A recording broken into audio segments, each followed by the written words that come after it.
Well, last time some of you had received an earful from Gurki based on your behavior in high political company, and after you received a visit from two of the aforementioned powers, an elf warrior known as Lysaria Banebreeze, and her companion direwolf Torin. After an I'm so apology, sorry. I did take notes. it's all right. Go on, go on.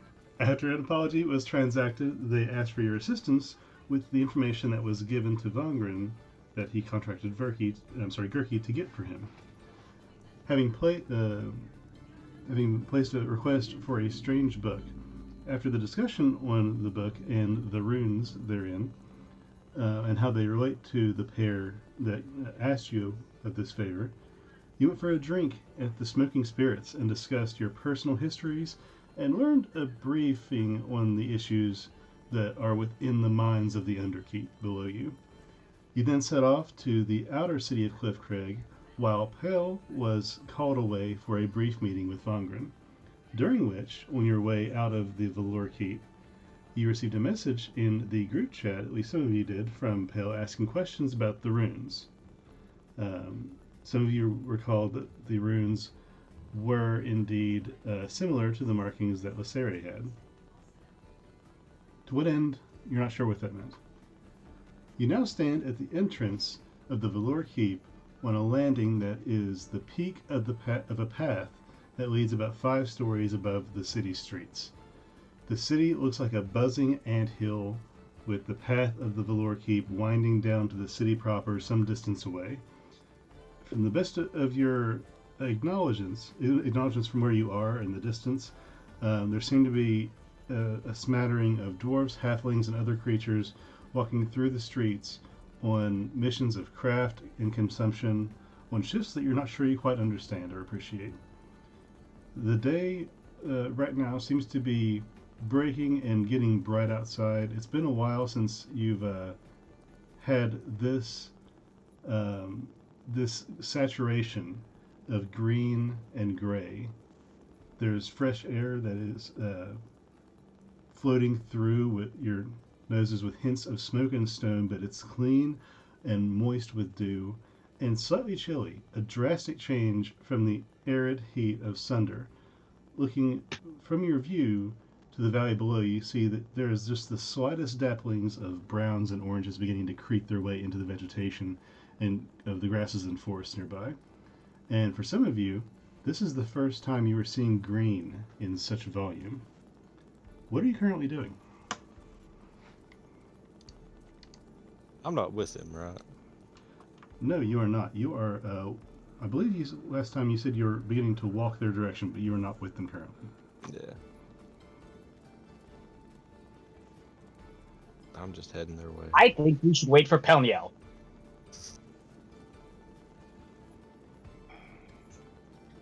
When is he gonna be here? It would take Pell maybe 10 minutes to catch up to you guys. Hold on, give me a second. I'm a little bit chubby, so it takes me like maybe 2 minutes longer.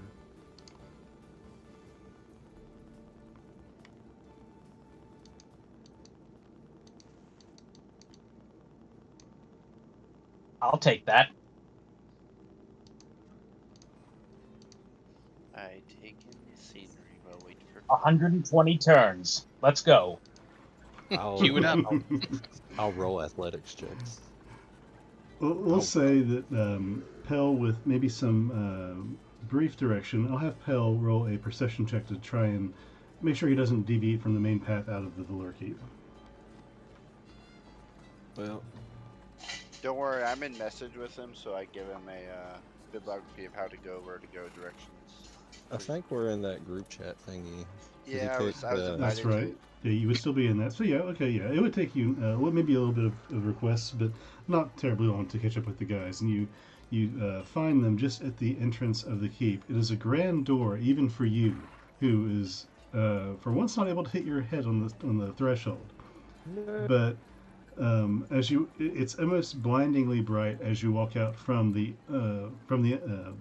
Lore Keep, which is all encompassed in this mountain with only slight little peak pinholes to let in some light, and you join them as your eyes adjust and see this scene before you.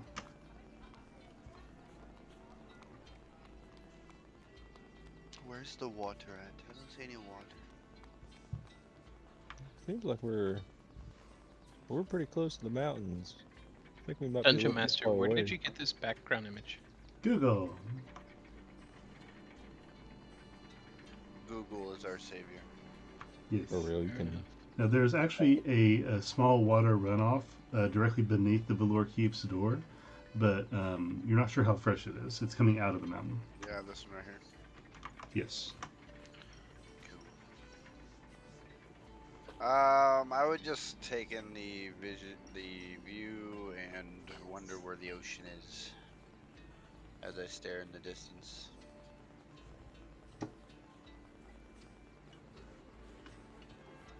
And then I pull out a map, or not a map, but I pull out a book of guidebooks for dummies for travelers,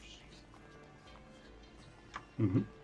and just try to read kind of, not necessarily what every building is, obviously, but as I look down, I'm sure the guide would kind of say if there's any kind of stores, anything kind of historic about these buildings down below in this section, or anything spectacular. Sure. So who all is at the entrance there? All of you guys, Lyseri and Torin are long gone. Gerke has already gone into the city to pursue some political contacts of his. So it is all 6 of you. And our only do we have a rendezvous with Gerke later, or? We have to go find a place to stay for the night, don't we? Yeah, that's right. That's right. And we have to Because get we're no him his longer own allowed to room stay in the in mountain. the keep, yeah.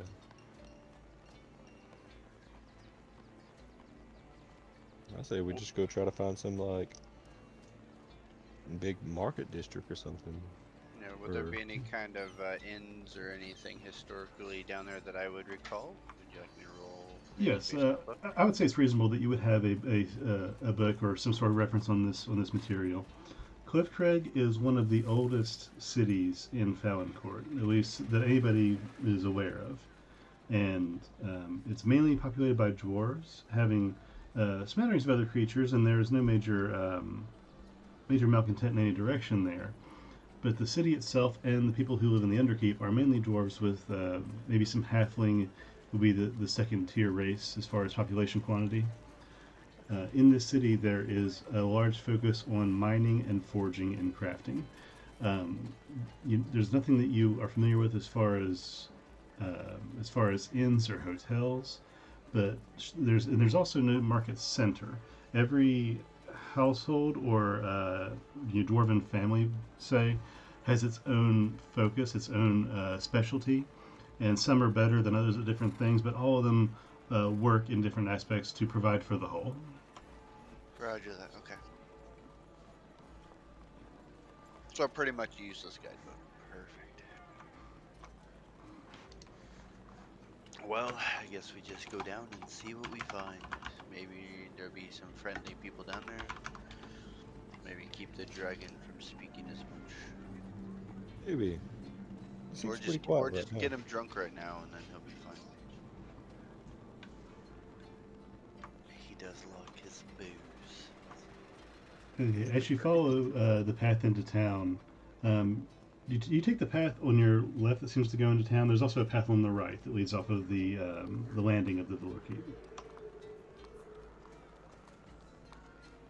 The right one seems like it would go more into a bigger part of town. Well, Left yeah, one looks like yeah. it's a little more of a doozy. Yeah. I was speaking like stage left and right, like as you're facing the city. But on the map, looking at the map, the right side would go into town. The left side, it looks like that there's no direct path into the city proper from that direction.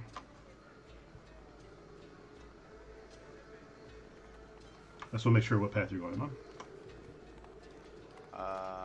I will just start walking this path to see if they follow me. Yeah, that one goes to the city. So let's just go that way. Okay. Walking down the path, it's a combination of path and stairs. It would be similar to what is on the top of the Great Wall of China. It's a smooth rolling up and down sort of path with some sections, having some stair steps down, but mostly it's just all smooth. And it flows into a main street in the middle of Cliff Crag. And in this city, the streets are made of a cobbled stone with some dirt peeking through, but dirt that's very sparsely populated with grass. Um, that is a nice token. But yeah, in the city of Cliff Crag, though, there's houses that are made primarily with brick and dark wood with a combination of stone and tile roofing, and hey man, yeah, you see a lot of people in the streets at this time of day, and as you're walking through, you see one gentleman, one dwarf, who is on his hands and knees and looking at the path in front of him, about a foot in front of him, with his chin almost down to the ground. Does it look like he's saying anything, or is he just bowing? He's not bowing. He is just on his hands and knees, like if he were to be sick or be looking at something closely on the ground, but he's looking a foot in front of him. Did you lose something? Watch your feet. I'm tracking. And he begins to just very slowly crawl across the main path here. What are you tracking? Ants. I've got a flight of ants in me kitchen, and I'm following them to the main hold so I can squash them. Are they big ants? You look, and he's actually following a trail of ants across the ground that seem to disappear between some of the cobbled stone and grass, and then keep going. You have to look to see that they're there. And he's following these ants across the path.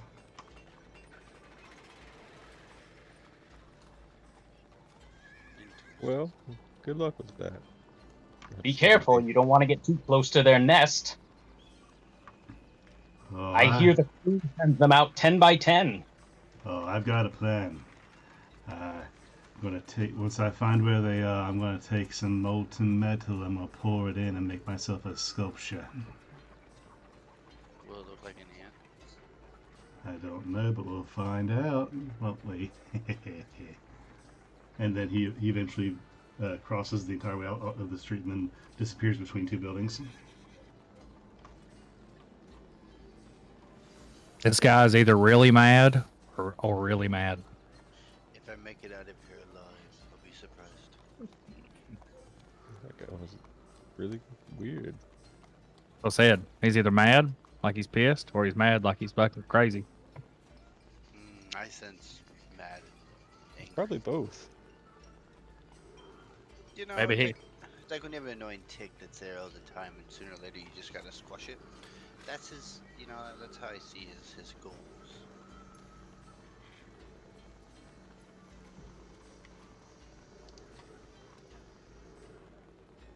Well, that was odd. Shall we keep going? Yeah. I mean, unless you want to follow the ants, I'll let you.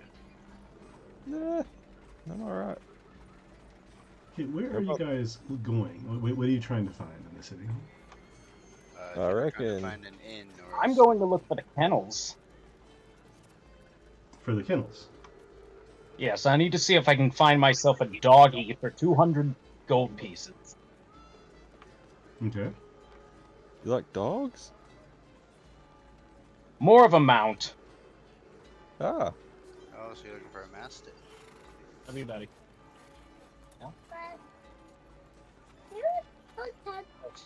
I saw some of those in Thunder. All right. I'll have Pell make a perception check since you're looking for an inn. Yes. I think I was to. Okay. None. Yeah. I'll let either of you or one of you with advantage make a perception check. I got a 26. Okay. Is that with advantage or just your roll? That's just 18 plus 8. Okay. Munson, do you want to try and top that?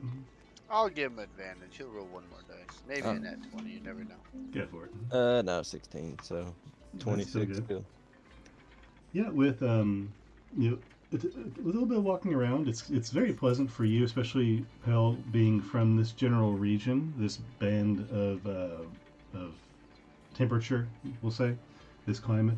It breathing in the moist air and having the little slight cool breeze whip against you, it's very relieving, and you're just enjoying yourself walking through town. Feels And good. and while you're walking, you do find one building that looks taller than the rest. Seems to be at least 4 or 5 stories. Well, that one seems big. We at least go in and see see if they know where the nearest inn would be. Do you speak Dwarvish? To the by big chance? place. I do not. How about you, Flint?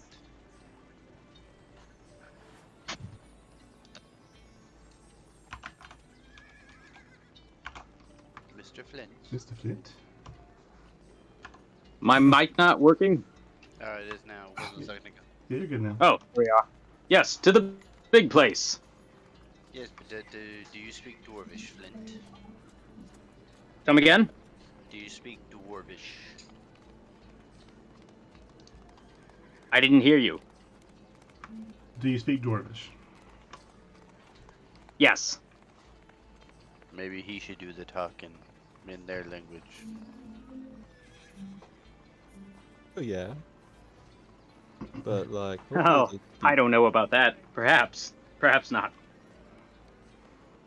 hopefully if they speak common, if they like, trash talk us in Dwarvish or something, he'll at least know. True, but Subterfuge. I've always kind of looked at if you speak their language, they've always seemed to be a little kinder to you, not as much of an outcast. I can get that. And them speaking common to us might be a downfall on our end, because they might not want to speak common. But you figure with like an inn or something, then it'd have to be accommodating to like all the people that would be coming through the town. Just an idea. Just throwing out some Hey. brainstorming. As you guys approach, the building is indeed a 6-story building with a really kind of curved roof on top. On one side, the other sides meet the curve on the as it descends. But is actually 2 buildings. You didn't see it from this perspective, but is actually attached by vertical. By horizontal bridges that bridge the gap between one side and the other, connecting them on all 6 levels at various points. And so there is a pair of twin buildings that are 6 stories tall and connected with this almost like tethers all across the middle of the buildings, and they're spaced about 20 feet apart. You think they'd just build one building? I don't know, the bridges make it look kind of cool. Dwarven architect. Pretty fancy. They just built them separately and was like, wait, what if we have to go over there? Is there an obvious entryway to one of the buildings, or do they all seem to have equal access? Oh yeah, there are entry points on both sides of the building. There seem to be double doors in the center of one side that is, we'll say, the long side of these 2 connected buildings. And both of the bottoms of these buildings have 2 double doors. Is there like any signage or anything outside of them? Not that you can see. The buildings are very well made. They're made out of a really tightly packed stone, and they seem to be very sturdy. The doors are made of very intricately carved wood, but you don't see any major signage or anything indicating a business of any sort. Oh. I say we just go in. Pelinel, I have a question for you. What's up? So you're from this not this place, obviously, but the forestry, the forest, the woods, right? Yeah, I've been around through here. So why don't we? Yeah, weird thought. I don't know why I would ever think this, but why don't we create our own bedding out a little ways? You know, maybe west of the buildings and a little bit of deep forestry. Make our own little place while we're here. The wolves Alright. would love that. No, I got I, for something to one, take care think of that's that. an excellent idea. Yeah, I don't have a problem with it personally. I see what Gurky wants. If he wants to sleep out there, or if he wants to stay in an inn, then he can go find an inn, and we Well, can go stay out in the woods. according to our contract, it doesn't state we have to find him places and housing. I mean, we could find housing of our own and offer it to him, and if he chooses not to take it, then he could find his own place to sleep. Okay, I am intimidated by smaller things. I don't care to go out in the woods, but somebody else has to tell him we're going out there. No, I could tell him. That's fine. Okay. What's the worst? We die? Come on. We have you. We'll be fine. That's true.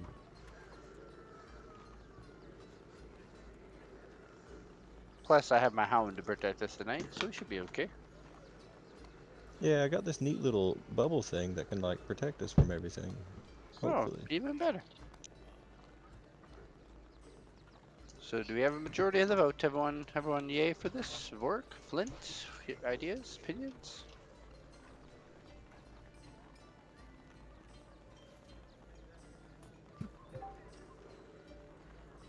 Sounds Videos about it. that sounds fine to me. I'm not sure who he lost and came back. I think it might have been Flint. But Nope. No. Well, Ugfor said he sounded like he liked it. Pellinel liked it, and I liked it. So, yeah, seems like a majority. I do want to see if there's like any shops or anything in town. I do have. Oh, yeah, of course. We still want to see Alright. town and see what there's to buy and sell. I was just saying for living purposes tonight. I got a question. Did we ever split that money up from the arena? Yes. After we exited, we were supposed to split it 500 per person. Okay, I never added it. Yeah, I've added mine, just never And I started. paid you back your 300. Oh shit.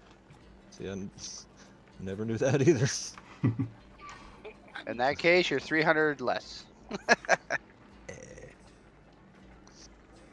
I have to go urinate real quick. I'll be right back, guys.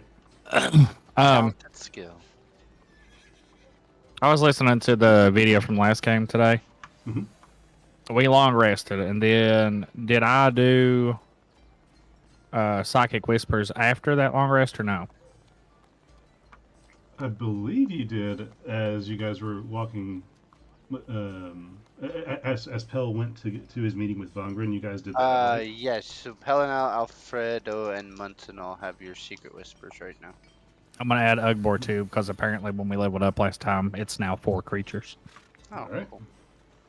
Nice. Well, we got like 6 hours left on that. That sounds about right, yeah.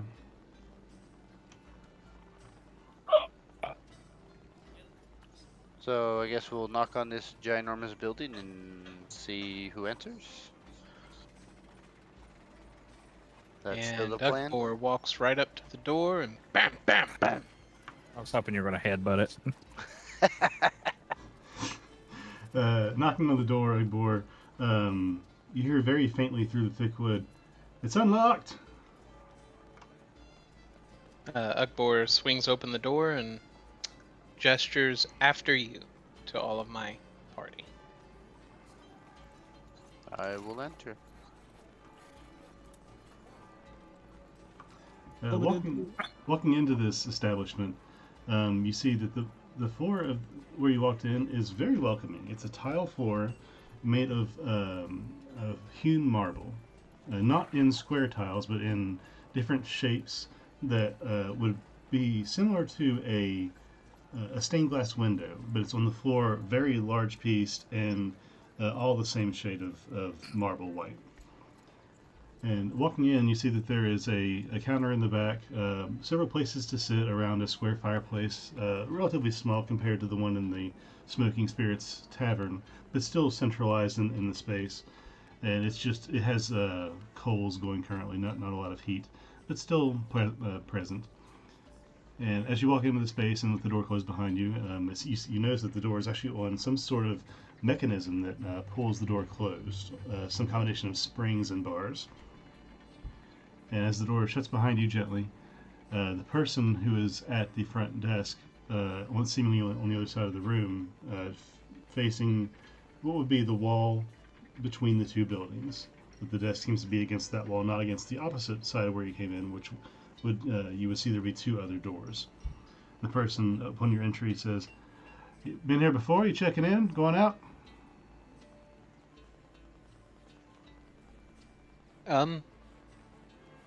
Is this an inn? "Oh, you're new in town, eh?" Yeah, first time here actually. "Yeah, this is actually a double decker. Depends on what your preferences are, but we have the upstairs and the downstairs. This is the combination of the pass through and the miner's nook. Miner's nook will be tailored on the other building. I tend to the uppers here. Of course, it goes both ways. But yes, there is the structure you saw above you as you walked in. There is identical structure below your feet, descending down into the earth. Depends on if you prefer a miner's life or a pass-through's kind of life. What's your largest bed? All of them are the same. We have no preferences here on size or give any kind of extra accommodation. We view everybody the same, and your options are going to be the same in all the rooms. They're going to be about the size of he kind of walks up from behind the bar and paces around the room, about this big, and he measures out a space from his foot to pointing back to the countertop. It's about 7 feet or so. So, Pelena, you'd fit, yes? I'll probably hang off a little bit, but I'm kind of used to it. See, that's a challenge. I want you to be comfortable. Hey, as long as I have a roof over my head, I don't really Or care. trees, right? Maybe Or sky. trees. Anything, really. What is your pricing per night? Oh, if you go by the night, it's 6 silver a night. If you want to go for the whole week, it'd be 2 gold. Well, that's per room, yes? Yeah, that is per room, and each room has a terrace where you can walk out of, and across the way get a nice view. The terraces they span in stretches between our two buildings here, our twin buildings. They go the distance of about 20 feet, and each terrace bridge is about 6 or 7 feet across. There is a walk path there, a little small handrail, but you want to be careful there not to slip and fall, because that's happened once or twice. It's been unfortunate, but as long as you watch your feet, it should be no problem. It has a great view. Okay. Could you, afterwards, could you direct us where you might carry most of your shops? I know each person may carry something different or different qualities, but do you guys have like a main area to purchase things, or is it kind of just door to door? Oh, everybody does everything here, sir. Are you looking for anything in particular? Me personally, I'm looking for scrolls. Not much scroll work happens here. If it's papers and literary things you're looking for, that would be in the Velour Keep. In the stacks, probably would be your best bet. You can search for some general stores around here. We have several little stores that sell a little bit of this and that and everything, but that's kind of your best bet for that situation.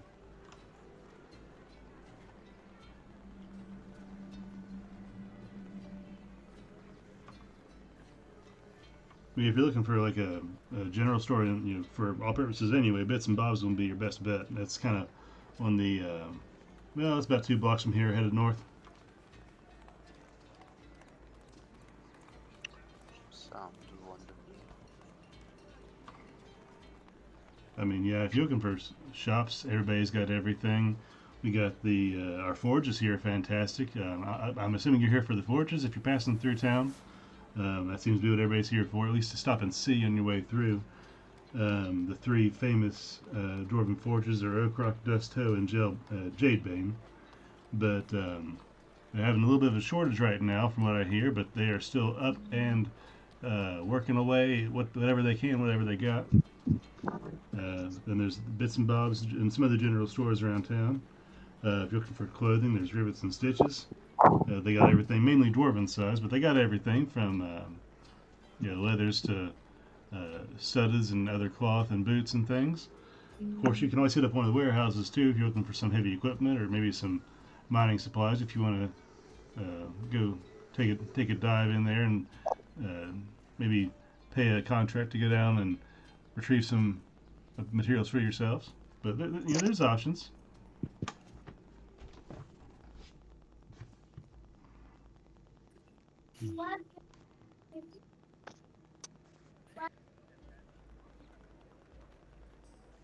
Well, I'll put that in my head to Pelinel, Alfredo, and Ugabor. So, what are we thinking? What's our process? Do we want to do this? Get this for the sake of the little person, or kind of brainstorm? Any ideas? I mean, it is cheap. That ain't bad. I can cover it. And at least give us some place in town that we could spread out and try to find. Are we gonna go to the underkeep and go to the look at that ore shit? I was planning on hopefully trying to get something like that today, but it's kind of up to whatever wants to do. Don't really think we should split up if we're gonna go check that out. Right. You know, we tend to move through spaces like a pool and a china shop. We probably should, if we're going to agree to rent space here, we should probably still go ahead and scout out a place in case we have to flee and stay the night outdoors. Now you're thinking, I like that. I don't know, but I have a bigger question. What is a bull? I like those things that was attacking Sunder the other day, except not man size. They're round, fragile things that hold food in them that when you drop them, they shatter. Yeah. You ever ate a steak? Where steaks come from? They are mainly the frozen meat with the bones in them. Well, what Ugbor's trying to state is that we are people who knock nice things over and cause scenes. It'd be nice to have a escape route, if I am correct, Ugbor.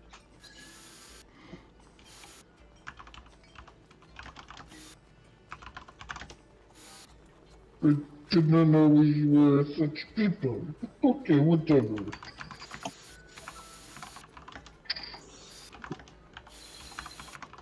How about whose microphone is going off fucking talkie? Okay, well, I will look at the lady and be like, okay, I guess we'll get 7 rooms. 7, okay, we can do that. 7 rooms, is it just for the night or for the week? We'll do night for night. We're not sure how long we'll be here. Fair enough. Well, for right now, 7 6 is 48. I'll take 48 silver off your hands for you, or 4 gold and 8 silver, however you prefer. I'll look at Pelin and I'm like, he's got it covered. Yeah, how much was it now? 48 silver, or 4 gold and 8 silver. I'll just give her 5 gold. There you go. Thank you kindly. Do you have a preference on what floor you're on? And I take it you're going to be staying in the pass-through up above? Or would you rather be below? No, I'd rather be real tall. Yeah, let's go up. Okay. Any preference on floor? Well, I've got 5 to choose from. Top one. Well, no, maybe. Yeah, let's do the top. We get the best Okay. view. Okay. And if anything, can always just feather fall on us if we need to make an escape. Okay. And 6. Okay, got them taken care of here. Here is your 7 keys for your 7 rooms. Wait, no, you said 8, didn't you? 7. Okay, what's 7? Okay, sorry. Math, my head. Not the best thing. Okay, here you go. And she hands you 7 keys, and all of them say variations of 62, 64, 67, and so on. Rooms on the 6th floor. Okay, so you're going to want to go up the stairs over there. Stop when the stairs stop. Go out there, and in the main hallway, you'll be able to find your rooms that have windows and of course, the bridges access and the terraces. All that should be pretty easy to figure out. If you have any trouble, let me know. Hey, can we leave a key here with you and you can give it to our other person whenever he comes here? Yeah, that should be fine. You have any kind of indication on who this person is or when they're going to be here? Don't know when he'd be here. We're gonna tell him that he got a room here, but his name's Gurky. Or he's a little. You said you're not good with numbers. Yeah. Not the best. No, it's not definitely not my strong suit. So are you sure that it was 5 gold piece, 5 silver that we were supposed to charge us? I think so. Hold on. She breaks out some paper and starts to draw like little lines on it, and 6 and 6 and 6. Then she starts counting them individually. Oh, Because I think if you said 4 silver pieces, then you overcharged us. no, it's 6 silver per room for night. You got 7 of them, so that's 58, I think. Per night. I thought you said 3. 3. I heard 3. Said 3. Uh, Gord gestures with his Finger towards the sheet of paper she's working with. Like, see right there? That's 3. As in 3 silver? Yeah. Make a persuasion check. Oh gosh. What'd I get? I didn't get. 5. You did really good. yeah, way to go, Ugboar. No, I know it's 6 gold per night, and here's room 1, 2, and 3, 4, 5, 6, 7. And she starts counting the lines that she's drawn for each room. There's 6 lines that she has, and she's written 6 lines, and then below that 6 lines, and she's counting through these. I'm sorry. I 52. think you just said 6 gold per night now. No, 6 silver. No, you said gold. Did I? Then I don't think you know how much these rooms cost. Then you owe me 65 gold. No. You guys are confusing this poor lady. Now, I kind of sit down with her and like, look, if it's 6 silver a night, it is 4 gold, 2 silver to the T. Now, if you want to add more because we're tourists, I understand. If you're charging a random fee, understandable. But the fine line would be 4 gold, 2 silver, or in your case, 42 silver. Now, Make a persuasion roll with advantage. natural 20. Okay. Oh, okay. I see. Yeah. Okay. I probably messed up earlier with the last guy. Okay. Yeah. Here. You gave me 5 gold, right? So, just here. Take 1 gold back. That's my mistake. We'll call it even. And, No, here. and that's fine. At this point, just keep it. No, I'll take the gold back. You get 4 gold now. We go through all that, and then we're all like, no, keep it all. I don't care. No. Munson takes the gold.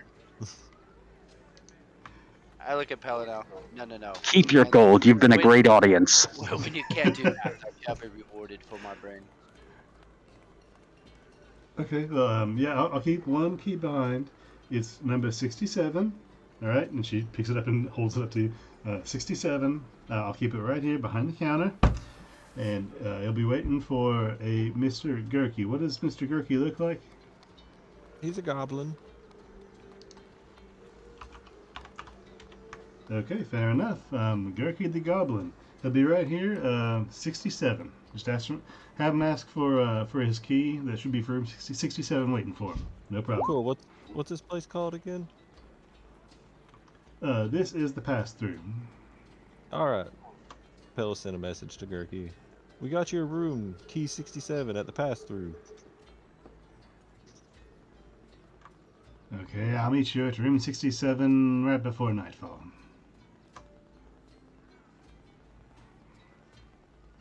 I can't reply. You cannot.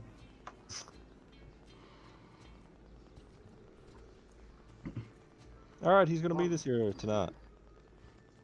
Sounds wonderful. So, Alright. Let's, you guys are wanting to go do the potential ore mining industry and figure out what's going on? Yeah. Or are we doing some souvenir shopping? Personally, I'm souvenir shopped up. Sneaking around in the dark, poking at rocks. Sounds like a good time. I'd say let's do that first.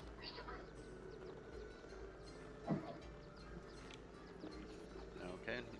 Look at the lady before we leave. Now, you said something about a permit to go down there now to investigate the area. Do I need a permit, or do I need a permit to actually gather stone?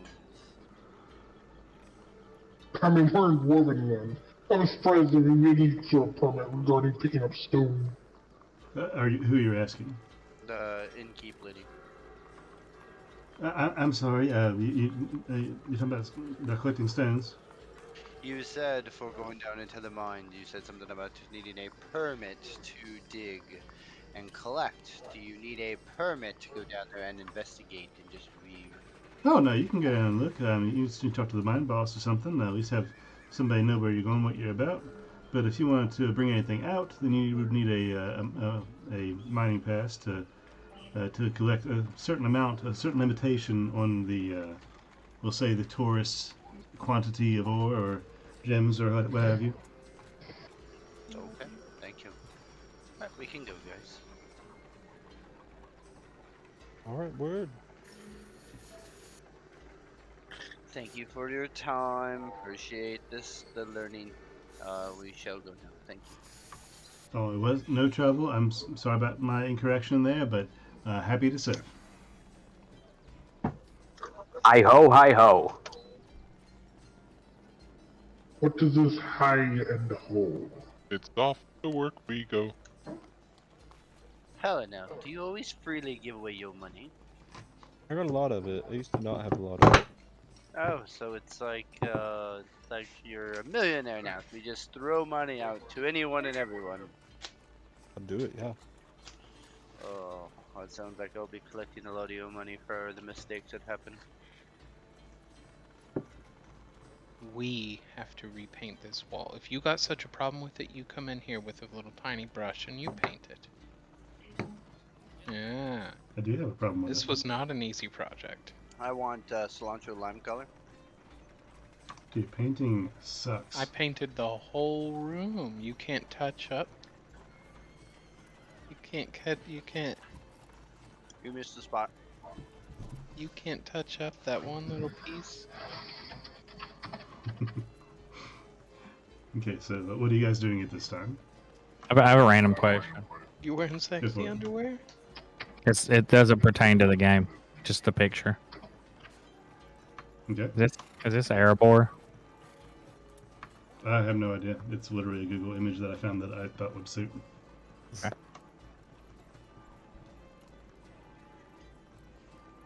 I think that is something like maybe was inspired by it because of the two ramps, but I don't think there were two. I think there was only No, it's Cliff Craig. No, it is the Dwarven City state of Wrong, don't you know? No, it is my dick. Is that an Aragon reference? No. I mean, it's been so long since I've read the books, I have no idea. Ah, so where to? We're headed underneath to go do the ore investigation. So, I guess we would head to check and talk to the ore master or mining master. Okay, so you guys are headed towards the Underkeep. So Yeah. do you have any idea where you're going? Hey, lady. Run back inside. Yeah. Do you know where the Underkeep is? Oh, yeah, sure. Sorry, I just kind of assumed. Yeah, you go into the Valor Keep, but instead of taking the main road, you want to take the very left and go down on the low road, and it's over down there about just a small jaunt. Shouldn't take you very long to get there. Pretty straight. All right, thank you. Anytime. Run back out. And I go tell them all that. We're gonna go back inside. It's under the keep, so we gotta go into the keep to go under it.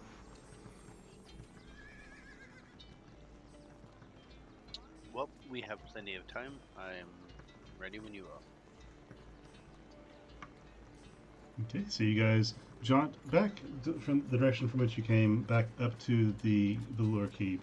On your way, you hear just some side talk about this and that. You hear mention about people of political import going to and from the city, but it's very minor as you're walking. Eventually, not just but a few minutes, you get back to the Valor Keep and head down the path that you were instructed to go on, the one that heads down and to the left of the main path after you enter the keep.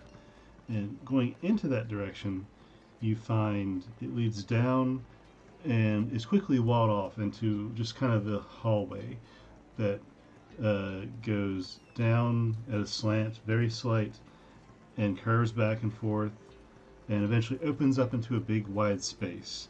A space in which here is being worked as a long line of mine carts roll in and out of a giant opening that goes back into the mountain hundreds of feet.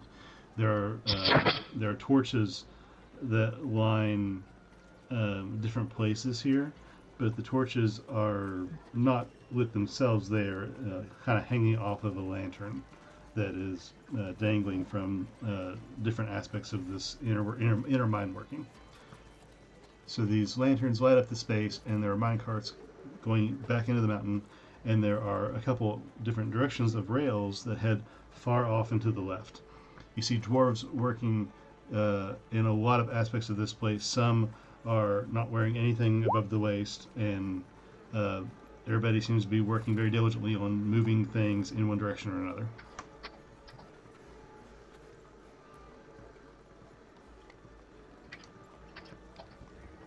And also Vorik has dry dust.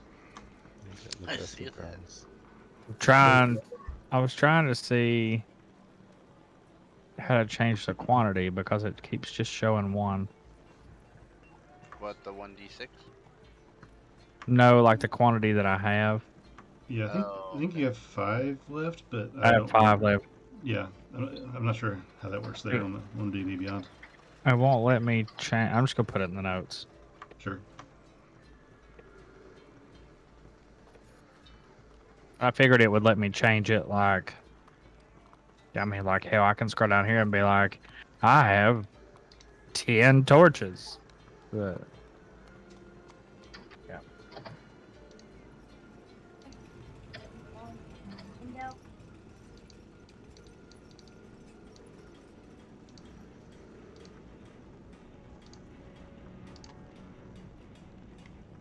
Dust of dryness.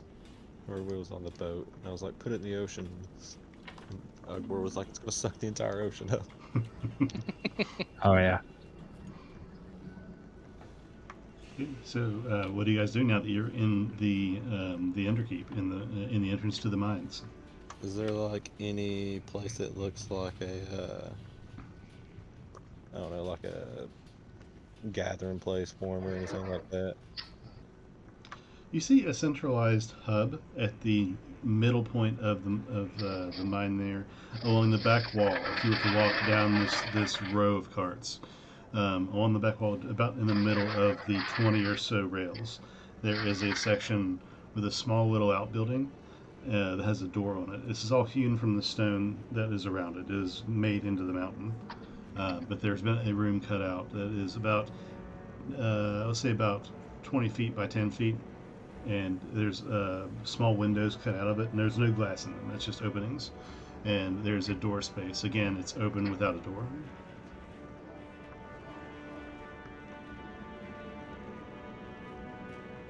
I reckon they said checking in with the mining boss and seeing if, or at least telling him what we're doing here.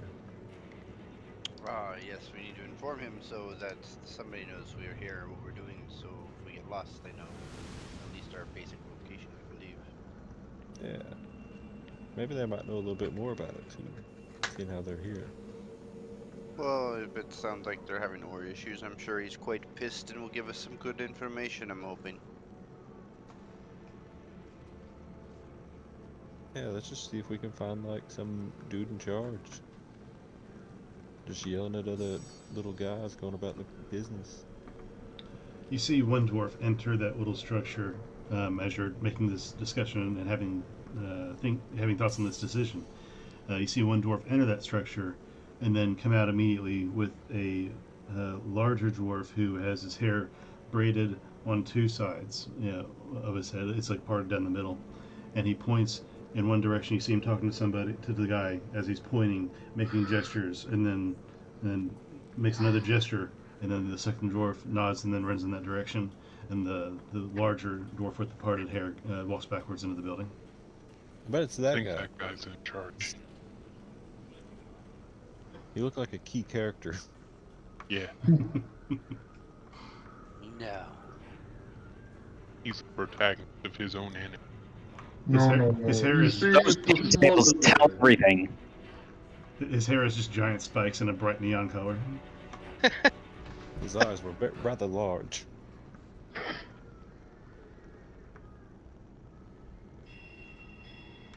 Anthony, did you get the message I sent you? Who, me? Yeah. Nope.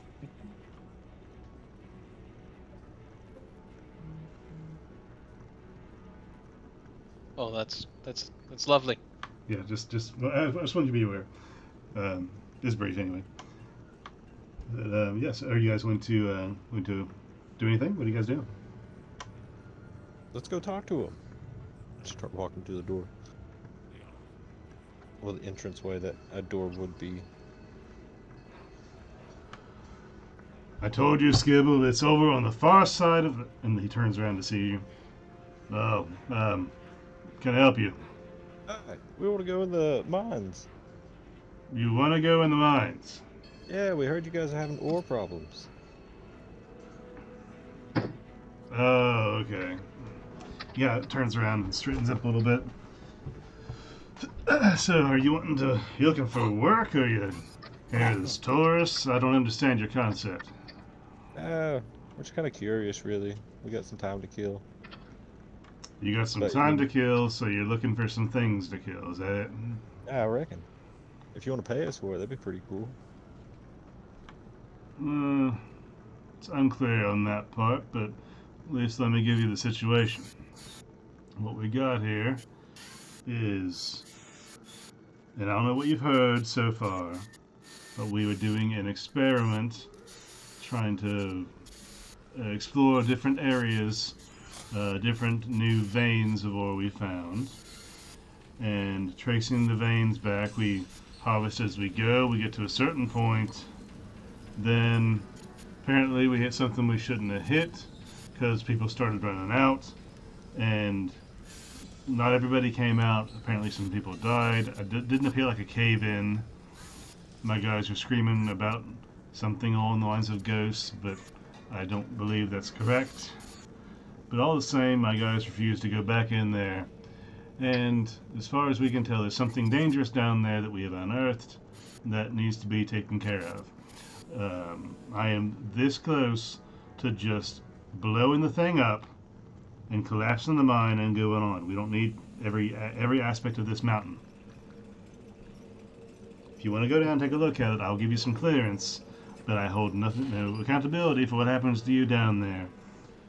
And if you don't succeed in any way, I'm just going to close the mine anyway. We'll blow the shaft, let it collapse, and that'll be that. Well, that sounds like a waste of effort. We'll see if we can clear it.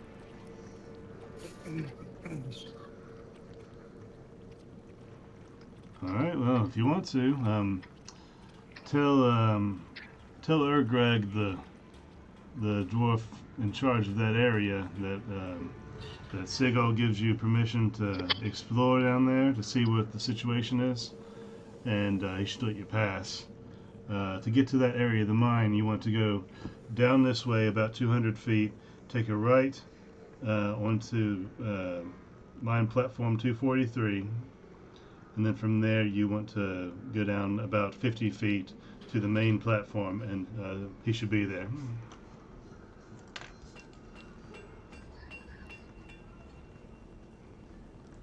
Alright. You're just staring at me. Is it anything? Any more questions?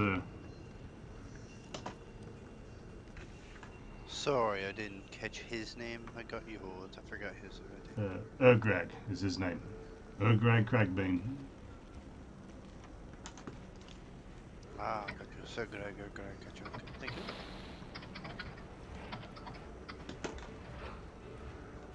Well, thank you.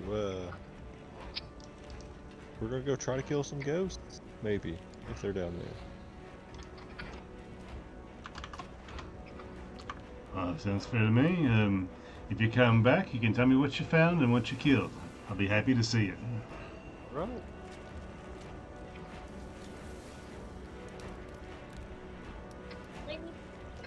Alright, so let's head down to platform 243, and then we shall go down about 50 feet, and we shall find ourselves in a crack. Alright, I'm gonna follow you. I'm bad with directions. Are you on mute? Well, they seem pretty simple. Let's do this. All right, you make your way down. It's nothing incredibly impressive as far as things to see. It's a mine. It's a warehouse of processing in stone and ore. There's just walls and cliffs, and as you walk down, you see numbers. It's not numerical. There's not one for every number. You see platforms of 52, 76, 87, 116, 222, then 243. And on the marker for 243, every one of these has a giant hallway that leads out from its initial direction. But entering 243, you walk in to the large hallway that's probably 50 feet by 50 feet wide. And going through there's an immediate left that you have no option but to take. And heading down that direction, you are then poised at a large opening that is lit by, again, some lanterns, but this area is far less active than the main entrance to the mine. And in this area, you see a couple of dwarves milling about, and there's one dwarf who has kind of almost blonding yellow hair, and he seems a little older, but not incredibly so. And he's sitting down, going over some papers at a small table.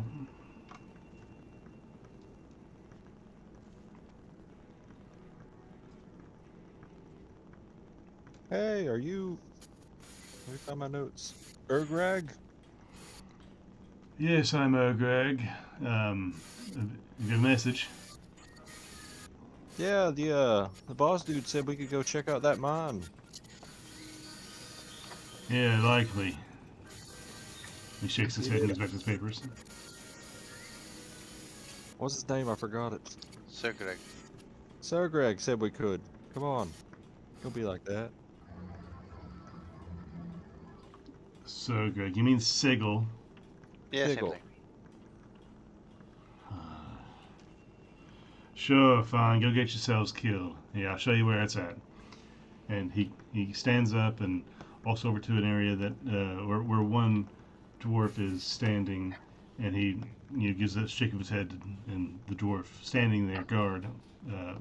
He moves to the side out of the way. This is the mine in question. Only the first little bit is lit up. After that, you're on your own. Nobody's gonna come in after you. You know that, don't you? Yeah, they said they was gonna close the mine too if nothing good came from this. That's the plan. Yeah, so we're pretty much going off to our deaths, I guess. Or not, and we're gonna fix all your problems. Be your heroes. Great, good times. All right, fine. Yeah, go on. We're going to pile a couple rocks in front of the door here. Not entirely, but we're going to be prepared to close it off in case you stir something up down there. My guys are saying things along the lines of darkness and ghosts and evil and demons or something. So just to prepare in case something gets out of hand, we're going to be ready to close it off at least temporarily. All right. That's entirely fair. All right. Well, there'll be a guard here, and myself just down the way. Godspeed. And he turns around and walks away.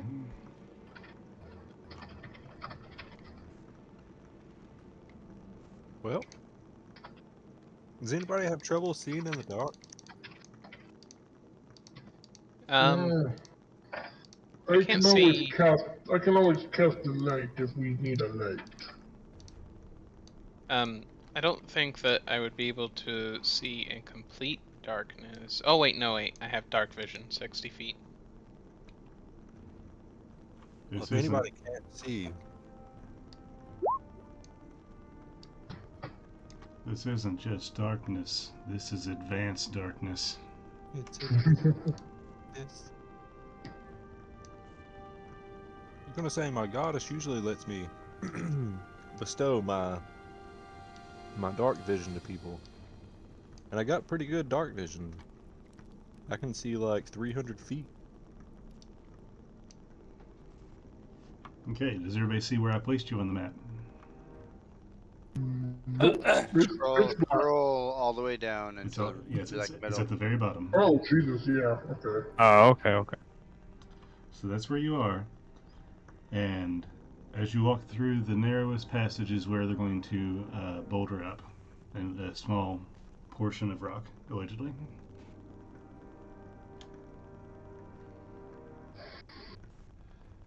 Did you say you were going to cast light there, Alfred?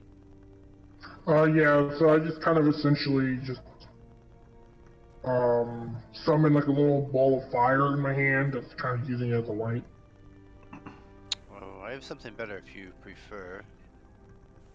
I mean, if you got something better, then by all means. I will activate some orbs, put them in the air up higher to give us more of a AoE vision area, and as we walk, they will stay within 60 feet ahead of us and just kind of view as we walk. I'll just have the orbs rotate each other.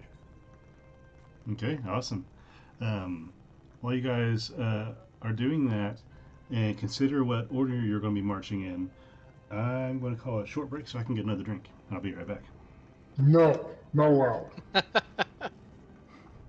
I guess, Edward, if you want to take point, it doesn't matter which one. Who has? Yeah.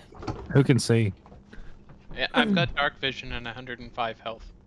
Okay. Yep. That sounds good. You should be in point. I have dark vision, dancing lights, see invisible creatures. Maybe you should.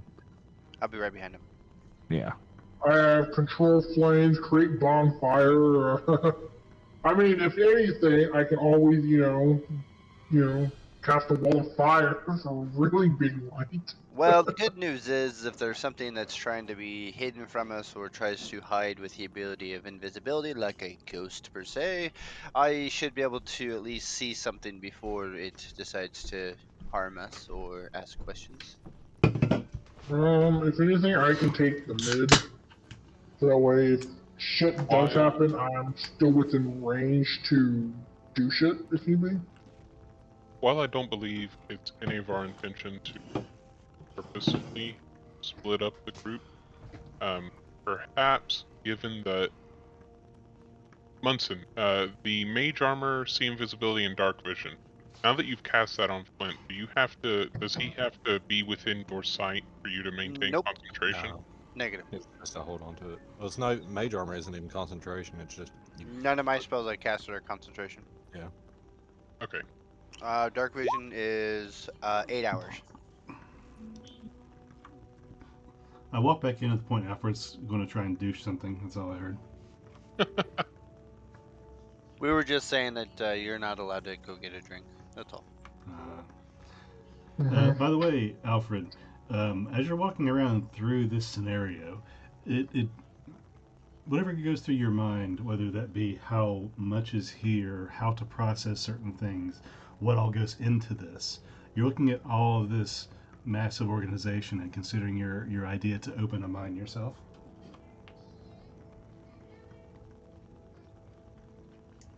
I'm sorry, I did not quite understood that. You're just thinking in the back of your mind about the idea that you had before about opening a mine, and are looking about of all these materials and things that are involved.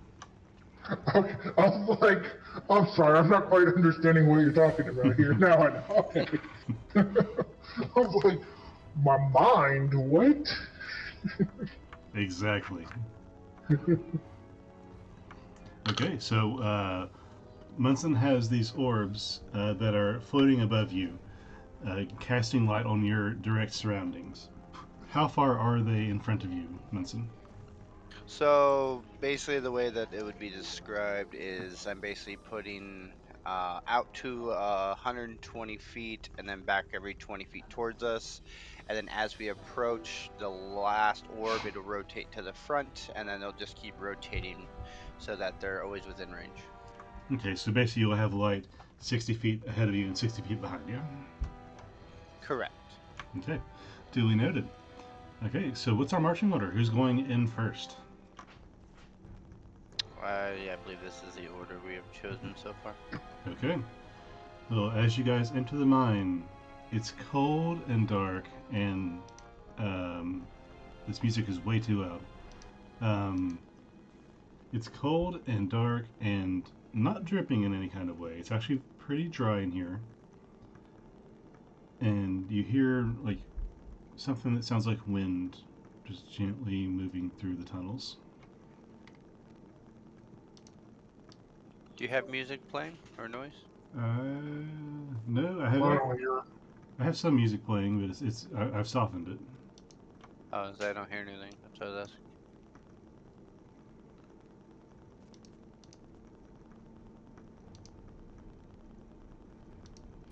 Is that better?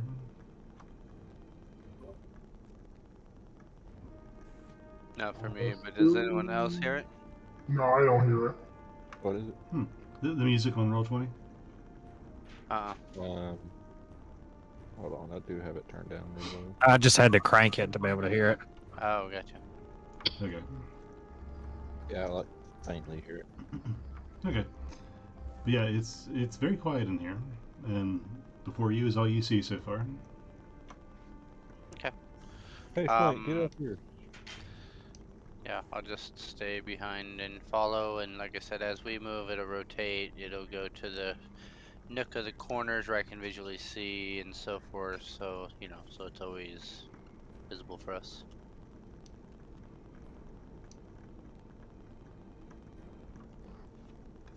Obor, you're approaching an area that the mine forks into. Flint, come on. You're a little bit slower than the rest of us. I'm going to go ahead and stealth as well. Fork ahead, guys. Good roll for stealth.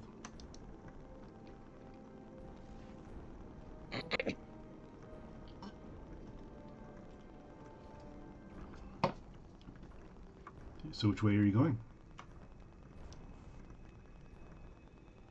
Me? What do you all think? Left or right? I would say go right and check each corridor if we can. I always say go right until you run out of locations, and then you should be able to find everything, hopefully. Eeny, It's meeny, right until miny, it's mo, left. grab a dragon by its toes. Go ahead and go to the right. Okay, right there, Ugbor. This is what you see.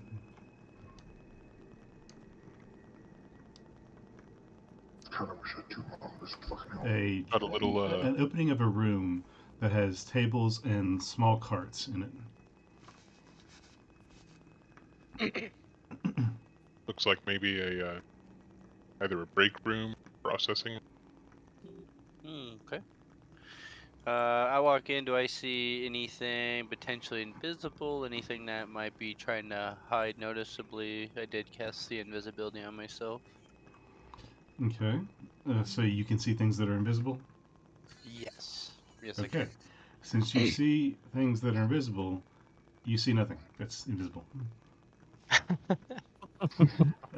There are some things scattered about this room. There are some pickaxes leaning up against the wall, against the carts. The carts, 2 of them have rock and ore in them, of some sort of metal, and one of them is empty, save for a small bit of gravel and things in the bottom of it. Which wall does the pickaxes on? Say again? Which wall has the pickaxes? They're on the far side wall against the right here. Let me point it out. Oh, I need to put my thing on here. There you go. Alright, I'm gonna go ahead and go over there and pick up a couple. Okay, there's only 2 that you see. Yeah, I'll go ahead and pick up both of them. All right. Just sling them over my shoulder. I just look back to the party like, alright boys, who's ready to get some oils? Yes. I toss one of them over to Ugbor. Ugbor takes it, dude. Okay, Ugbor and Alfred now have pickaxes. We good to continue further in? Okay, continue further in, then this is the area you come across first. Along these walls, you're seeing like strings and strips of silvery metal that is just twining across the walls. In some places, it's almost an inch thick, but it's very stringy in this area. But it's very pretty in the fact that this rock has some shine to it. What kind of shine? Like, what color is the shine? It's a silvery in color. This must be an active shaft. I'm gonna go ahead and take my pickaxe and I'm gonna mine some of that shiny rock, if you guys want to wash my ass. Sure, go for it. Alright, do I need to roll anything to mine out? Whatever. Okay, so you're going to try and mine some more. Yeah, I'm gonna mine at that silvery sheen ore. Okay, make a strength check. Let's see. Strength, boom. Ha! With a 15, you guys hear as Alfred is banging this pickaxe on the rock, and it's making this tink, tink sound that echoes through the entirety of the mine. At least as far as you can tell, it echoes quite a ways, and it's very loud. And after about, let's say 30 seconds of you mining, you were able to get a fist-size amount of rock off the wall that contains this silvery material. I'm going to, I guess, investigate to see what type of ore it is. Or be a perception check. Okay, I'll have you make a... that'd be an investigation check. We'll say investigation. Alright, I'll go ahead and do that then. 13? Dude, you... 13. Okay, that timed out so perfectly on my side for the audio climax of that song track. It was like exactly perfect. You're welcome. With a 13, with your history, you don't have any experience with any kind of mine or processing or ore or metal work in any kind of way. You know, Well, I would think I would have some metalworking since I was, in a champion pit thing. you're a Kind of punch combatant. different. You're a combatant. You didn't work on the metal. Well, no, but I would think I would know, at least seeing someone repair Maybe a weapon maybe or. what your expertise is more along the lines of casting or hammering, and not so much this part. Sure, maybe, yeah. Yeah, you know it's silver in color, so it could be iron, it could be silver, it could be any number of metals, but at least you know it's silver in color, but you can't tell exactly. Step aside, please. All right, I step aside for him. Flint, with your investigation of 26 into this metal and your history of your personal work, you pretty easily tell that this is actually a combination of both silver and strips of tungsten that has not been processed yet.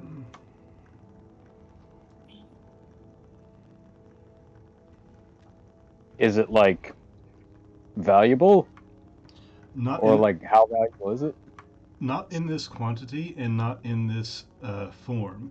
If this ore that if this ore that Alfred has mined, this small portion, was actually processed and the metal extracted and smelted and refined, this portion might be worth, maybe 2 silver. I mean, hell, if all of us can fucking mine, we might get some decent riches out of it. Alfred's already got some what did you call them? Corporate glasses on. Oddly enough, though, Flint, you would know that he actually has more money in the tungsten than the silver in his hands.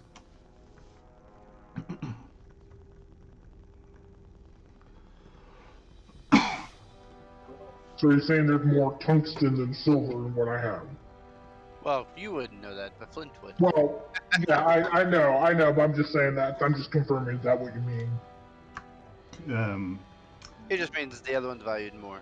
Yes, correct. Like you weight for weight, money for money, that you have more value in tungsten. How much you have, you don't know. But as far as comparatively. So, Flint, do you know what this is? I mean, it looks so good. Oh yes, it's of great value. I think you should keep mining. All right, don't keep mining. I'll keep mining. Okay, Right. Everyone, let's go. Oh! Not 20! Alfred is able to hit a certain spot that relieves a crack, and some larger pieces fall off. It makes a considerable amount of noise that echoes through the mine.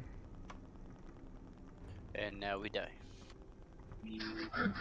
Little do I know, I call the cave-in world that. Does Ugbor detect any kind of commotion or noise from deeper down one of these paths here? Make a perception. I'll give you advantage, Thank you. as I'm right behind you.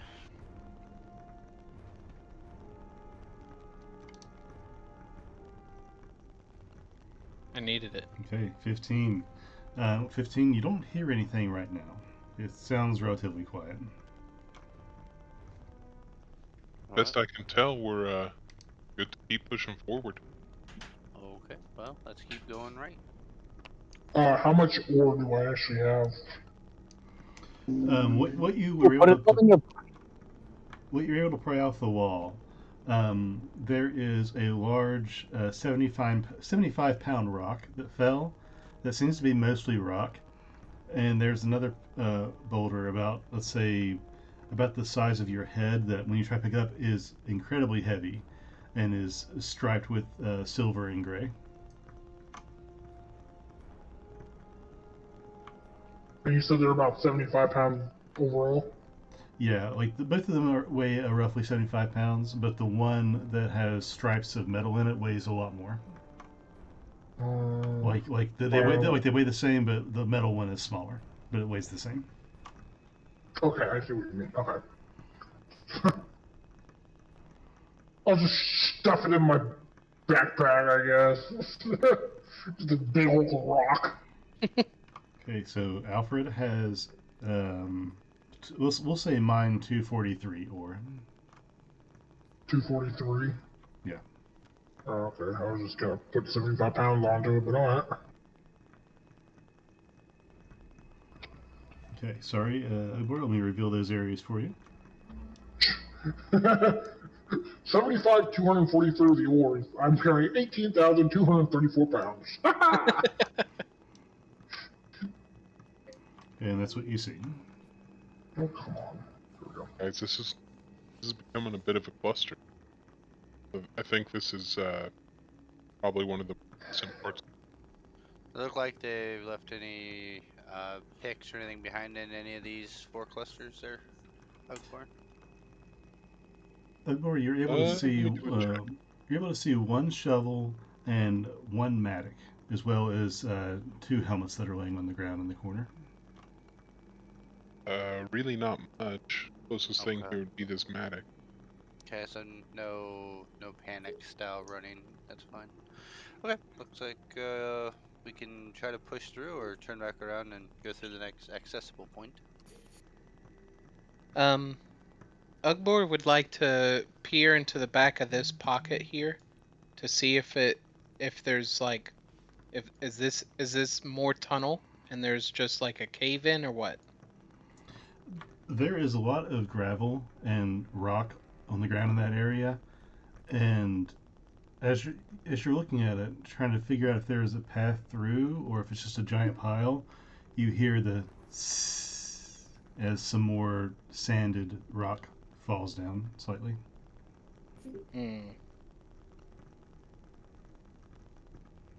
I don't feel like Ugbor would know what to do with that information, so I guess he's just gonna share it. Guys, it looks like this this loose earth here is moving. I would insist that is unstable in my opinion. Maybe just get out of there. Yeah, maybe we take a look down the other path. Pell, what do you see? Oh no. What do my giant eyes see? That right there's what you see. Dark and shallow danger.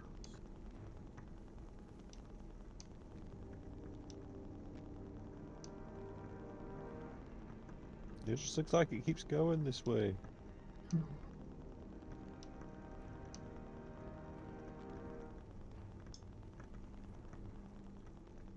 Furbolg, what do you see? My I see the naked ass of an orc. Sorry, guys. No, you're not. In this area, there's several little pockets that have been mined out. There's a little bit of gravel on the ground and a minecart in the middle of the room. Do we happen to see any metal on the walls that looks any different than what we saw back here in this tunnel? You see some metal that's different. I'm sorry, that's the same as what you've seen before, but there's not a lot of it. Like, it appears to be mostly cleared out with only some remnants behind. So something's not worth mining. Can I flip this minecart over? You can try, yeah. Is there anything in the minecart? Is Alfred looking in the minecart? I'll look in the minecart. Yeah, as you see Pell begin to walk over and grab the bottom of it to try and flip it over, you see inside Alfred there is a box with several red sticks in it. Do not tip that over whatever you fucking do, Elf. Or flip it. Do not flip it or we're all dead. Why? Why? What's in there? Let's just say if that thing hits whatever's in here, it's gonna be a big boom. I can't really see it. Does anybody have a match? Can I get a match? God. I'll drop an orb down in there that's non-lightable. I just gently grab one and then I just kind of pull it out to show everyone. In the box now there are 3 sticks, and Alfred is holding one of the red sticks that is about not quite a foot long and about an inch around. And on the side of it, in black letters, has been crudely written explosive. And sticking out from this stick, there is what seems to be a twine of some kind. I go ahead and, grab all 3 of them and stuff them in my backpack. I'll make sure these are well safe from you. Looking at the fucking elf who's trying to tip over a goddamn minecart. Oh, just leave the property where it's at. We don't want to be attacked for stealing. Even if it- I It's don't somebody- think they're gonna miss 3 abandoned to have it. explosive sticks. Besides, I have a feeling whatever's down here, we may need them. So there were 3 in the box and 1 in your hand. You said you put 3 in your pocket, leaving 1 in the box. Oh, I thought there was only 3. I'll take all 4 then. I didn't know there was 4. I thought you said 3. Okay, so the fire-inclined red dragonborn now has 4 explosive sticks in his inventory. Yeah. Oh, this will only go so well. The Okay, chance. What sort of damage would those do exactly? you're not sure. Great. One way to find out. One way to find out. Everyone get together. We're gonna go out in style. Okay. Is there a spaceship waiting to take us away? Oh, you know it. Only the best of spaceships. We're going on the fucking Enterprise. Do we have to wear Nikes? Nah, no Nikes on this trip. Flint, what are you investigating? Silly. Whatever it was, they couldn't identify. Oh, you're talking about the explosives? Okay. Yes. Flint, looking at the box remaining behind, and with your personal tinkering experience and not exactly mining per se, but you do have a notion for these type of things. And looking at the box that these came from, you can probably guess that these are explosives that deal a concussive force of damage. That if you had to say, they would probably resolve within a 20-foot radius. So essentially, I got 4 free fireballs. Gotcha. Well, these are concussive. Fireballs are not. Well, I mean, the range and maybe the damage output is equal to that of a fireball. Maybe. Could be said. Ah, I have a fireball wand. Woohoo! You'll have to check it in battle sometime, right? You said it was rechargeable, right?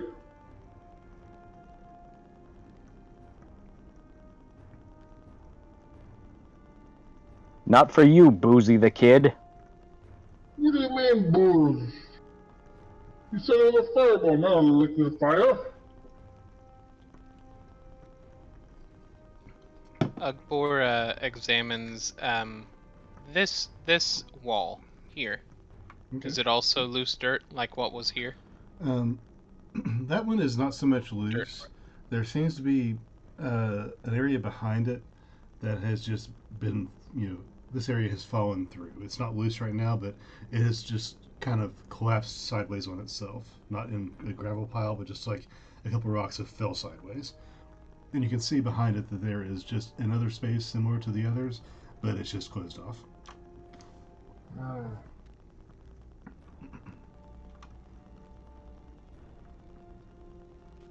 You know what? While you guys are, investigating, I'm gonna go back to mining at this little area.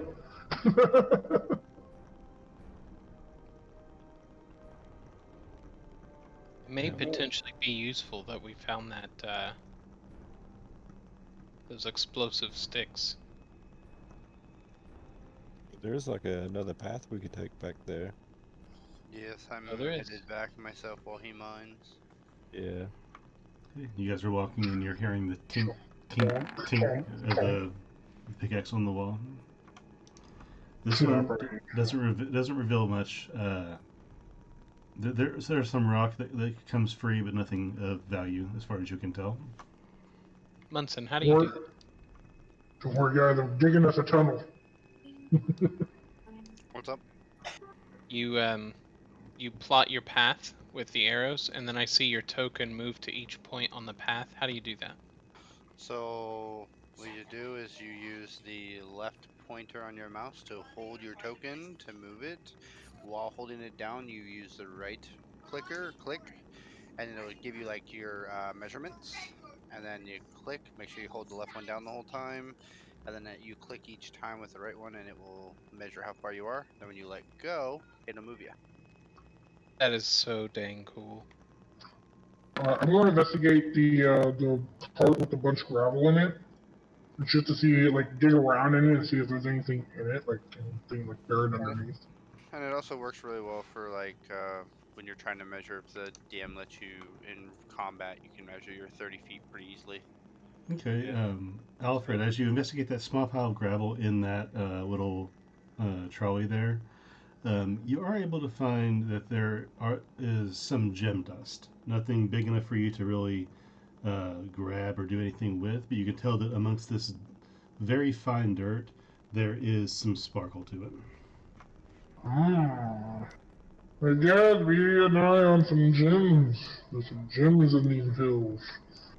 As you guys enter this part of the mine, where Ugbor is, it is much darker than the others. Now, granted, Munson has his orbs floating around, so it's not dark at all.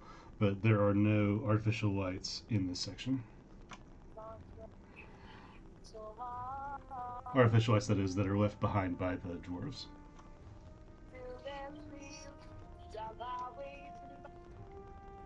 Like I say, Ogbor, we go right.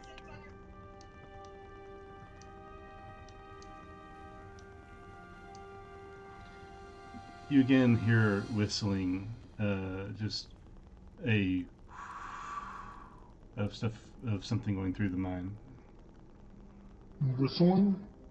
like the whistle of wind. It sounds like.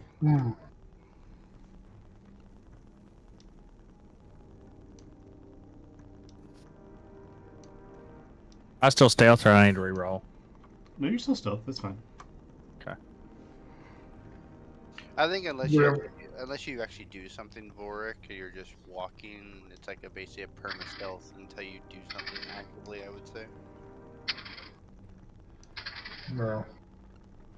In this section that Ugbor is in, leading the way, there are some red-ish stones on the ground, but not much else. It seems like this area's been cleared out. I'll investigate the pile back here and see what it is. Or see if I can understand it at least. It doesn't take much. It appears to be like small pieces of some red gemstone, but only in very small amounts, and they seem to be around a very hard rock, like a large piece of granite. Apparently, it was, according to whoever chose to leave it alone, either not worth their time, or they simply haven't gotten to that part of the mine yet.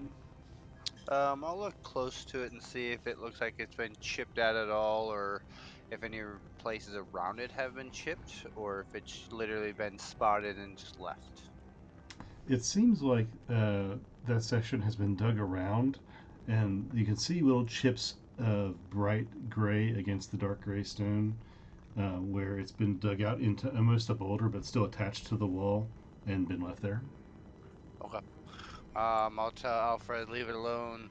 We don't want a chance. There might be a reason why they didn't take them. For the shining! He's catching the gem lust. We're gonna have to put him down. Right.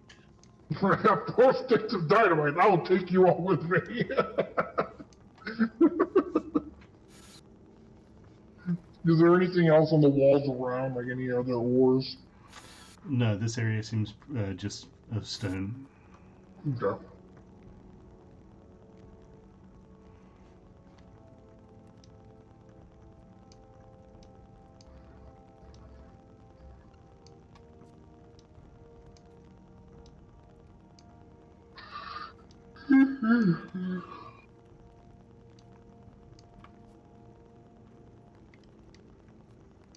Before you hear another whistling or something, and it's starting to get louder as you go deeper into the mine. Do that.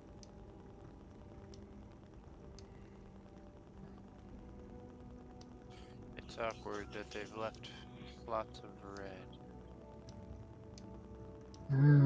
Yeah. I kind of want to pick it, man. We might not be able to get this far down. It looks like they've already picked at the last one and left it, so maybe there's a reason. I'll keep going with Ugbar. Yeah. On our way out, if we need to, if you want to necessarily play with them, let's wait till we head out. Alright. Besides, with me wanting to open my own mine someday, I may need to know about certain things like this.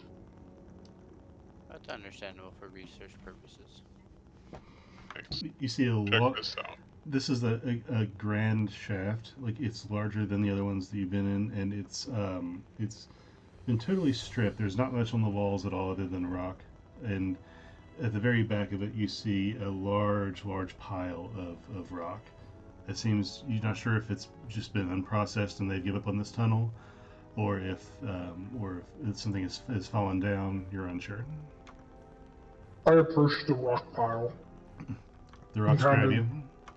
No, they're mimics! No, the rocks seem pretty stable. They're on the ground, and the tunnel just seems to stop at that point. It looks like a bunch of rocks have just been left here.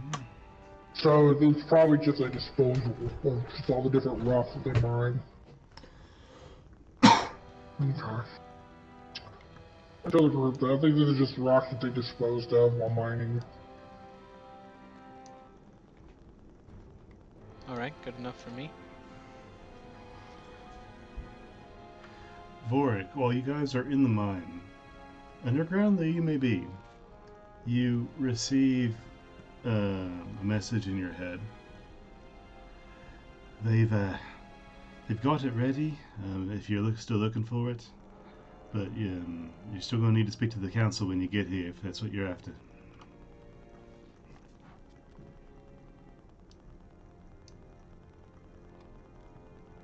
So, Munson, about this theory of right is always right. Coming back through, do we stick to the right still? So we've cleared all the right as far as we can, so this would technically be the last direction of this area, so you would turn until you run out of space. So yeah, just keep following. We can't go any more right than this, unfortunately. While we're going through here, I'm gonna say a little prayer salute and cast Death Ward on myself. All right. Nice.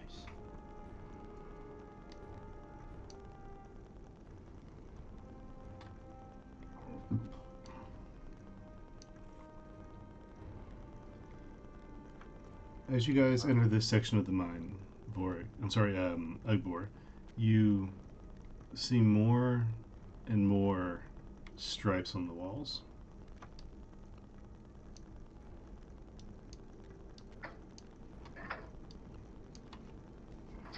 Then, as you continue straight ahead, the path begins to descend ever so slightly. Is it the same colored work that we've been seeing before? Or Yes. Same color stripes? Yes, but it starts to tinge darker and Tinge darker. Hmm. I want to see if I can get a sample of it.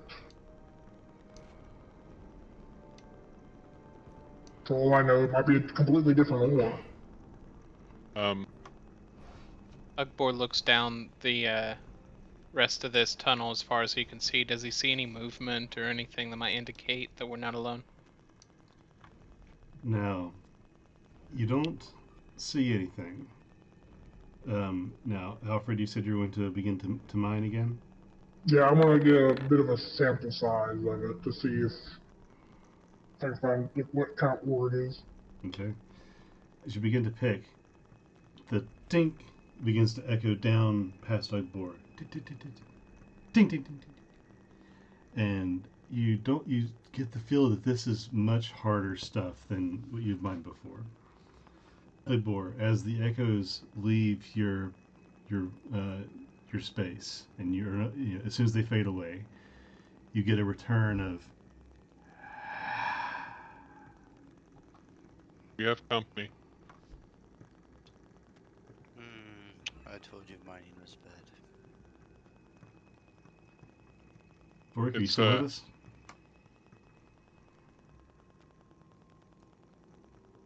Channing, you good?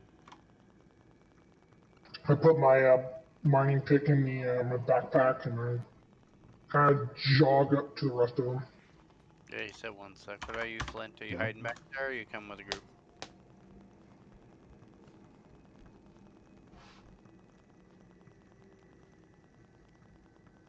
Yeah, my roll 20's acting up. Okay, no problem. Voices sound like they're coming from deeper in the tunnel. I think that if we continue beyond this point, probably expect some conflict. Hey, sorry. Jess called. No problem. Did you hear what I said earlier? About the message. Everything's good. I still have to talk to the council. Yes. All right. I want to reply and say good. I'll try to get there as soon as I can. Okay.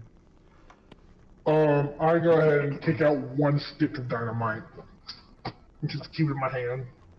Okay. Ugbor hands the pickaxe behind him to Munson and pulls out his greatsword. What am I gonna do with the pickaxe? I don't know, buddy, but oh wait. I'll set I don't know, it. buddy, but I'll set it right here against the wall. Okay. got a feeling this greatsword is going to be a lot better for us than that pickaxe. As you can tell, I don't use physical work. Ridiculous. Okay. More than one way to skin a cat. Yeah, I have someone like you do it for me. Yeah. So has anybody ever heard of that phenomenon where, like, when you're really scared, walking down a dark tunnel, and you don't know what else to do, so you start talking, because somehow talking makes things less frightening? I don't know. I just cast fireball in the darkness sometimes. I just use dancing lights all around me, so I never feel like I'm in the dark, scary place. I love the dark, scary places. It reminds Warwick of his childhood. Exactly.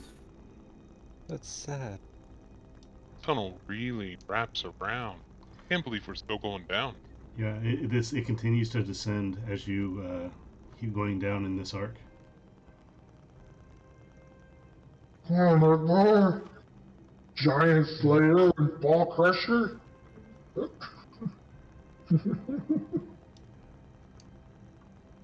As you keep going down, Ugbor, you hear another. Do I hear it as well? Yeah, that's what I was about to ask. Is Yeah, this only happening for me? No, it reaches everybody. You're just in the lead. Okay. I just yell a shut up! Well, that's one way to do it, I suppose. You get a reply of. I already got 4 of these bastards with me breathing in my ear. I don't need you.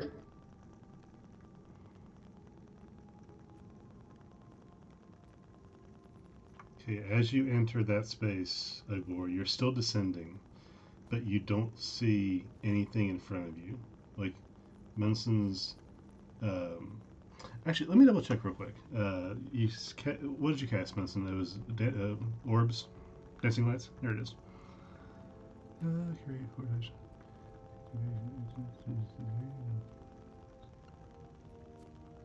Okay. Yeah, you correct me if I'm wrong, but as you look into this space, you're able to see as far as there before the lights have no more effect, and there seems to be just blackness. So, anyone watches any hockey? Nah, I don't watch hockey. Yeah, I hockey? get into football every year, but not much. I was watching some of the NFL draft while I was bowling yesterday. Oh, they did the draft yesterday? Yeah, I saw the first round picks and then started the second round by the time I got done. Mm. Well, I know Too the exciting. NHL playoffs start next week, so it's gonna get some interesting shit going on. Oh, I bet. Hope the fucking Blues will actually make it past the first round this year. You know, if I grew up in a place that had like hockey and stuff like that, I'd probably be more interested. But living somewhere where there's no such thing really wasn't really a big wow factor. Well, if anything, root for the Blues. They've always been the underdog every year. Don't you mean everyone has to vote for the Maple Leafs? Huh. No, the Maple Leafs have more fucking wins than the fucking Blues have, and the odds every year always put the Blues as the worst fucking team to win anything. And so they're basically the Patriots of football. Gotcha. Zing. I wish we had one more Stanley Cups as the Patriots have, let me be honest. Okay, we only won somehow miraculously in 2019, that's all. Well, now that the Patriots have lost their main key players, it'll be a while before they do Super Bowl, I believe. We were there with the Blues and they're I like, agree with that assessment. I don't even know, I can't remember on top of my head, but they fucking only won one in 2019. And they've been like a team, I think, since 19... I don't even remember, like early 1900s. So is it still dark? Did my dancing lights stop working, or do we Yeah, know anything? your dancing lights approach that area, but don't seem to have any effect. And as they enter the space, they just get extinguished. And what about for those of us that have dark vision, via magical or natural? It seems to be some sort of magical darkness. It's just great. black, like looking into a void. Do I see anything with my invisibility? I can see all the way into the ethereal plane as well. You don't see anything immediately. You see maybe some wisps of blue, of etherealness wafting out of your vision. Does anyone happen to have any bat poop or sulfur on them by chance?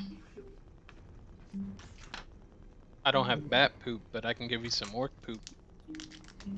I mean, would orc poop work as well as that? Yeah, we're gonna need you on this one. Only one way to find out. I guess. Orc, give me some of your shit. Aha. They're not. You offered. They're I not guess. messing around. Give me a second. I'll go back up the tunnel a ways. Oh, they just shit on demand. I'm gonna find some flat-looking rocks to shit on. Okay. And as you're there, Nightblower, trying to focus on this task, all of you get another sound.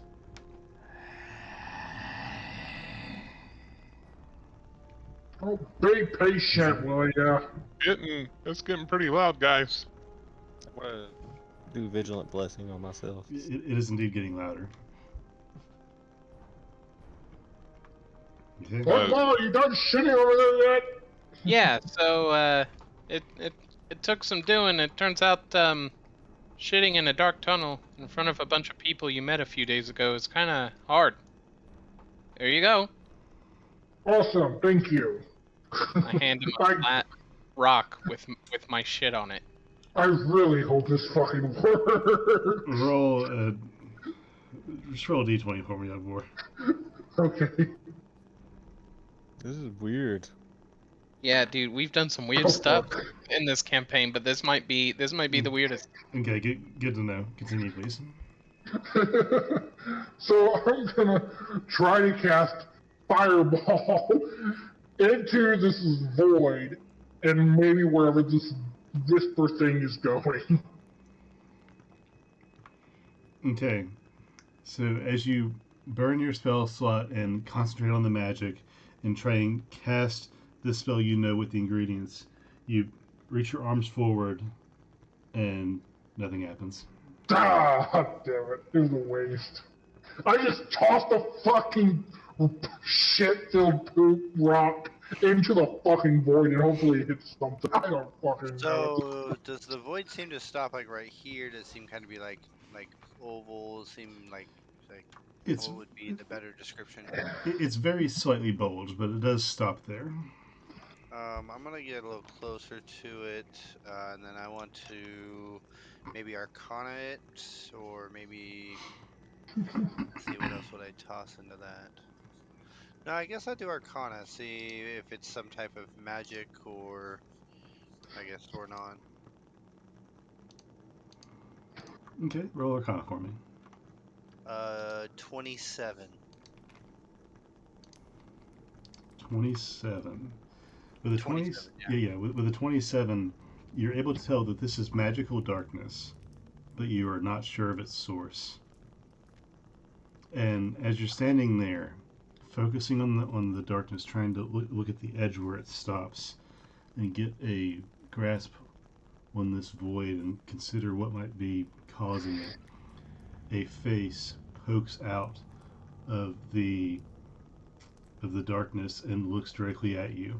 You catch its eye immediately, and it's a black skinned creature that has this elongated face. Its mouth droops down about 6, 7, 8 inches down from its top lip, and just looks at you with this horrific look. I need you to make a save for me. Let me double check this. I need you to make a Constitution save, please. Con save coming up. Yes. 16. 16. Okay.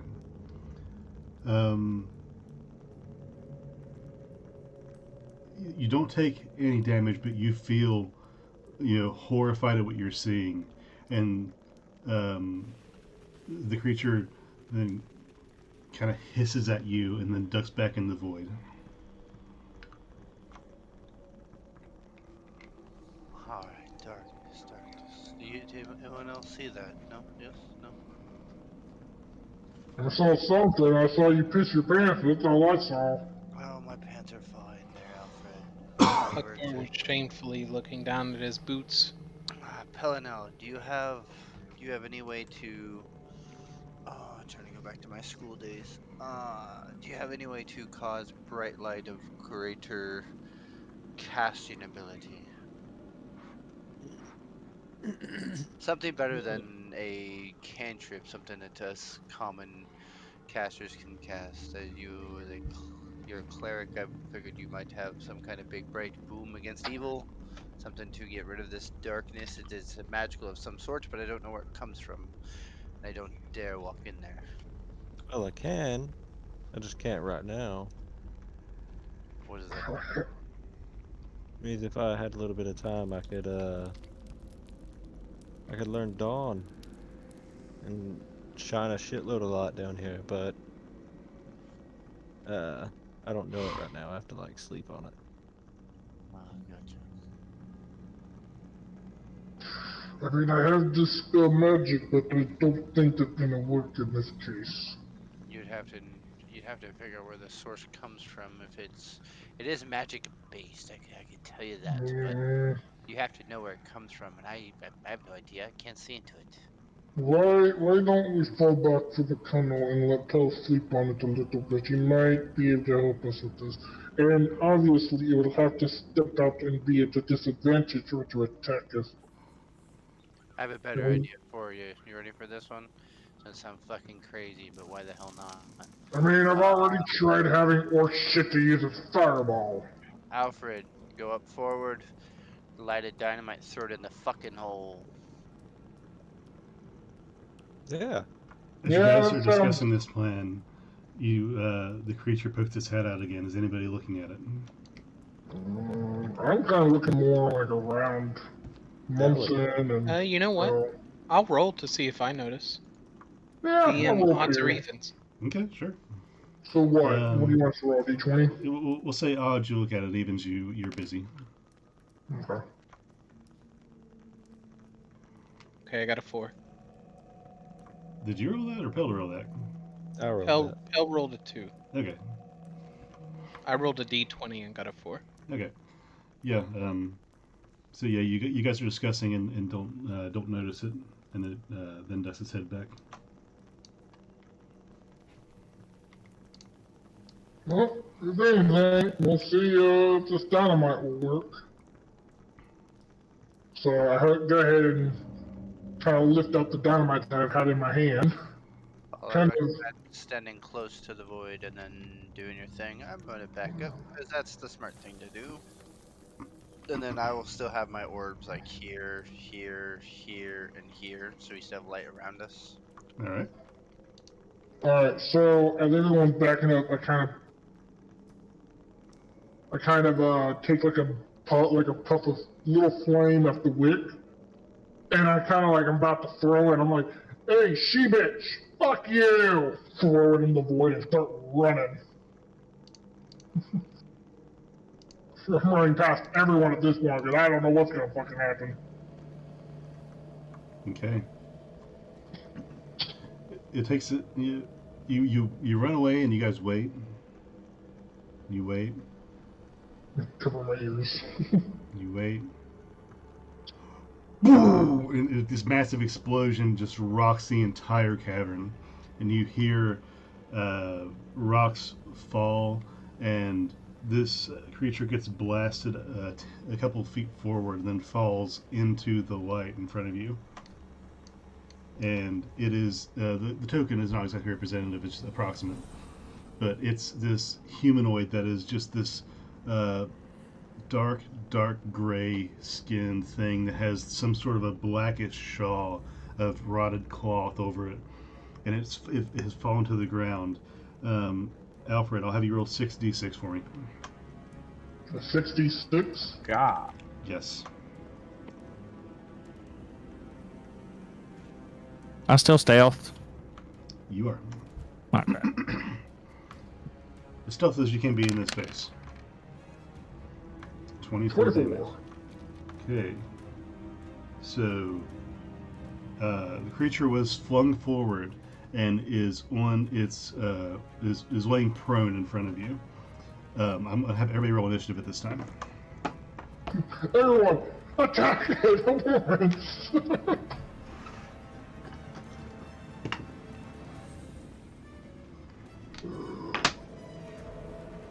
I got a 17.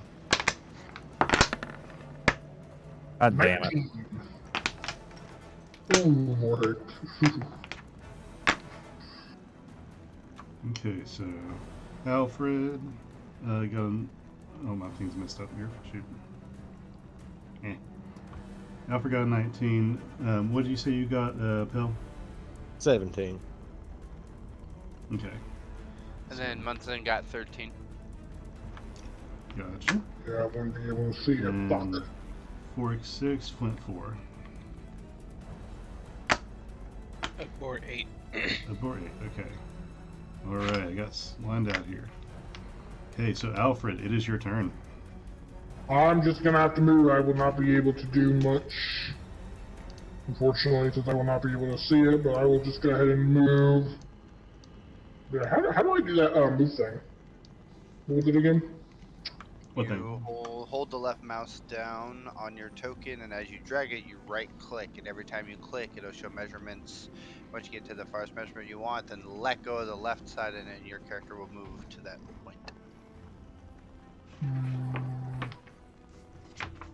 I'm just moving my own map around. You have to click on the roller on the left-hand side. Oh, okay, I see. So. Ooh, Well, okay, I see what the you mean. ruler shows you the same thing, but what Munson's You can talking do it about is just to essentially a select the- series of shortcuts. You can do it with just the mouse. So you pick up your token, like you're gonna move it first. The token will start to move, even though it kind of stays in the same place.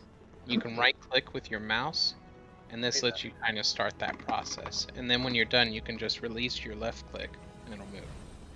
Yeah, that's right. I don't know. Alright, I'll just do that. So, yeah, so I have my turn because I can't do anything. I'm not within visual contact of it. Okay. Hell, your go. Messing your own deck. I'm just gonna walk up, look over at it, and give me a deck save. I'll just cast Sacred Flame on it. Sacred Flame, okay. Let's see. Its dex is that. It's be a 5. Alright, so it fails.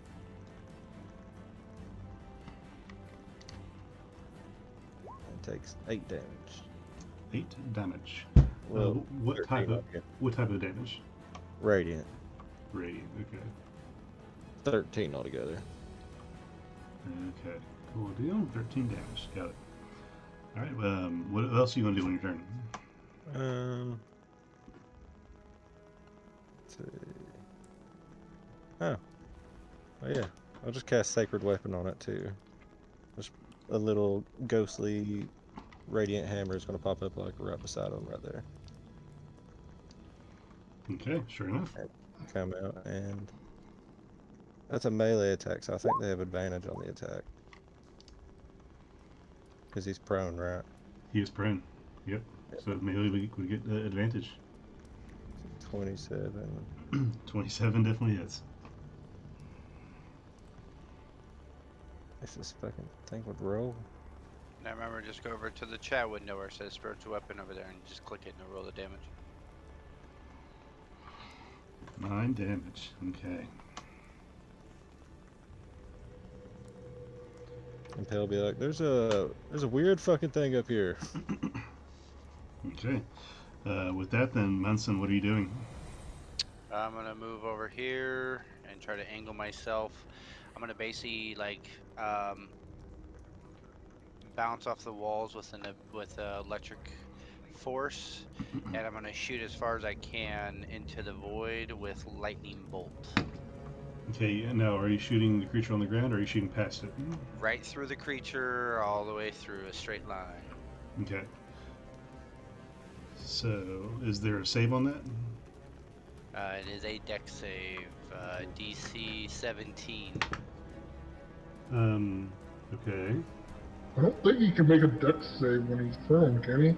Yes, you can. Yeah. Oh, okay. I'm trying to think, does he have disadvantage though because he's prone? No, it doesn't. No. Okay. No. I thought it would. Either way, he rolled a natural 1. So it barely makes it. No, I'm just kidding. Nope. He has a plus 17 to his deck. Yeah, Oh, so, Jesus Christ. so what's the damage on that, buddy? I'm rolling now.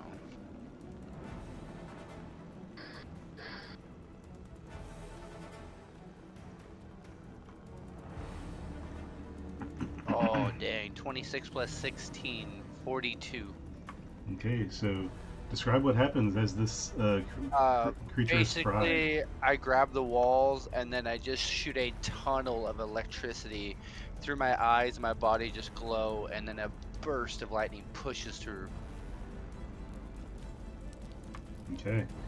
The creature vibrates slightly as it cooks with electricity, and all that's left is a smoking corpse on the ground without even having the chance to get up.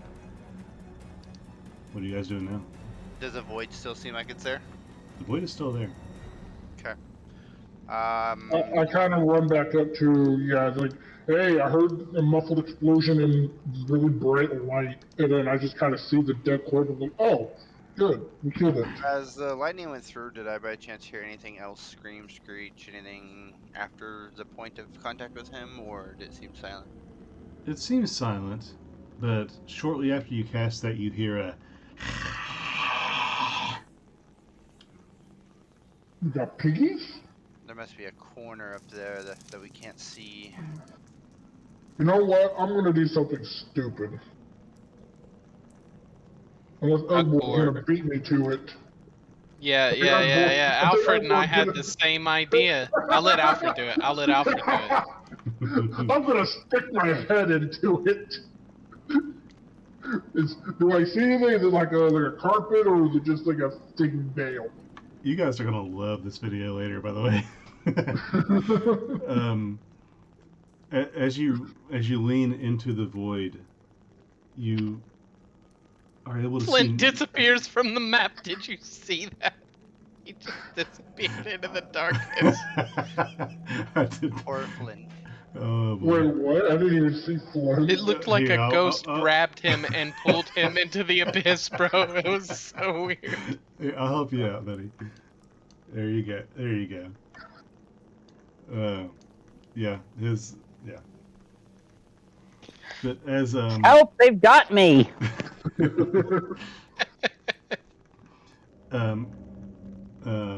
Alfred, as you lean into the darkness and try to get a bead on anything, it's just black before you feel a hand around your throat pushing you backwards, just outside of the dark, and you see a similar creature looking you dead in the face.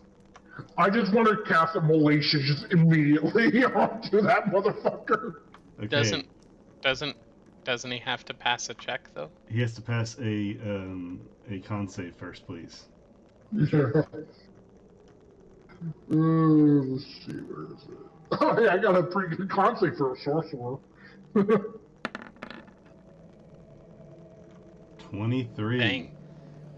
You look into its eyes and see something similar of the black void behind it, and ever so slightly glowing amber light flashes from within its skull, and it looks like an abyss you aren't able to comprehend or explain, but you are not fazed by it. And as you stare at it, you cast Immolation. And do you have the spell stats for that? I'm not familiar. Yeah, it's yeah. Let me see here. I believe it just needs to do a dex save on it of 14. Sure. Dex save. It rolled a 14 for its dex save. Oh, so it gets half damage in, so it takes only 15. Okay, so 15 damage. Let me write that down. And then I'm just gonna fall back and yell to the rest of the party, guys, there's more of them! Okay. Now that it has come out, we will basically use the same initiative stat. Alfred has just gone. Pell, it is back to you now that we are back with a combatant. How far away? Let's see. Oh fuck! No, wrong way. I'll move this up there as a bonus action. Okay. And I'll swing at it again. Okay, so you're going to swing out with the hammer? Yeah, with that spiritual weapon. Okay, so that's a melee attack, right? 27. 27 is going to hit, kind of. Okay. Kinda? Hold up here, kinda! Takes 8 damage. Alright. And then I'm going to... yeah. I cast Guiding Bolt at first level at it. Okay. Is that a save? Nah, I'm just gonna roll it. Okay, cool. 28. Yep, that hits as well.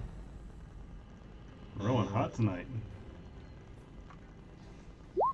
18 points of damage. Good Radiant damage. lord. Alright, 18 damage. Is that going to be it on your turn? I'll move back like right here. Be like, come get in on this, Flint. And Hey, that's it. Munson, you're next. Then Ugbor.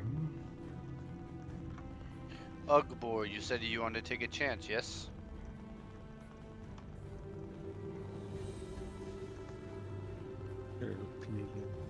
Mr. Ugbor, Sure. What do you need me to do? you go completely invisible. Go find the source.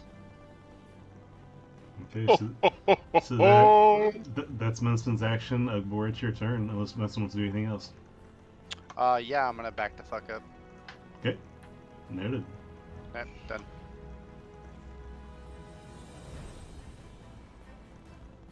Oh baby. So, Ugbor, where are you at? Yeah. So okay. Well, with my newly found status, I'm a rush in there. Yeet. Later, guys. Whirlwind! Okay, so you're just running in? Running blind. Okay. Smack his head into the Munson, help me out. Is someone within in magical darkness able to see within the darkness or no? Like, is it a bubble or is it a solid? So it is a solid. Okay. Literally, as you're walking, you can't see. You can't even see your hand in front of you. Okay. Okay. I'm gonna queue up some checks here on my player sheet. All right. So Ugbor is going to let's see. He's expended his entire movement. Let's say that once he crossed the threshold, he had about 10 feet. I think he's sitting about right here. Dustin, you know if that's true or not. Mm-hmm. You also see this in the video. Okay. So, once I went through that field, Ugbor literally just drops down on all fours, super embarrassing looking, and just starts like feeling around on the ground for anything that isn't firmly in place, anything that will lift off the ground. Okay, and which direction are you grabbing at?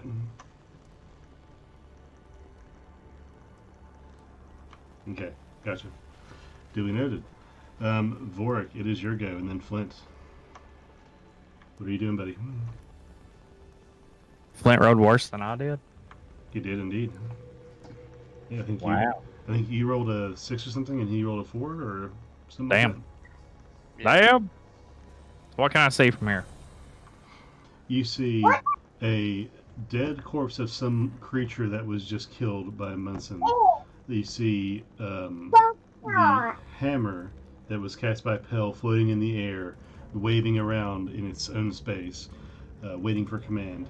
There is Alfred, who has just been tossed backwards into the light from the darkness, and you see just the front of something barely popping through the darkness. This thing? Yes. I'm gonna try to hit it. Okay. And you're going to still be stealth because they have not paid you any attention yet. So you do have a sneak attack on this.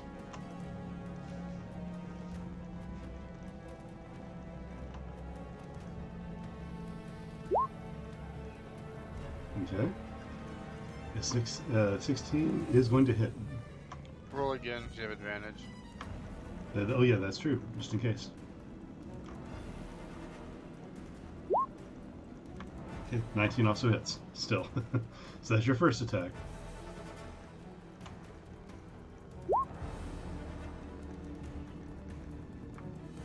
Okay, does that have the... Oh, no, that's your bonus attack. Okay. 14 does not hit.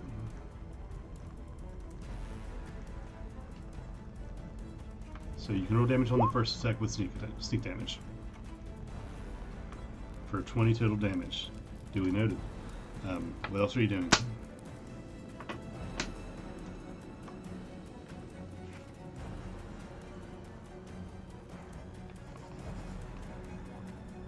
think I'm gonna wait on this. I have nothing else. I'm good. Okay. Flint, you see Vorik toss daggers at this creature, and you hear a thump followed by a as it descends back into the darkness. What are you doing? Are you able to work with roll 20? Yes. Okay.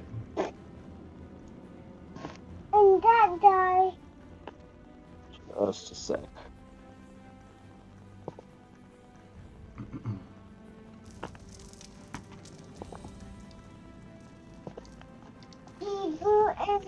So I can see these two things up here.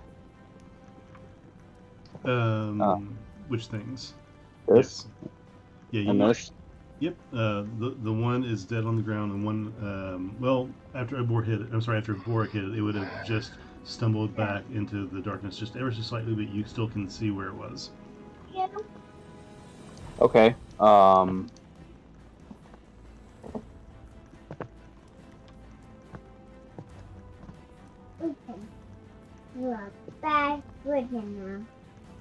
Okay, I will.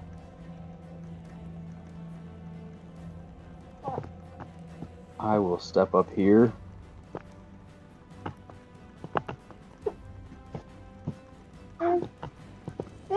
And guys, I will cast Thorn Whip. Okay.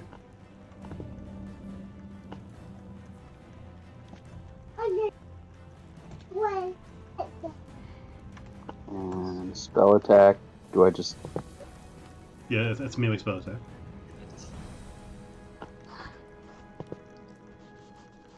Where would I click that? Like, what do I click? Munson, you have anything on that? I mean, What are we doing? he's doing a melee spell attack for Thorn Whip. I'm not sure where you should click on the spell to make that happen. It may not. I don't know if it's set up correctly. If it would, it should just be in your character sheet. Under your attacks on your core, not in your spells, but in your core. Should have where your your quarter staff or your attack spells are. There should be one in there that says Thorn Whip that you should be able to click. But if you're on D&D, Oh, okay, okay, I see it. Okay, cool. There you go. Perfect. Awesome. Thorn Whip's a spell, yes.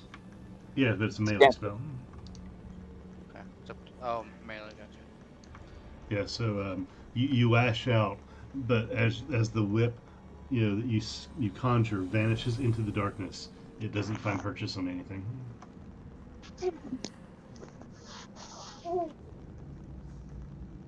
All right, in for a penny, in for a pound.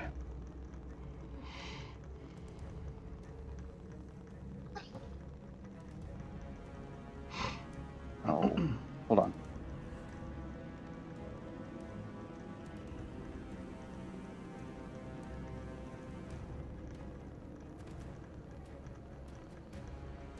All right.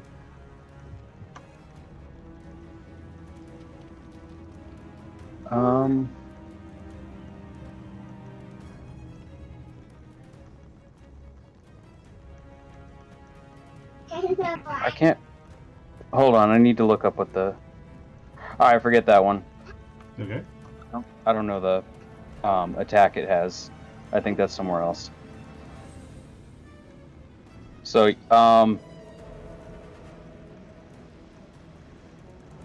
yeah, that'll be my turn then. Okay. Fair enough. So with Flint done, this creature is going to again lean he's going to go out of the darkness, but this time he's like crawling prone. And Alfred, you see him poke out of the darkness, and he's going to stare at you. His jaw is going to drop even further, like 8 inches down off his face, just in this horrific stretched face. It's going to stare at you. And you should make another con save.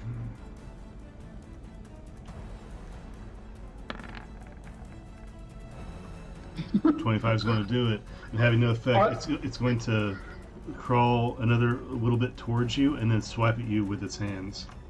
I just kind of reply, if you keep opening that mouth that big as yours, you're going to have to stick something into it. And it's going to, let me find the attack on that. It's going to swing for 15 to hit. Just barely passes me, so what does it hit me for? That's going to be, let me find my dice here. That is going to be 5 bludgeoning and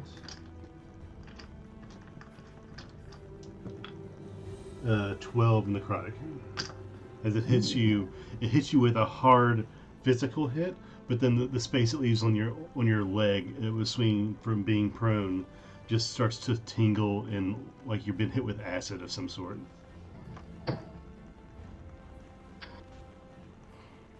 Oh, you son of a bitch! It's more than that to bring me down. Okay. That's going to be its turn. Ugborn, as you're in the darkness, Yeah. you feel around and you don't feel anything until you feel something try and whisk past you ever so slightly, like wind. You reach back and try to feel it, and nothing's there either. We're back to the top at Alfred. Does it still have its mouth open by chance?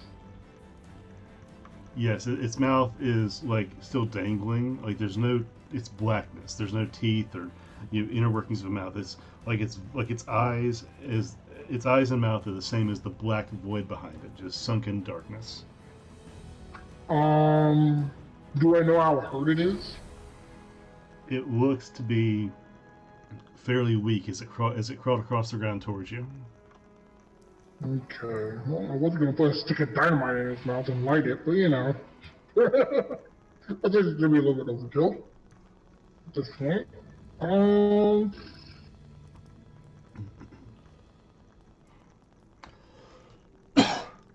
You know what? I'm gonna go ahead and cast. I'm gonna cast Firebolt and try to hit it inside of its mouth. Okay, roll to hit.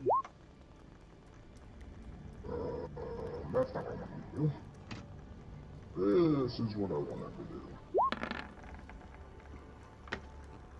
14's not gonna hit. So it didn't hit? It did not hit, no. Damn. Well, in that case, I'll just stand here and, you know. Like you, Stare at it. as you were hit, you jump back and try to fling a firebolt at it, and you just swing wide as you were currently in motion, getting away from it as it hit you. Did I hit anyone behind him by chance? You have no idea. You know Ugbor ran behind him. Well, I would hope I haven't hit him, but you never know. I guess I didn't hear any screaming, so, you know, I didn't hit Ugbor at least.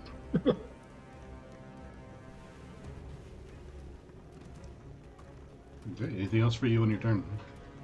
No. Okay, Oh, you know, my bonus action, I kind of pull out a stick of dynamite in my hand, but don't do anything else with it. Okay. Pelna, what are you doing? I'm gonna look over at it, and I'm just gonna cast Sacred Flame on it again, so give me a dex save. Okay. 17. Dex save is 15. Alright, so it still fails. And it will take 18 damage. Okay. Describe what happens to the creature as you kill it. Just like snap my fingers and like little wisps of silverish light, just like consume it. Okay, and it stays prone on the ground, and all of its strength leaves as it collapses, and it is now gone.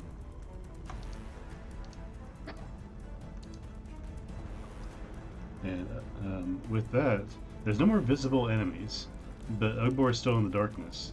If Hell doesn't have anything else to do, it's Munson's go. I will hold I'll hold a firebolt if something pops out at our dragon again. I'm sorry, I couldn't hear you. What are you gonna do?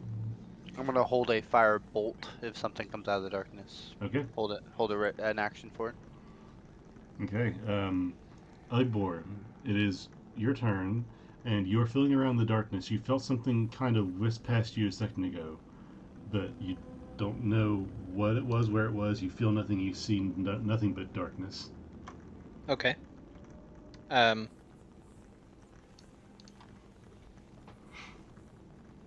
Let's see. Ugbor is going to feel over towards his left, does he eventually find a wall? Yes, you do eventually find a wall. Okay, he uses the wall to stand up. Maybe that's his action. Okay. And then he's going to move forward like 10 feet. Okay. While still leaning on the wall. He's using the wall for guidance. All right. And then I guess that ends his turn. Okay. Vorik, what are you doing? Work is AFK at the moment. I see.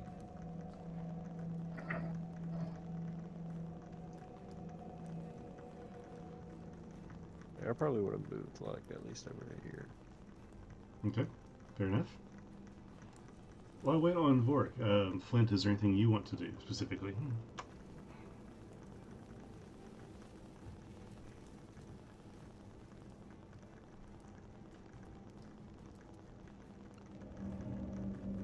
I'm just going to just have my wands at the ready.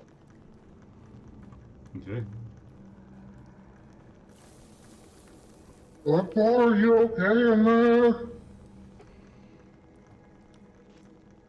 Do I hear him? Yeah, you can hear him. Yeah, buddy. It's really hard to see in here. Yeah, no shit, dumbass. How about you get out of there so I can throw another fucking TNT? There's an idea. Yeah, instead of being blind.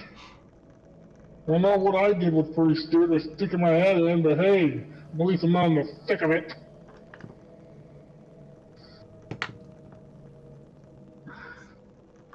Okay, Ugbor, as you're in the darkness, you feel something not whisked by you. You feel something like waft across your back, like a sheet of sheer silk, just falling off of your shoulders. And as you feel it, you feel pain follow it in the form of necrotic damage. You are Okay. you are taking 6. Let me see. Oh no, that was wrong. It was this and that, which if I roll them is that. You take 9 plus 2 is 11 necrotic damage, and you feel weak. Like you feel like your strength is draining from you. And you're going to have your strength score reduced by 4. 4, wow. Bro, it sucks. Akbar, get out of there now, follow my voice! So it's still my turn then? No, that happened after your turn. Okay. If Vorik comes back, we'll let him take a turn. But that is the end of that. Alfred, it's back to you. Akbar, I really, really hope that you're making your way here now. I pull out another stick of dynamite. Can I dual wield dynamites? I mean, you have 2 hands. Okay, that's true. Alright, so I'm gonna hold for a little bit longer until hopefully Akbar comes back out. But if he doesn't come out by the time, his turn ends, I'm just gonna throw him in the void. I'm gonna throw one basically to the left here, and then one to the right here. Okay. I will say that to light and throw a dynamite will be an action. How long is the fuse and how long would it take to go down? Judging from the ones before, it takes about 3 seconds for them to explode. So one whole round. 3 seconds, half a round. Oh, half a round. Yeah, it would resolve kind of within your turn, basically. Okay. You know what, Will? I really hope you won't get hit by this. Come if you'll wait. What are you doing? You do anything? You pull up? Yeah, I'll wait. Okay. Hell I don't no. want to actually fucking kill him. Oh my lord. Hell no, your turn.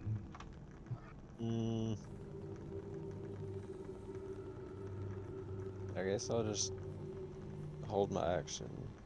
I'll hold a bonus action if whenever Ugbor comes out, I'll just cast a healing word on him. Okay, so you're holding healing word. Yep. Then You won't Munson. be able to. You won't be able to see him though. Whenever he comes out. Yeah, even when he comes out, you won't see him unless you have seen Viz on. Yep, that's Oh, true. he's moving. Oh, I didn't know. I know you didn't know. Same thing. I mean, I'm not gonna get closer. I'm not sure how to really deal with what's in there, considering I know I can't see in there. So I'll just hold another firebolt and wait. Okay.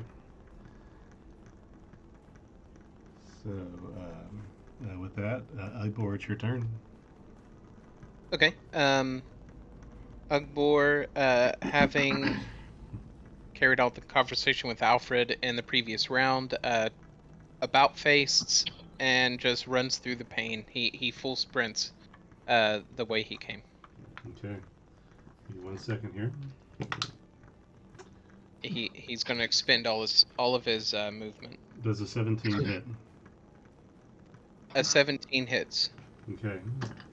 So you're going to take another 6 necrotic damage as you run through what feels to be like just drapes of silk. Your strength is going to drain by another 1 point, and you're taking another 6 necrotic. Okay. And with that, he expends his full 40 feet or as far as he can get, and calls it. Okay. What is 40 feet that gets you about creepy there. idea? Let's see. Yeah, that's, if you wanted to run full sprint, that's where you're at. Alright, sounds good. Okay, you guys are all out of the darkness. Ugbor is invisible. So for the time being, you're not in active combat. So we are going to drop initiative. And what are you guys doing? Well, Alfred was gonna throw a TNT, I thought. Yeah, quick question. I just kind of thought of something. If I fire breathe and I bring up the 2 sticks of dynamite, would that be lighting them at the same time? Like fire breath? Yes, but that would be 2 actions if we were in initiative. If you're doing it right now, it would take basically 9-ish seconds for you to do that. But it would be you using your fire breath, and then after you did that, you'd be able to chuck the dynamite in after that. Guys, I'm gonna do something stupid again. What's that, buddy? Ugbor, do you know if it goes more to the left or to the right? Flint starts running back. What was that, Flint? I start backing out. DM, does Ugbor recall any kind of like interpretation of space or volume of the tunnel past the darkness? The only thing you were able to feel was the floor and the wall that you used to help stand up, and it seemed to be on at least that side a straight wall for the 10 feet that you went in, or roughly 15, I think. All right, so I'm not really sure how deep it goes, but I can tell you that for about 10 feet or so, there's not a gap or anything on the left. It's just straight tunnel.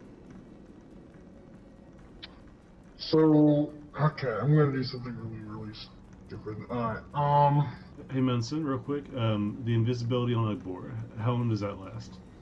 1 minute or until I drop concentration. Okay, so we're about probably 30 seconds in at this point. Well, it's only been 3 rounds, so it's been, 6, 12, 18 seconds? 18, plus there's been this time out of combat that you've been talking and doing stuff, and Alfred's contemplating things, so I was saying about 30. I was gonna say that, because I didn't invis him until we started combat the second time. Oh, that's right. Okay, well, okay, anyway. Noted. Proceed. I'm gonna go ahead and just step into, just like 5 feet into the darkness, and I'm going to instantly breathe fire towards the left. And as I'm doing that, I'm kind of like raising the 260 TNT I have in my hand to light them, and I'm going to throw one basically as deep as I can on the left, and then as deep as I can on the right, and I'm gonna fall back into the light. Okay. That's how like my actions are kind of. My plan is going. I don't know how you want to do that. Okay, if you don't mind, draw on the map the direction of your fire, because your fire is a cone, right? Yeah, I think it's a 15-foot cone if I remember correctly. Okay, so draw the direction of the middle of the cone of your fire. All right, give me a second. Let me check if it is actually.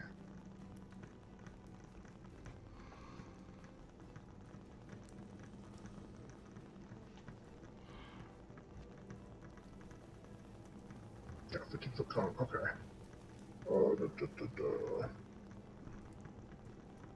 So I'm going to essentially go. I'm back. Okay. Sorry. Okay, so that's your cone of fire. Now, after that resolves, you're going to throw dynamite where? And Yeah, go ahead. Draw the lines, please, again. Yep, I'm going to go ahead and draw one here, and then essentially in this direction. Okay.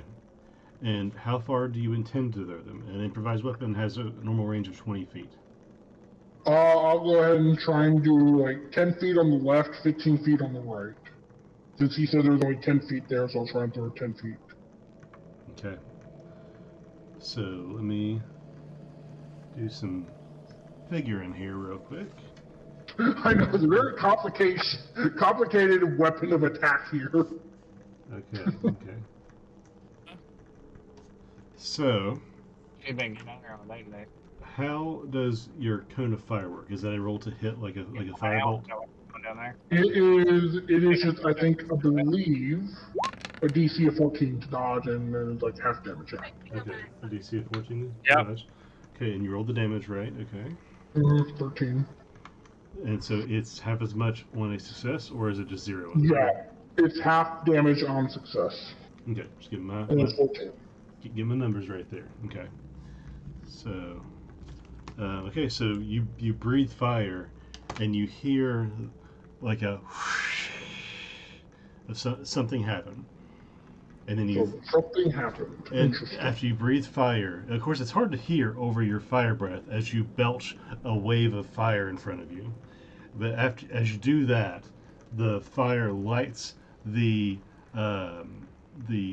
explosive sticks that you have, up against your mouth like cigars on both sides. Then after you cast your fire breath, you chuck one and then chuck the other. And I will note where they land real quick. Hang on. You said 10 feet on the left side, 15 on the right. Okay. Mm-hmm.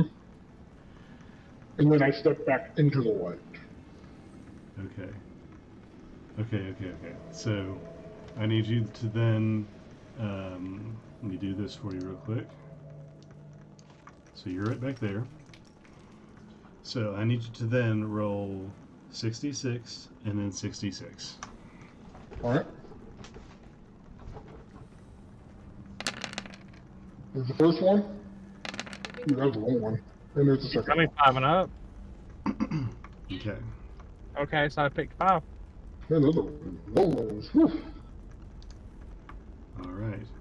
So, you hear something hiss or something of that nature as you belch fire. Then you chuck these sticks in, head back into the light, and it's weird because it's not a fading into the light. It's like you jump out of a curtain to just a bunch of visibility again.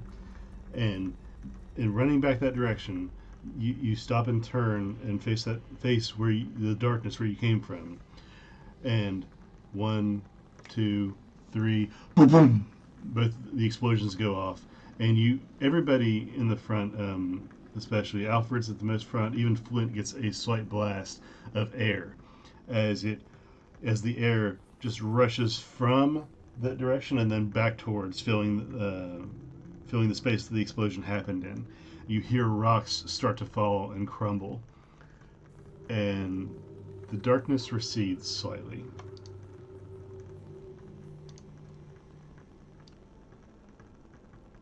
And that is what you see. Oh, Jesus. Interesting.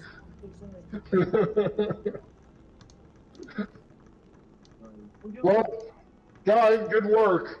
I made the darkness go away a bit. Bad news is I almost killed myself. Don't kill Cedric. Who said that? Then, yeah, so there's no enemies nearby right now. So initiative is totally gone. You don't see the thing that was there before because there is now a giant pile of rock, not blocking the way, but almost so. There's a giant pile of rock directly in front of you. Well, let me just kind of draw it if that'll help. Here, let me see. All of this is fallen rock.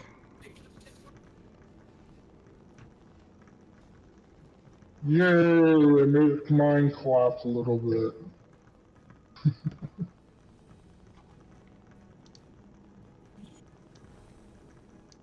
Okay. So you see the mine continue down. There's still a bit you can't see from where you're at because of the distance. But what are you guys going to do? Come on, guys, let's kill these bastards. They're not tough.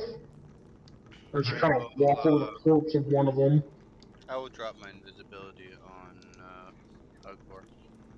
Is everybody alright? Does anybody need healed or anything? I mean, I got hit a little bit, but I'm okay. Guess I can't bandage myself later.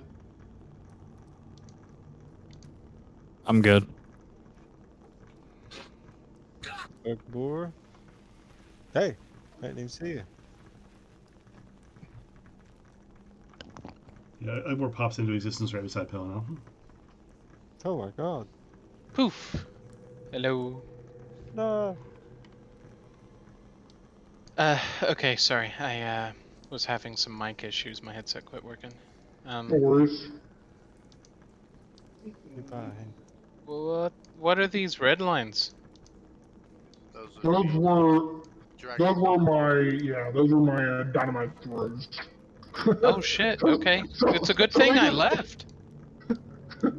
It looks like this is pretty much just a straight tunnel. It's a good thing I left. I would have been, would have been That would have obliterated. been good. And then, like, I just fire breath the wall, and I'm surprised it didn't go back into me, because, you know. Okay, So, so I'm just up ahead. all right. Munson, am I still invisible? Invisible? No, I made you invisible, as it seemed like you took damage when you were in there, as you came Yeah. weaker. So, flawed thought process. Yeah. I can get behind that. The cave still descends as you guys progress, and it gets slightly steeper, but not unwalkable, and it gets colder, and a little colder. And you didn't notice it at first, being underground. It was an easy transition, but now you're almost able to see your breath. Wow. It's getting kind of chilly. I'm breathing extremely extra amount of steam, because I'm fucking dragon. Well, I can breathe fire. And after what I've just done, yeah, you see a lot of smoke coming from me. You still have one more stick, yes, Alfred. I do have one more stick. It's in my back pocket. Roger that. I bet the ladies find you quite smoldering, Alfred. Oh, you have no idea. The stories I could tell from back in Sunday in the brothels. Oh, the ladies there would definitely treat you well. Whoa. Poor just jumped into the way. Darkness doesn't scare me. Whee! Oh, I know you're willing to battle, but come on now, don't be stupid. Blade. That's Okay. my job. You guys along with seeing your breath and descending down and down into the earth, you almost lose perspective on where you are. This turning tunnel and being under the mountain, A and wee the bit. temperature change, it's very disorienting, and you feel enclosed in a dark, deep space. Pretty sure we've been down for years, guys. I don't know how we could have been when there was no turnoffs to begin with. And at this stage, Munson's lights again fail to illuminate past that wall. Do I need to throw another TNT stick at this bitch? I know what to do, guys. Tra la la la. No, I'm kidding. There's now whispers, just like the same sounds as before, but almost a constant just. Do I still feel blue orbs and stuff like that? You still have what? Do I still feel like blue orbs and essence Careless whispers. of death and all that with my invisibility before? Yeah, you don't see anything that's invisible at this time. No. Is he seeing what the same thing that he saw earlier, or has that illusion vanished? The blue little orb you were talking about the last. Yeah, you like describe these like curtains of energy or these orbs. Oh, yeah. Sorry, that. Yeah, you're seeing the wisps of blue ethereal energy become more prevalent. The deeper you go down, and it continued the whole way, but it wasn't like figures or entities. It was like wisps and parts of things that just waft into and out of existence, and like this fog-like mist that just gets thicker and thicker of blue energy as the deeper you go down. So yes, those are still here. I was rolling perception for if I can figure out how many like different types of whispers there are, like how many people are there, or how many of these things are there. It sounds like an innumerate amount, like Wraith-like. like sound. It sounds like it has to be probably uh, at least 6 or 7, but it's hard to tell. They're the constant chatter of whispers. It almost sounds like a brain-numbing dissonance that is hard to comprehend, but it's hard to make out. I'm gonna I, tell I, I'm gonna tell Alfred to stand in the corner here, and kind of feeling how our paths have been going. I'm gonna tell him to throw the dynamite to potentially 20 feet straight in that direction. I agree with him, but I'm gonna say 30 feet in that If you could, direction. I think you can only throw 20. You think 20 would be? You think Oh, you I think think 30 would 20 be? is all you can do because it's an improvised weapon, which is I 20 thought I feet. thought you said 40. What was it? 40 feet that you said? Or is it 20 and then 40 disadvantage? No, it was 20 and then 60. The 60 with disadvantage. Oh, okay. Oh, okay. So would So he just 20. roll to Okay. see how far he would throw it after 20? How would you define measuring that?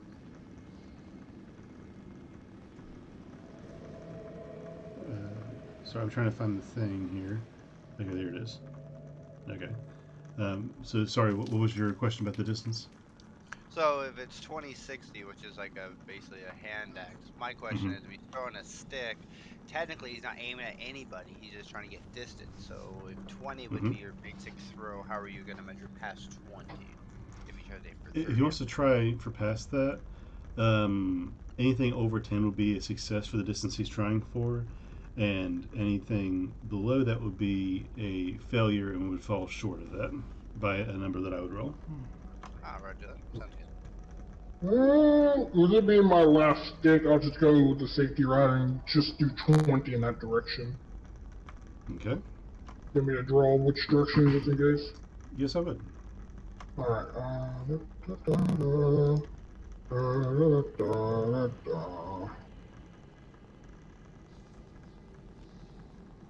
So 20 feet is about there. Okay. Good to know. Mm-hmm. So how are you going to light them?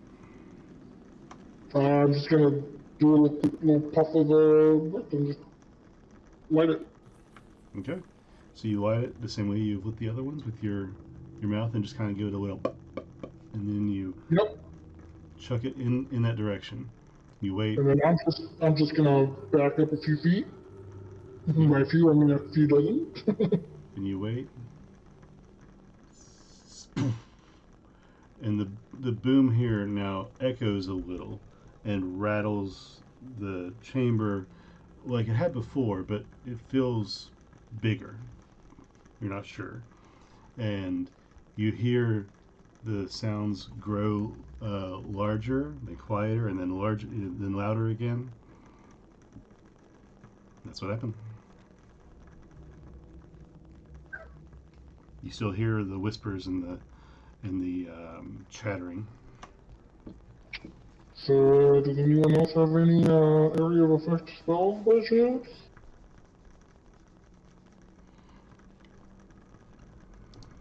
I do, but without vision, I don't like to guess. Do I have to have vision for fireball per se? Let me double check that.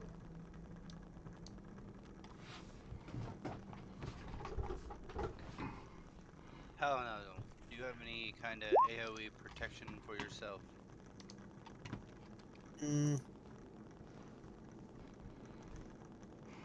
Protection. Let me see. You know, maybe.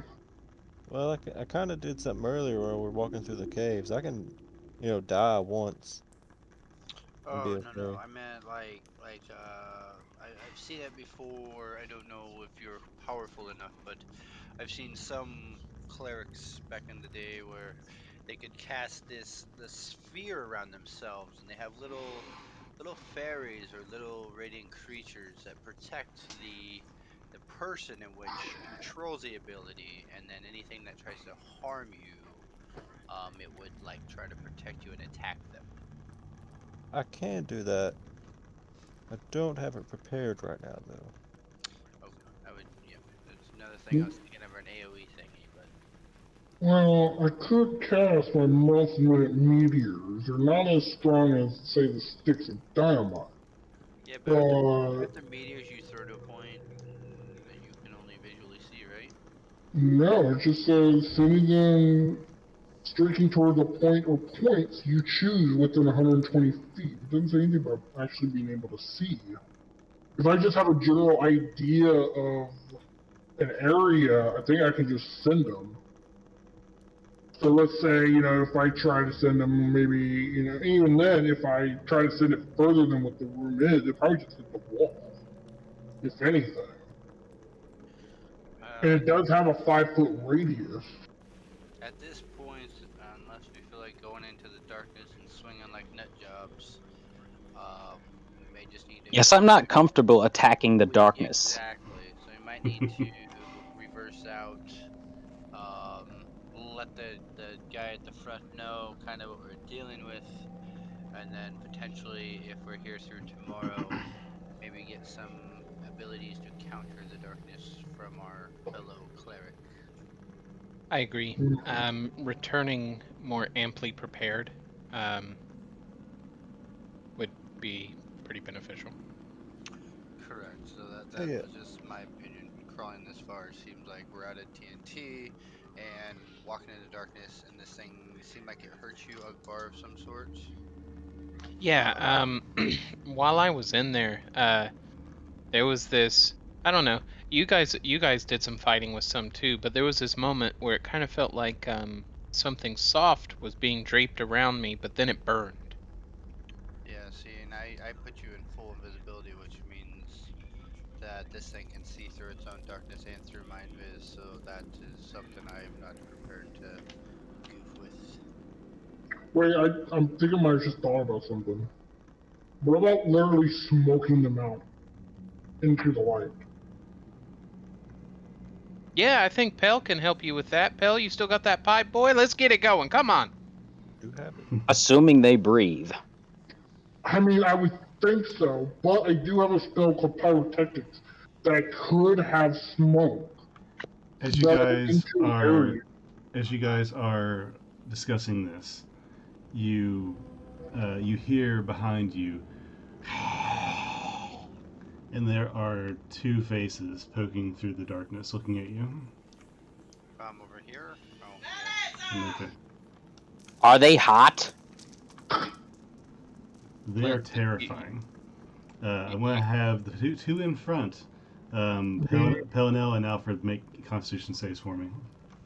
Your buddies from earlier tried scaring me.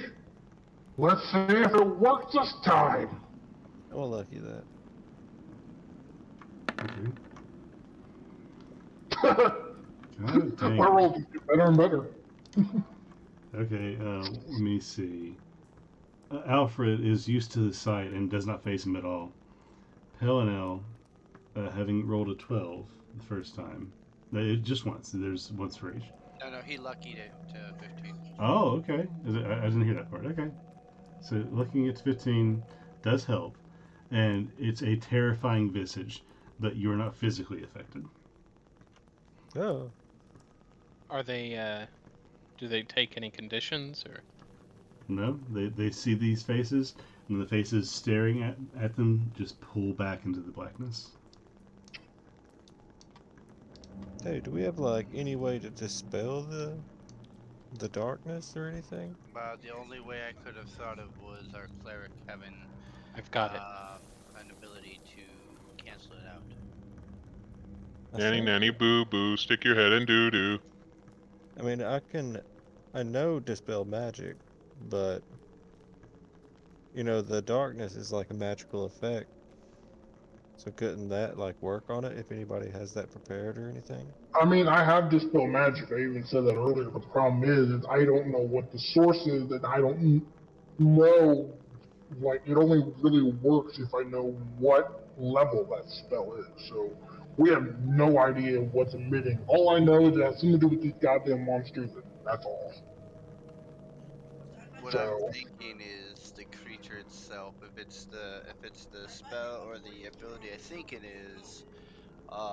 It would be he probably has the monster, the biggest monster in there, must have darkness upon his body, and he's carrying the darkness himself, which means it travels where he goes. So you'd have to potentially be able to see him to dispel it.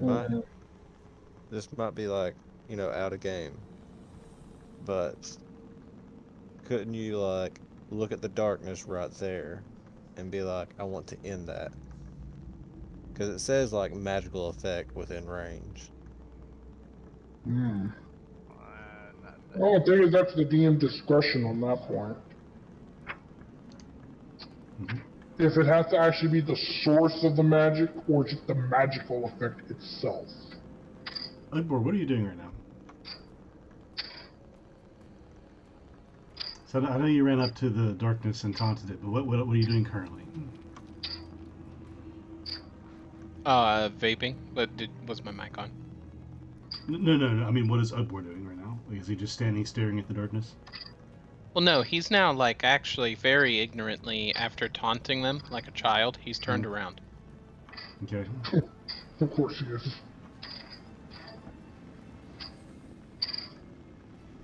So Ugbor. Does anyone have? Sorry, go ahead. Ugbor doesn't see what happens as you guys are standing here discussing your options, and one of the creatures runs out of the darkness in full view of everyone, and is going to tackle Ugbor, beat him once against the side of the body, and that is going to be a where's that number at? Where did that go? That's a 16 to hit. 16 hits. So he's going to take, let's see here, where's my thing at? That's the right one. That is D4, where'd you go? That is 4 bludgeoning damage, and then, if I can find my other ones here, 4 bludgeoning damage, and 7 necrotic damage. 4 bludgeoning, 7 necrotic. Yes. And this thing is behind you, like not grappling you, but like leaning into you and beating you with its arm. And its skin is not oily or anything, but it's just a dark shade of gray, and its face is distorted longly, and it's draped in this dark gray, almost rotten type of material. Okay, so it's more or less hanging off of me, right? Basically. So at this time, Okay. I'll have everybody re-roll initiative. Akbar, you idiot! How many times to tell you? It's my job to be an idiot. Okay. Let's see.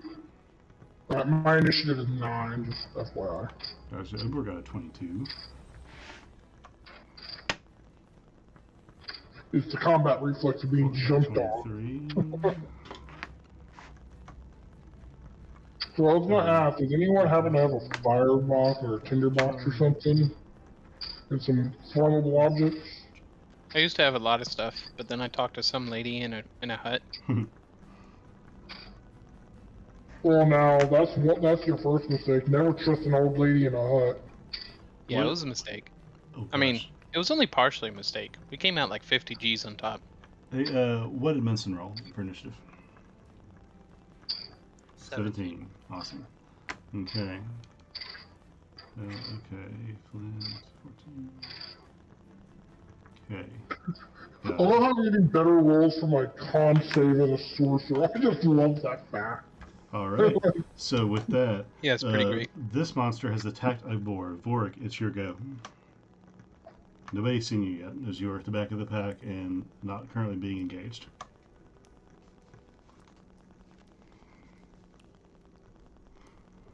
Not to mention, you are still basically trying to stealth in this cave while you're going through, and you are like behind 4 people. What'd you say? I was. Oh, They called me from work because we about had a guy die. Oh gosh. Wait, what? Yeah. I don't know yet. They said when he rolled out in the ambulance, they were giving him chest compressions. So. Shit. Was he Work bit? related or just He got bee. He got stung by a bee. Oh, He's wow. allergic to it. That would be. I hope he's all right, but that would be the crappiest way to die. The shittiest thing about that, like you said, that'd be the crappiest way to die. This motherfucker's been shot 3 times. No, you can't survive 3 gunshots and then go out from a bee. That's not. He is stronger than a bullet, bro. If that's the case, then God had a fucking horrible sense of humor. And I'll be right back. I take a piss break. Anyway, topping the initiative, it is your go. Nobody's seeing you. You're basically hiding behind 3 people right now, so you are basically hidden. So we only know that this thing is here. You've seen 2 come out and glare, and this one has been so bold as to jump out and attack. Okay. Did you read what I sent you, Dustin? I did not see that. Let me read that. Yeah. Like I said, I'm not sure how you want to play that out. I'm just telling you what I saw. So he hadn't got it, because apparently he bought eggs the other day and left them in the fridge. I don't know what's fun. He said he was going to talk to you. He only seen you when he came in or something. Good thing you have advantage for. That's not my advantage roll. That was my other roll. Hold on. Yeah, that was the bonus attack. I said, no. I was like, the girls think you caught him time. Okay, so are you targeting the one creature behind Ugbor? Next Tuesday, and I was like, they know that you work here on Wednesday. And I was like, I told him, I was like, yeah, you Or to Jimmy? days and stuff. And he was like, no, I think Your mic is very low. Sorry. the other one. I was talking to him, said bye. And then I told him, I was like, what What'd you say? Oh, I said, who are you targeting? Are you targeting the creature behind Ugbor? That was the lawyer's office. That it was soft that time, Dustin, but I did hear him say yes. Okay, cool. So being behind Ugbor and everybody in front of you, he's going to have basically cover with that. But the 24 will hit. And then he said, yeah. And then he went, see you next Tuesday to me. Let's see here. Sounds familiar. 20. Okay, 20 damage. Noted. What else are you doing? I want to move up a little bit. I'm good. Okay. I'm trying not to burn my extra attack until I have to. Gotcha. So, Ogbor, what are you doing? Ugbor's gonna reel back in pain, Ah! and he's gonna take advantage of the fact that this thing's hanging off of him. He's gonna like essentially jump in the air and try to people's elbow this thing on the ground since it's not letting go of me. Okay. Okay. Um. Hmm. I believe this would be considered either a grapple or a tackle. Yeah, let's go with tackle on that.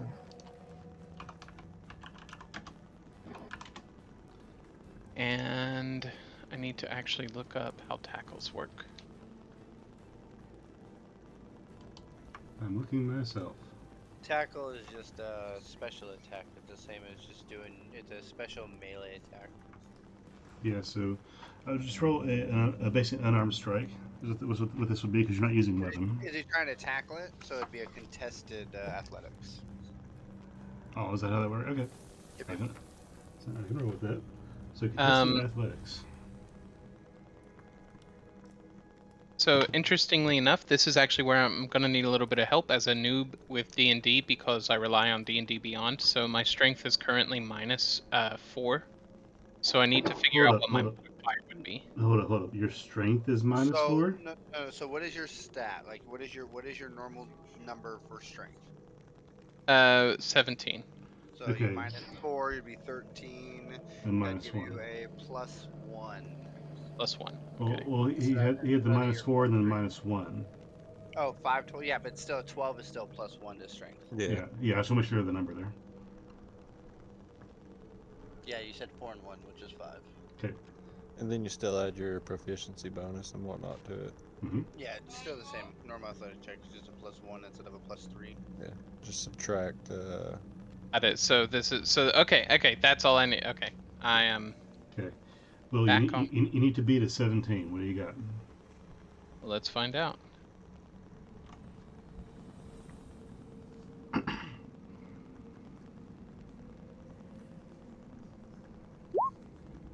Plus 5, so 15. Okay, that does not win. You try to basically tackle this thing into the ground, and he's able to kind of shift out of the way where the weight doesn't catch him. You don't fall down to the ground by yourself either. It's like you kind of fall on top of him, but he moves out of the way, so you are gently plopped down. Doing that will put you basically prone on your back. Well, okay. Lord, do you have 2 attacks, right? I do. You do have the extra attack. Special attack is the same idea as a regular melee attack. So you attack once, that's a special attack. You can do a second special attack and try again. It would take your first attack and your additional attack. Yeah, because you're still doing the attack action. Correct. And you have multi-attack. Okay. So we'll try it again. As I'm falling, I can try to rearrange myself so that I at least cause him to trip over me. Okay, so try something similar with a contested strength. Okay. Or a contested athletics, rather. Okay, you need to beat a 21. Yeah, no. Nope. You wrangle around, but you're not able to land anything damaging. Okay. Given that, I'm not gonna attempt to run away for fear that he's actually gonna scurry back into the darkness. So I'm just gonna hold steady. Okay. Now you're still prone. Do you want to use any of your speed to stand up? Yeah, I should. Okay. Just take like half your movement. Yes, half your movement to get up, and then you're standing. Yep. Yep. Okay? I'll use half my movement to stand, and in my turn. Okay. That brings us to Munson. Flint is next. I always have bad ideas. Let's do this. So, trying to figure out every strategy. Is he against the wall or kind of centered, like he's laying right now?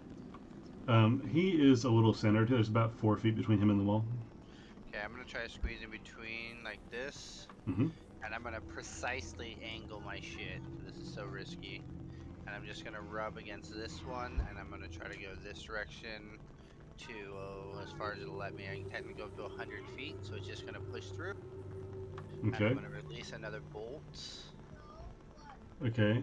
Can you draw that on the map with just a line, if you can? I know you did the measurement, but just so I have a visual better, like that it will stay there for me for a second. Okay, noted. All right. So that's a dex save. You do that. Okay. We hear like 17 dice being rolled. 17 dex saves. Uh-oh.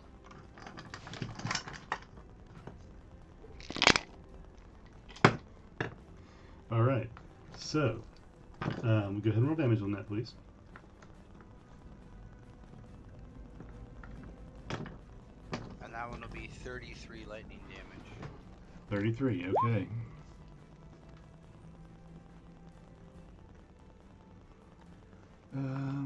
Okay. Got it. Okay. The creature directly in front of you Sorry, I was not pressing my button. The creature directly in front of you does not make his save, and it deals a great deal of damage through him, and the bolt continues into the darkness, disappearing. You hear some sounds back there, but it's hard to hear over the massive crack of electricity. Correct. Does he still seem to be alive? He still seems to be, but not very. Okay. Oh, I don't want to take the hit, but I might have to. Yeah, I'm going to finish my movement to here. I will take an op attack if he chooses. Okay. I keep hitting the wrong button here. So, as you leave, the creature is going to turn and look at you, and his eyes are going to flare red. And I'm going to need to make you have you make a DC, a Constitution save, rather. Why not? Just no. 17. 17. Okay, it's fine. So you do still take. If I can get my things out here. What does that even look like? Okay, 1, 2. Okay. Ooh. Ah, you're a cleric of the hard-headed god. Make me. You take 13 necrotic damage.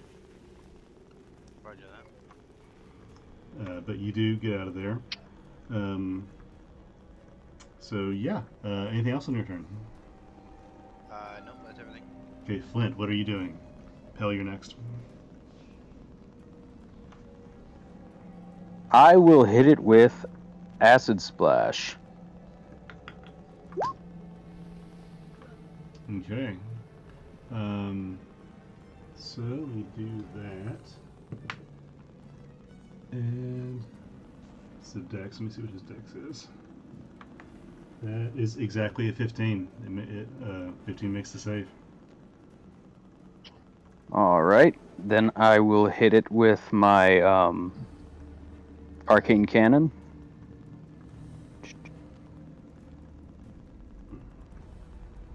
Okay.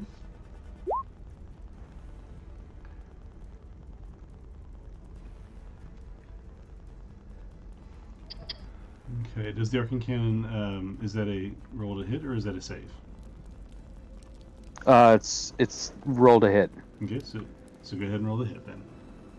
He did 25. Oh, that was, okay, I'm sorry, I was thinking about Vork's bonus damage. Yeah, so 25 definitely hits. Okay. 14 damage. Tell me how this creature dies, Flint. My new wand with even cooler lightning bolts and skulls and stuff emits forth a wave of force that blows the damn thing's head off. Excellent. So just a zip And then the creature's head explodes and it falls to the ground. Ventus Servitas. Okay. No more visible enemies, but Pell, it is your go. Unless Flint has anything else he wants to do. I do have a question. No, that works. Did the darkness seem to move after that, or is it still pretty solid right there? It wavered slightly, but not physically enough to matter. My question is, if, let's say, this is hypothetical, if it hits the creature, would it be a con save to keep it up, or is it something else that I'm just not thinking of my character would think of? Roll Arcana. Alright. 20. 20? Dirty 20, yeah. You know that while every magic has to have a source, some things might have a cumulative force, like a multiplicative area of effect based on a number of things in that area. Okay. That's like my character thinking in his head, I think I hit it, but it's still up? No! Okay. Pell, yeah, your turn. What do you got? It's dark, guys. We should just use Ugbor as bait. Let him keep getting tackled. I mean, I do have like a considerable pool of health. I mean, what are the odds that I couldn't just run in there, try to do a loop, and run back out with 2 or 3 of them stuck to me? I want you to say the words for me. What's the worst that can happen? What's the worst that could happen, DM? Thank you. Thank you. Oh, it's about to be bad. I'm sure. I'm so sure. Well, what color dragon is it? Hey, if it's a red dragon or if it's a gold dragon, I might be able to talk sense into it, okay? I've tried that. I've tried that in a game before, and they looked down upon our This- kind at that point. Well, I was also a tunnel- dragonborn. This tunnel ends in a giant well, and in the well is just a Tarrasque. No, it's actually like an ebony colored dragon because all you see is bones. It's actually a Dracolich. Oh, fuck! Well, at that point, we're just dead. There's no sense in running. Well, let me go pull up my other character sheet Yeah. and have it ready to go. I need everybody to roll Let's go ahead and 4d6. name him Ripple Alfred Top.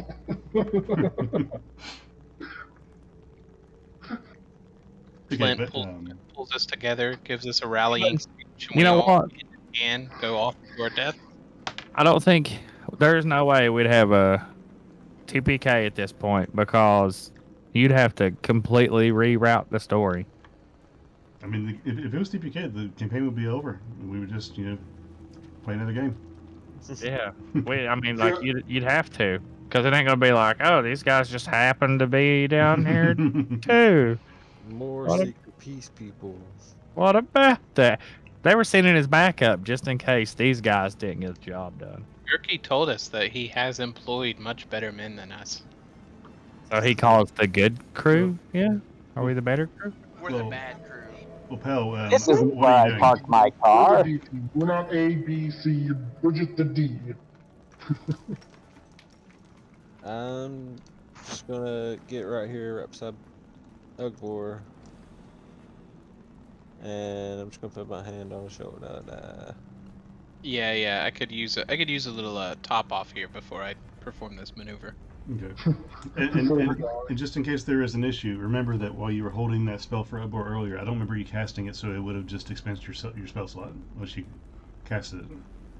Yeah, the healing word or whatever. So yeah, I'm just gonna cast Cure Wounds at 2nd level on. Okay. Let's get back. I have a thought, Ugbor. This could be a bad mistake in my thinking, but I'm thinking a lot like I always do. Okay. What if you go in there and you feel that silk? What if you try to grab that silk? You know what? And then I'll do pull it towards us. And if we see the darkness come towards us, and we know that's the source. Potentially. I'll definitely do that. Let's see. And then we can lightning bolt you and see what happens. Oh, I won't be lightning bolting you. I'll be sending in meteors after your ass. I mean, like, I don't know. Like, if you got a critical, I might be worried. But Oh, there's no honestly, I criticals. feel like I could probably eat one of those dynamites that Alfred was throwing earlier. I'm out of My lightning dynamites, bolt can't critical. unfortunately. Dustin also bonus action. Mhm. What the hell is it called? Harness divine power, and just got a second level spell slot back. All right. Good to know. All right, I'm gonna outline the path that I'm gonna take. Well- I'm gonna start here. Well, we're still kind of in initiative, and it's going to be after Pell has ended. It's Alfred, then Vorik, then Igbor. Okay. I'll wait. Okay. So Alfred, what's up? What you doing? You said something about the silk and might be able to use it as a source, right? It's a guess. I do not know. I'm guessing that could be the source, but I mean, it's a guess. I don't know what we're fighting. I'll be the one to go in there for the silk. I'm the one who can actually cast Dispel Magic on it, too. So if I could touch it, grab it, I could put the magic of Dispel Magic into it itself. I don't have to see it or anything. Because Well, I know exactly where it is. It's in my hand. Well, how sturdy are you, Alfred? I mean, I got a few dozen HP, so I think I can handle a few whacks. I don't rely on strength all that much, like Ugbor here. After all, what's the worst that could happen? I mean, it could be my life, but I mean, it's either dispel the magic and hopefully it works, or we just smoke it out, or just, I don't know, go in blind whacking it? Well, what are What you waiting other- for? Jump in there and go get the plastic. Yes, a wise man once said, "Fortune favors the bold." And look how that helped Ugbor earlier. You turn 6 seconds. So what are you doing? You do something. Alright, you know what? Fuck it. I'll go in. I'll stick to the left side of the wall, keep my hand to it, and go ahead and keep going. Okay. I'll go into You the get darkness. you get about halfway into the darkness before you run into something, and you hear a and something is going to attack you as you do that. Of course, of course. I'm not even halfway in. As he's stepping in. That's what she said. That's going to be a 22 to hit. Whew. Please tell me that's a dirty 20 or 22. Okay, so you're taking 5 bludgeoning damage. Plus 32. No, I'm kidding. If that's the point, I'm getting the fuck out of here. And 12 necrotic damage. My God. Alright, so 5 bludgeoning and 12 necrotic. Correct. Try to grab it, Alfred. It's not silky enough!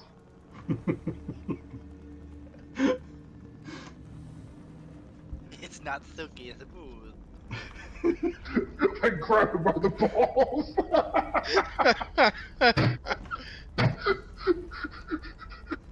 There's gotta be something about this group like grabbing things by the balls isn't there? There was this guy in one campaign I played with Dustin, and every time we interacted with a goblin, he cut its head off, and then strapped it to his belt and took the collection of heads with him everywhere. Jesus Christ, it must have gotten stinky pretty fast. I did the same thing, but I was a Goliath. Okay, are you doing anything else after on your turn? Am I able to attack anything? You were just attacked as soon as you walked into the space. Well, does it feel silky? No, the thing that you bumped into was very solid. So it's directly in front of me then. Basically. Um.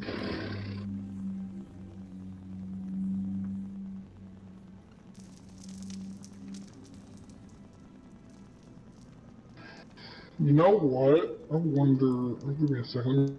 Let me read real quick. I probably should have thought about this earlier.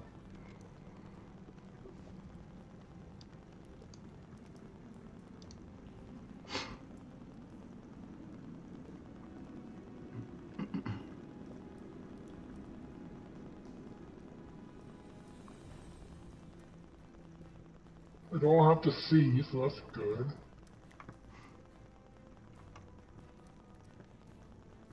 I'm to cast sleep on it. Sleep. Okay. I'm gonna see what happens, essentially. Did you hear that, Flint? Albert's going to cast sleep on your kids. I'm Is sorry. it effective? Mine stopped talking. It must have worked. By the way, I said Albert on purpose, but continue. I was just gonna try and cast sleep on it and see if it works. Okay. So. So you roll for the health pool, right? I believe so. I think it's a 5d8 if I remember correctly.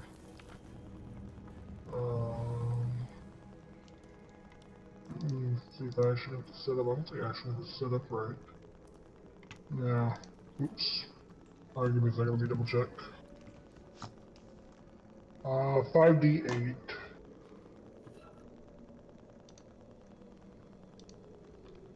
I need to fix that later.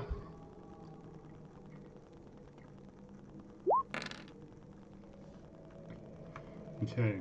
So pool I of don't think it's gonna 25 be health. Okay. And you're casting it on the thing directly in front of you. Mm-hmm. Good to know. Let me check something real quick. Okay. So you cast sleep at whatever's in front of you. And after a half second, you hear of something hitting the ground. Okay, well that was a lot easier than I thought. Okay.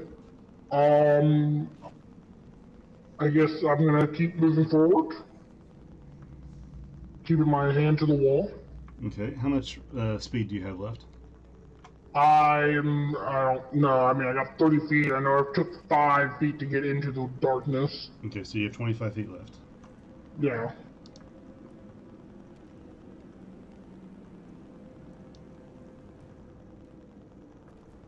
So I guess I'll try to use all of them, I guess, until I feel something silky or something else just get in my way. Okay, so you're just tracing the wall, right?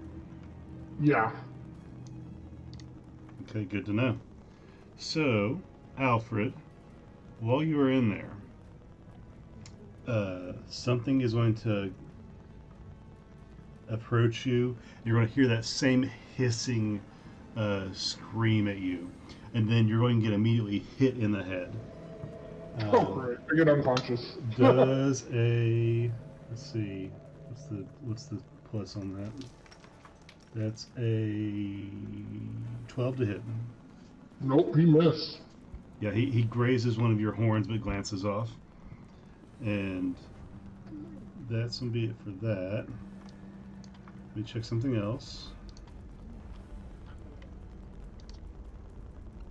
Okay. You're going to feel something else in there push against you. And you're going to feel this waft of just something that feels wispy, almost like silk, glide against you and run against your face and chest, and it's going to that's going to be a 23 to hit. So that definitely hits. And as it glides across you, it tears and burns at your skin with an acid-like effect. You are going to take That is 6, 7, 8. That's 8 necrotic damage.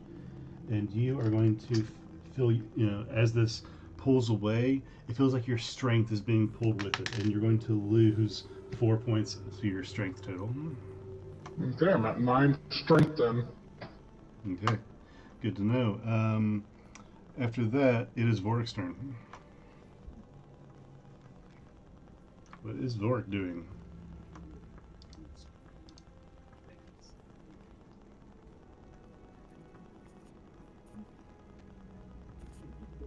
He's dead.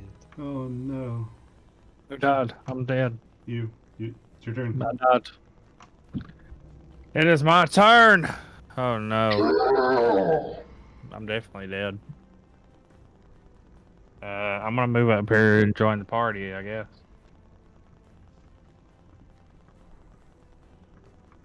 Okay, there's still darkness there. Are you doing anything about that or anything else? What about darkness? Yeah, like that line right there is just magical darkness. Still. Nope. Albert's inside somewhere. I don't have anything to do with the darkness. Okay, so is that it for you? I don't think I have anything to do. In 2 seconds, hold on. Okay.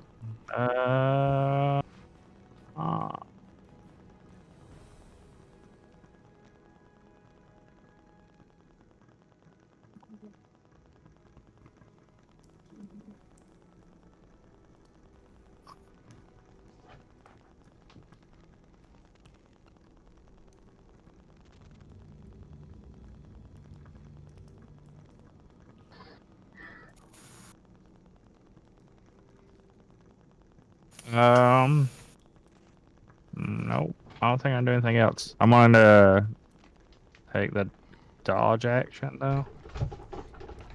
Okay. Fair enough. Then, Ugbor, it's your turn. Messin, you're on deck. Ugbor, you're. I hear screaming. Can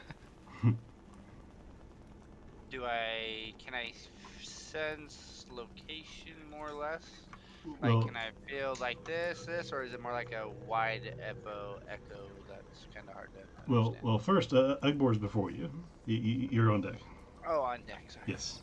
Okay. So, Ugbor, your friend ran in. You heard clamoring and hissing, and then thumping of something. There's a lot of sounds going on. What are you doing? Given how short my turn is, I wonder how long it would legitimately take for me to call out to Alfred.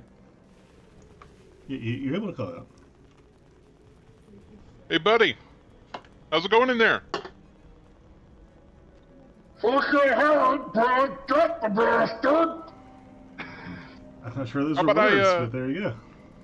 How about I run in there and give you a hand?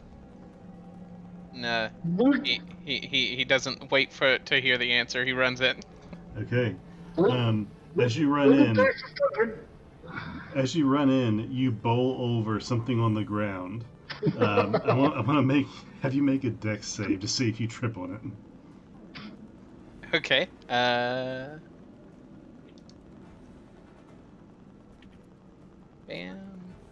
If you can beat a 10, barely. Okay. Yeah, you stumble, but then you catch your feet again, and you're still on track. So where are you going now? Are you going straight, or how far? No, considering that he stumbled, he's gonna pay some closer attention to what he stumbled over. He feels around at his feet. What does he feel? It feels like a body. Okay. Alfred, is this you? Do I feel scaly? Does he feel scaly? We're playing like Guess Who now. Kind of, a little bit. Its skin feels very inhuman skin for sure. Okay, hang on a moment. Nope, that ain't right. Hold up here. Hold up. We're gonna try to dig into my pants here. Okay. Whatever this is that I tripped over, I'm gonna throw it out of the darkness. Okay.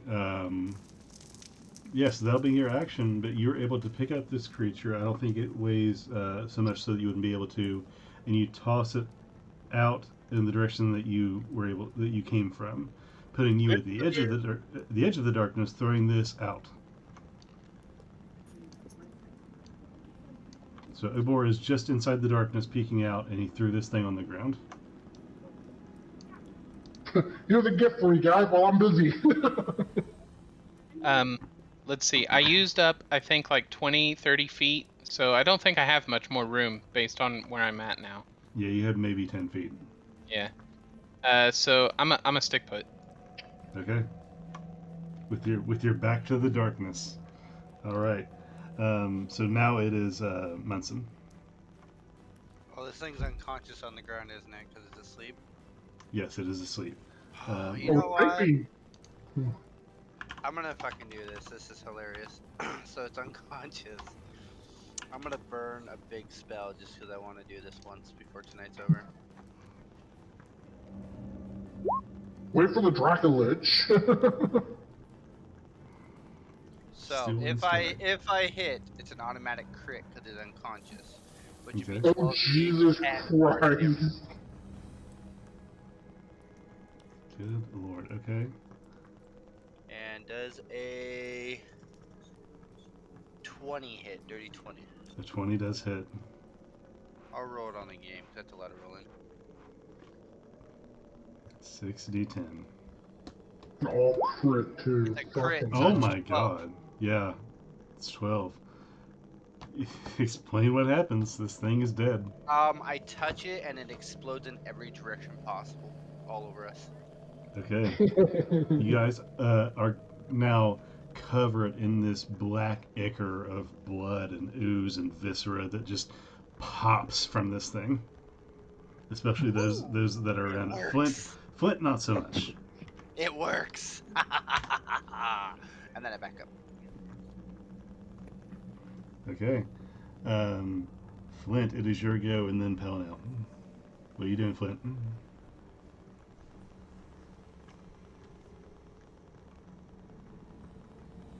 Is muted. It is muted.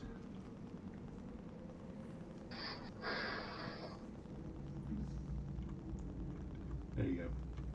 There we go. We're good now? Yeah. All right. So, we still can't see anything. Actually, with those two creatures dead, the one that was dragged out and the one that was extinguished earlier, the darkness begins to recede slightly.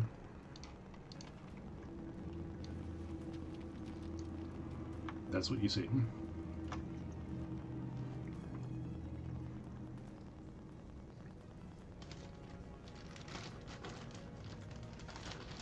Okay. I will wait with these guys. All right.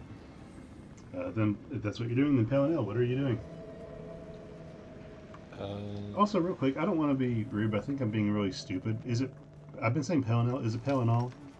That's Pellinel. Okay, cool. Oh, it's spelled weird. So yeah, I'm just gonna move like right up here. Like, I still can't see, but I got an idea. I'll come over and I'm just gonna cast enhance ability on Ugbor. I don't know why I rolled that. Okay. Because I'm doing bull strength.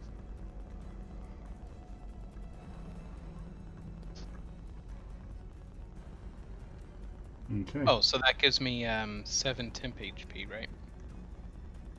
Nah, I did bull No, strength, it's so you have ability. yeah, so you have advantage on strength checks, and your carrying capacity is doubled. Okay, cool.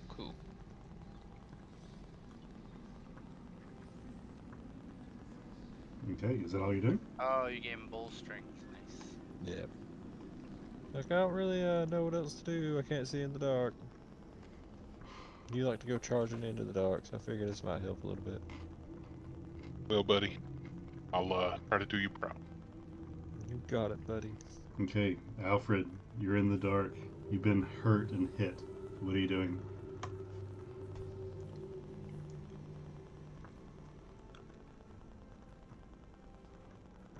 Alfie. Sounds like he died. Alfie, did you die? One of his headset died. Uh-oh. Look, this is all I'm saying. If he actually died, and my last words were Alfred's dead, yeah, we're never gonna. Okay.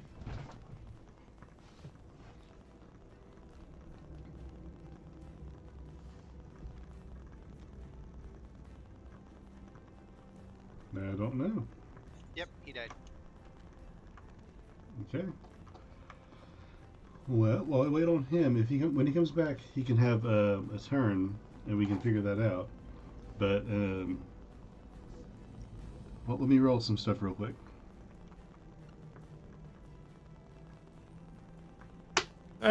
Great minds. That's right. Come on, everybody get one. Everybody gets Ting, one. ting, ting, ting, ting. That's all his screen will be saying at his house. Ting, ting, ting, ting, ting, ting. Matt, was it Johnny that we did that with to Jesse? Yeah. Oh, it was bad. We tagged him. We were messaging him on Facebook, on here. I think Snapchat, tagging him on here, tagging him like in messages on a group on Facebook, calling him on Facebook. Yeah. Well, I did this last time to Ugbar when he passed out, and then I think it was you that was out last time, and I think I pinged you like this too. Yes. I ended up not going to, I didn't pass out that night. I just didn't get home till real late. Ah, I gotcha. I still pinged your ass. Even worse. As you do, as you do. I'm looking at the wrong thing. Whoopsie. We actually been fighting like crazy hard stuff. We're actually fighting a layer lich, even better. This is a...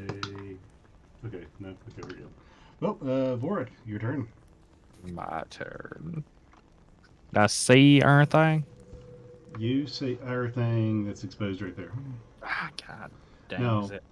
you do hear, though, something going on beyond the darkness, but you're unable to determine what.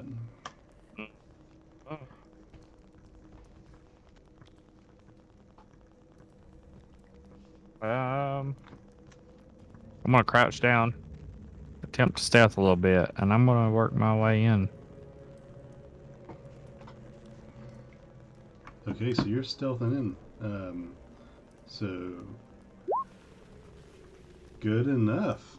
Okay, which direction are you going and how far are you going? Around the wall some. What I'm gonna assume is the wall, if it circles in. It should be right about here-ish. I'm trying to hug the wall as I go through. Okay, okay. And then, who else in here right now? Alfred is the one you saw run in. Okay. So, if I feel anything scaly, I won't stab it. But if I feel something else, it's getting stabbed. Okay. Well, if that's your determination, then Ugbor, it is your turn. Okay. So it seems to me at this point, let me. So that's 20. We'll go here.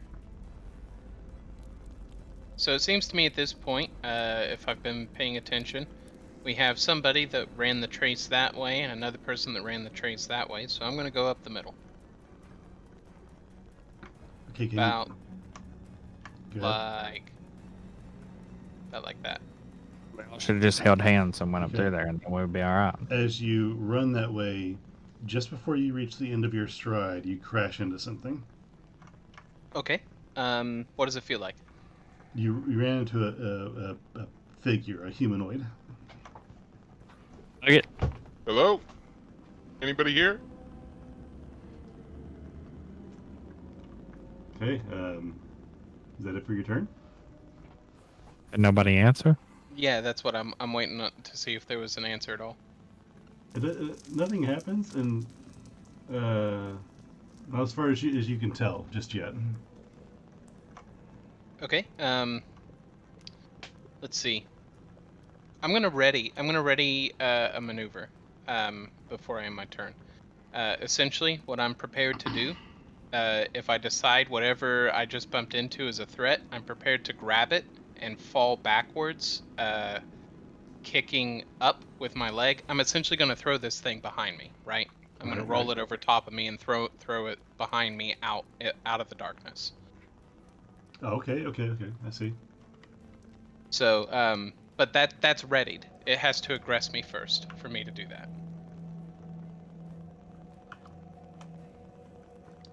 You're just going through here ready to fuck shit up.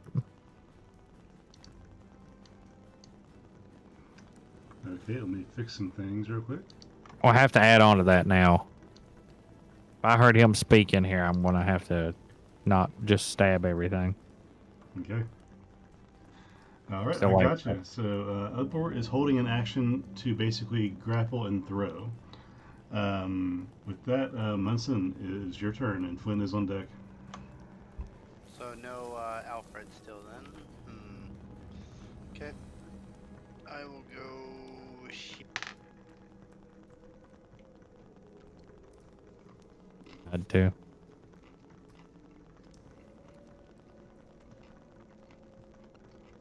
God, the spell, it doesn't make enough details for me to use it. Should I try?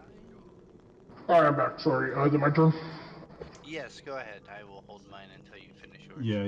Okay. Sorry. Sorry. You're in the darkness. getting ready. Some stuff has happened, but we can recount that in a second. Yeah. While you're in the darkness, what are you doing? If the silky thing is still in my hand, and if so, is someone helping? Like, is that more by me or no? It grazed by you. Like it grazed you in like an attack fashion, like a wafting quick. But it's not on you. It is probably nearby. I'm going to kind of like stick my hand out forward, like quickly, like as far as I can, and grab. If I don't feel anything, I'm going to quickly like sweep sideways, like opening up my arms, which is, now that I think about it, leaving me quite defenseless.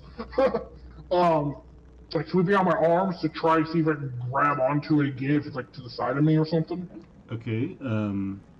Which direction are you grabbing for? So initially, I'm grabbing forward, initially, to see if I can grab something, if it's in front of me. If it's not in front of me, I'm going to then kind of sweep my arm to the side of me. Right, but by in front of you, do you mean north or which direction? Like over Whichever direction whichever direction I was going. So I guess it was been this Yeah, way. back. Because I was going along the left wall. Okay, cool.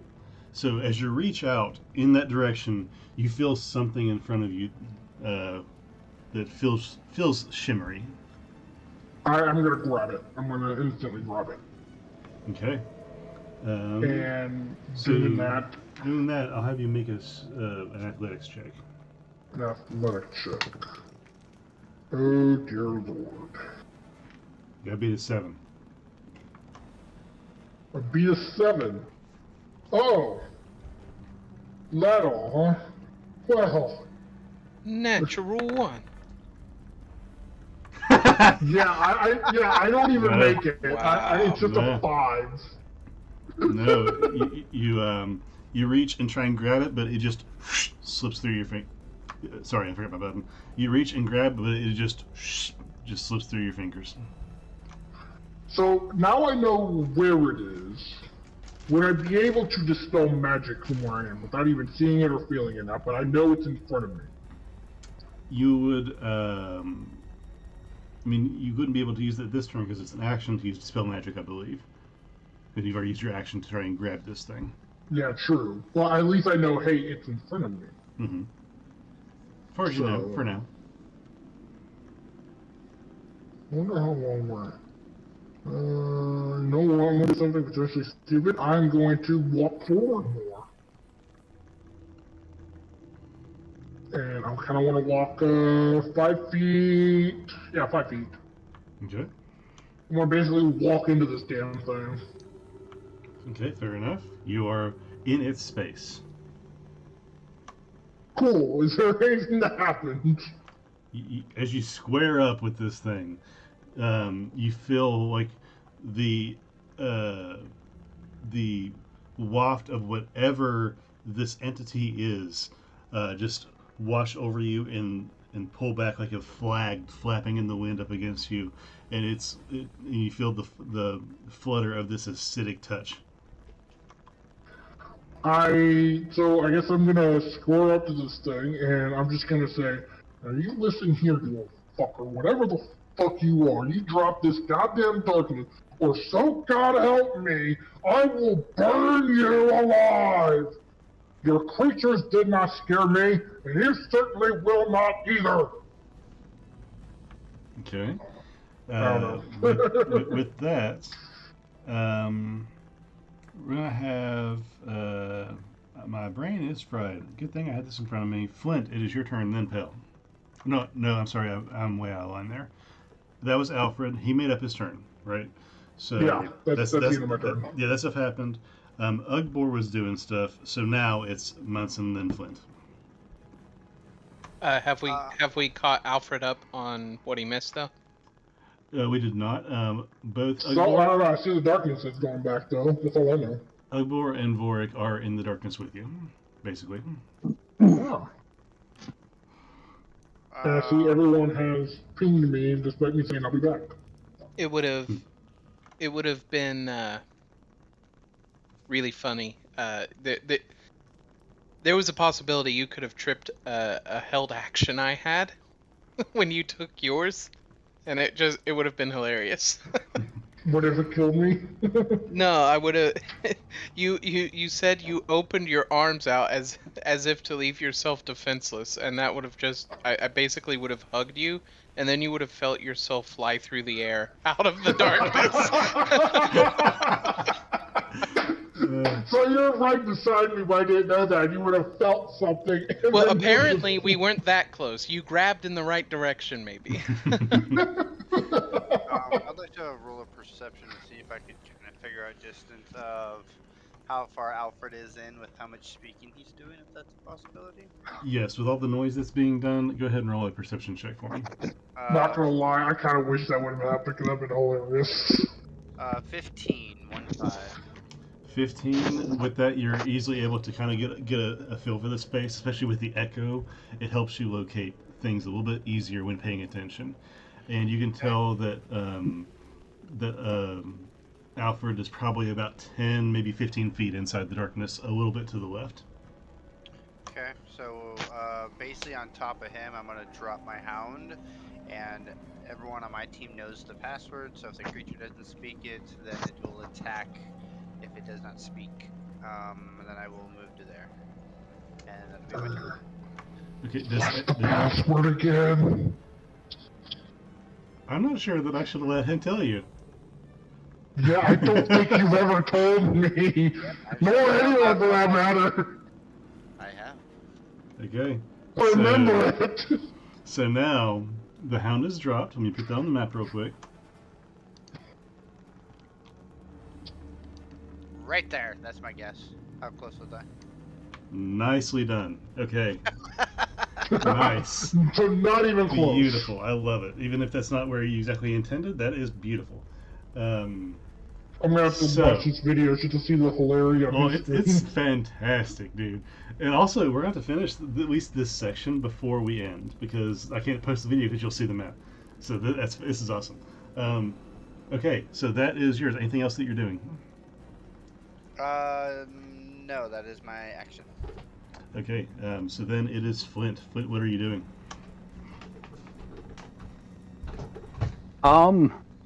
I'm going to not follow them into the darkness.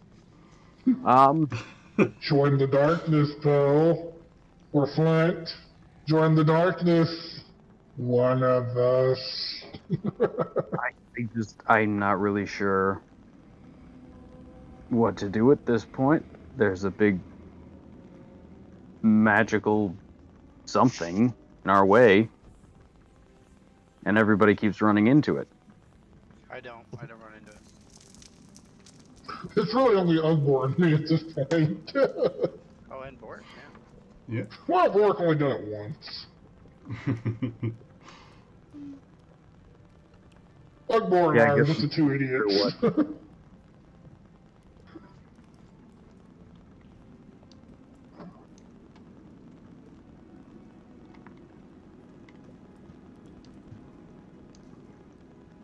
Has anybody rolled Arcana to see what this is?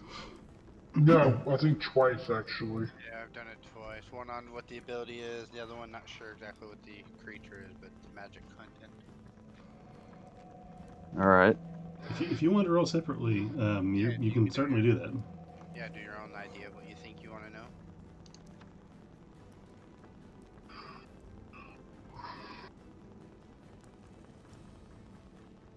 Yes. What the hell is this? Yeah, no, I don't know what even to be looking at. What's the thing you want to discern about the darkness? Uh-oh. I dropped D4 somewhere on my floor and I can't find it. You'll find it later. Don't worry. Oh yeah, I'll find it through my fucking foot. Oh, there it is. I guess if there's any like weak points to it, or if there's any like link to, I don't know. Okay, just go ahead and roll then for me for Arcana. Never mind. Doesn't matter. 12. No. I will say that you seem to be noticing that as you extinguish these creatures, it seems to be creeping backwards. So it seems to be related to these creatures in some way in their presence or their numerity.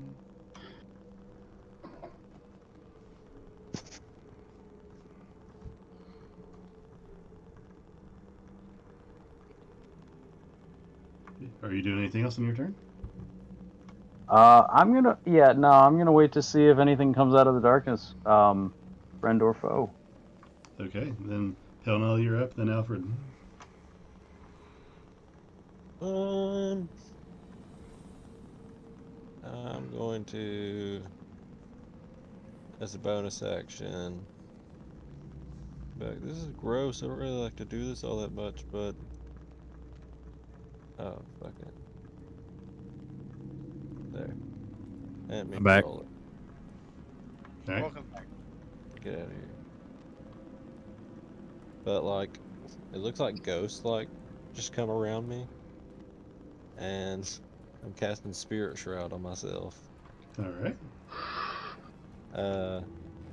And I'm just gonna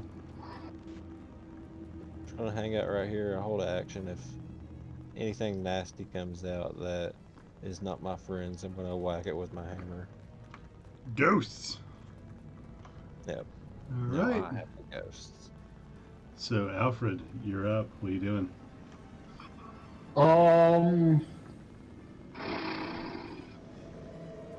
First of all, does it feel intimidated by what I had said in the previous round? It is impossible to tell. All right. Well, since the darkness has not come down, I will burn you to hell. And so I'm going to cast Wall of Fire. Okay. So Basically, behind him, or I would assume, maybe it would be more, because I'm practically in the damn thing, right? pretty much, yeah. That's a fair assumption. Well, I'm going to cast Wall of Fire on it. Okay. And I really hope no one else is in this area. So I'm going to have the wall all right. kind of just, the only fire spell of decency I got. Basically in this direction. Okay. I don't know if that's exactly where I am on the map, but that's just kind of the direction. Okay. What's the damage side of the line? It would be the one, I guess this would be like on us. I guess it would be kind of like south side. So the I guess. damage side is on the south side. I'm not sure. Just to be sure. No, let's do the north side. Let's do the north side. Okay. Because initially it's going to hurt basically me and that thing. So. And then whatever happened to be like inside that line, and then the north side of it. Okay. So the line you drew, and the damage is going to be on the top side of that line. Okay. Let me pull up Wallfire real quick just to check some things. I'm either going to kill a few things and live, or I'm going to kill a lot more than a few things and die.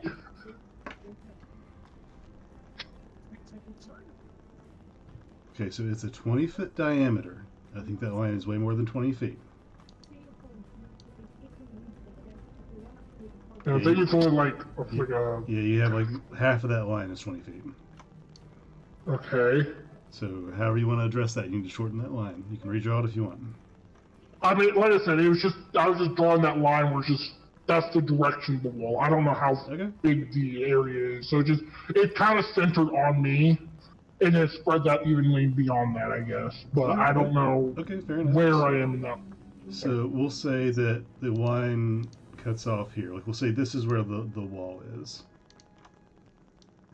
So you can kind of do a couple options. You can do a 20-foot high, 60-foot stretch. You could do a ring of fire around yourself. Yeah, so there's a couple options you can do. My bad. I'm sorry. I read that wrong. Thank you, Munson. Yeah, it is up to 60 feet long. So it is, yeah, that's totally fine. But it's not always 60 feet.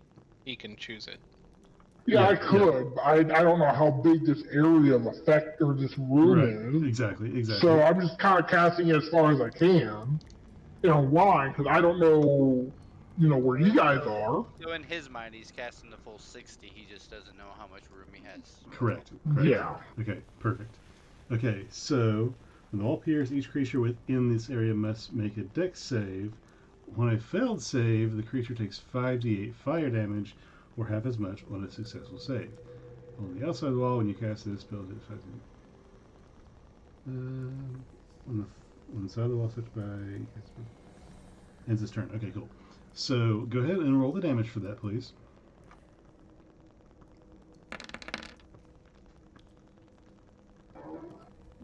Uh, 25. 25, okay. And let me roll my dex save for me as well. Since I'm spawning this thing on top of me. Nope, that is not necessary. Oh, okay, well, I would have failed anyway. Yeah, no, you are well without the, you are on the safe side of the wall for, by a ways, so that's fine. Let me see here. Within 5 feet of the wall, okay. So, Munson, I'm gonna have you make a dex save for your dog. Oh shit, yeah, I forgot about the dog. Well, then again, I don't even know that's even a thing, because I never see it. He never fucking tells me the password, so I don't even know. I mean, it's invisible anyway. You wouldn't have known because it's invisible anyway, but all the same, he would need to make a save for the dog. Well, the dog cannot be harmed, so it's fine. Okay, cannot be harmed. Excellent. Really? Interesting. Yeah, the hound is invisible to all creatures except you and cannot be harmed. Okay, cool. I forgot that part. Good. It doesn't attack me for accidentally attacking it. No. Good. I remember thinking something about being shunted to one side of the wall that's in the middle of the wall. Let me see. Yeah, give me a second. I actually have the description for it. I mean, I'm staring at it. I'm trying to find it. Oh, okay. That's not what I wanted.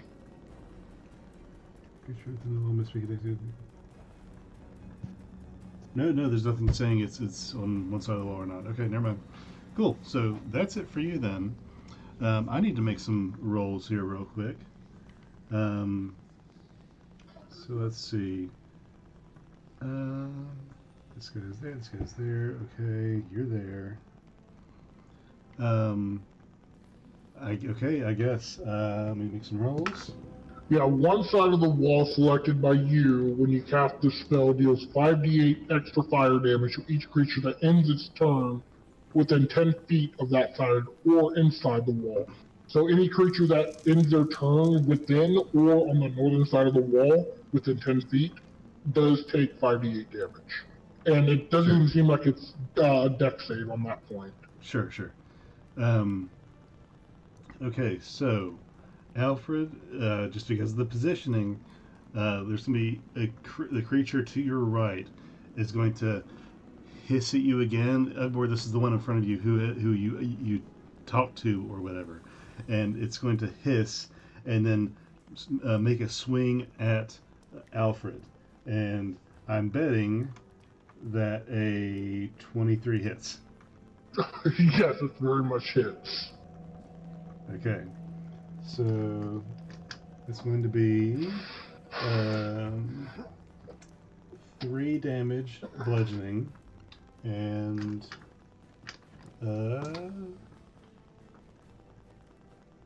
14 necrotic damage.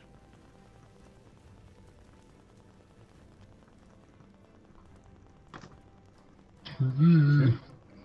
And with that, the creature that you have a hold of, you said you grabbed it, correct? I wasn't able to because I failed my athletics check. Right. It was to get past you. So that guy, being directly in front of you, and the wall of fire behind it, although still dark, which is an interesting concept that there's a wall of fire in the darkness, but you would be able to hear it as it enveloped the space. So it's going to just do all it can do, and it's going to wrap itself around you and constrict in this almost like a rope around your neck. It's just going to try and tighten around you. And, oh, great. Kinky. And that is going to be a 19 to hit.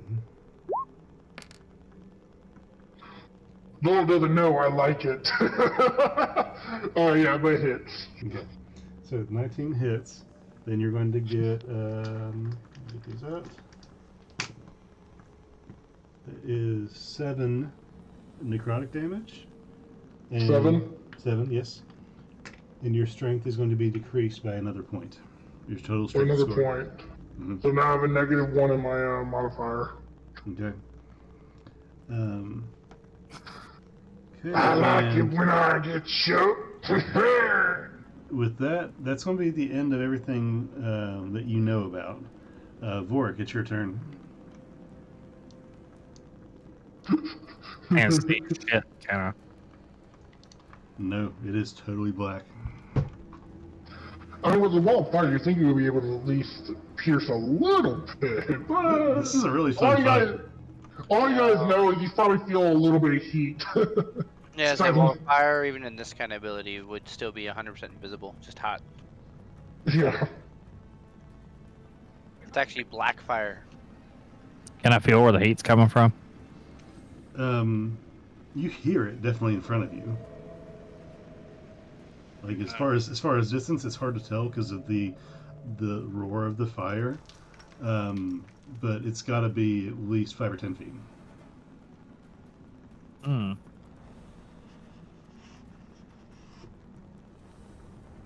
Do I hear anything? Over the roar of the fire, no.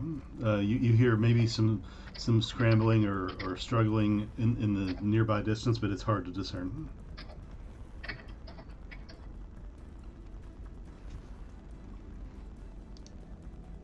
Mm-hmm.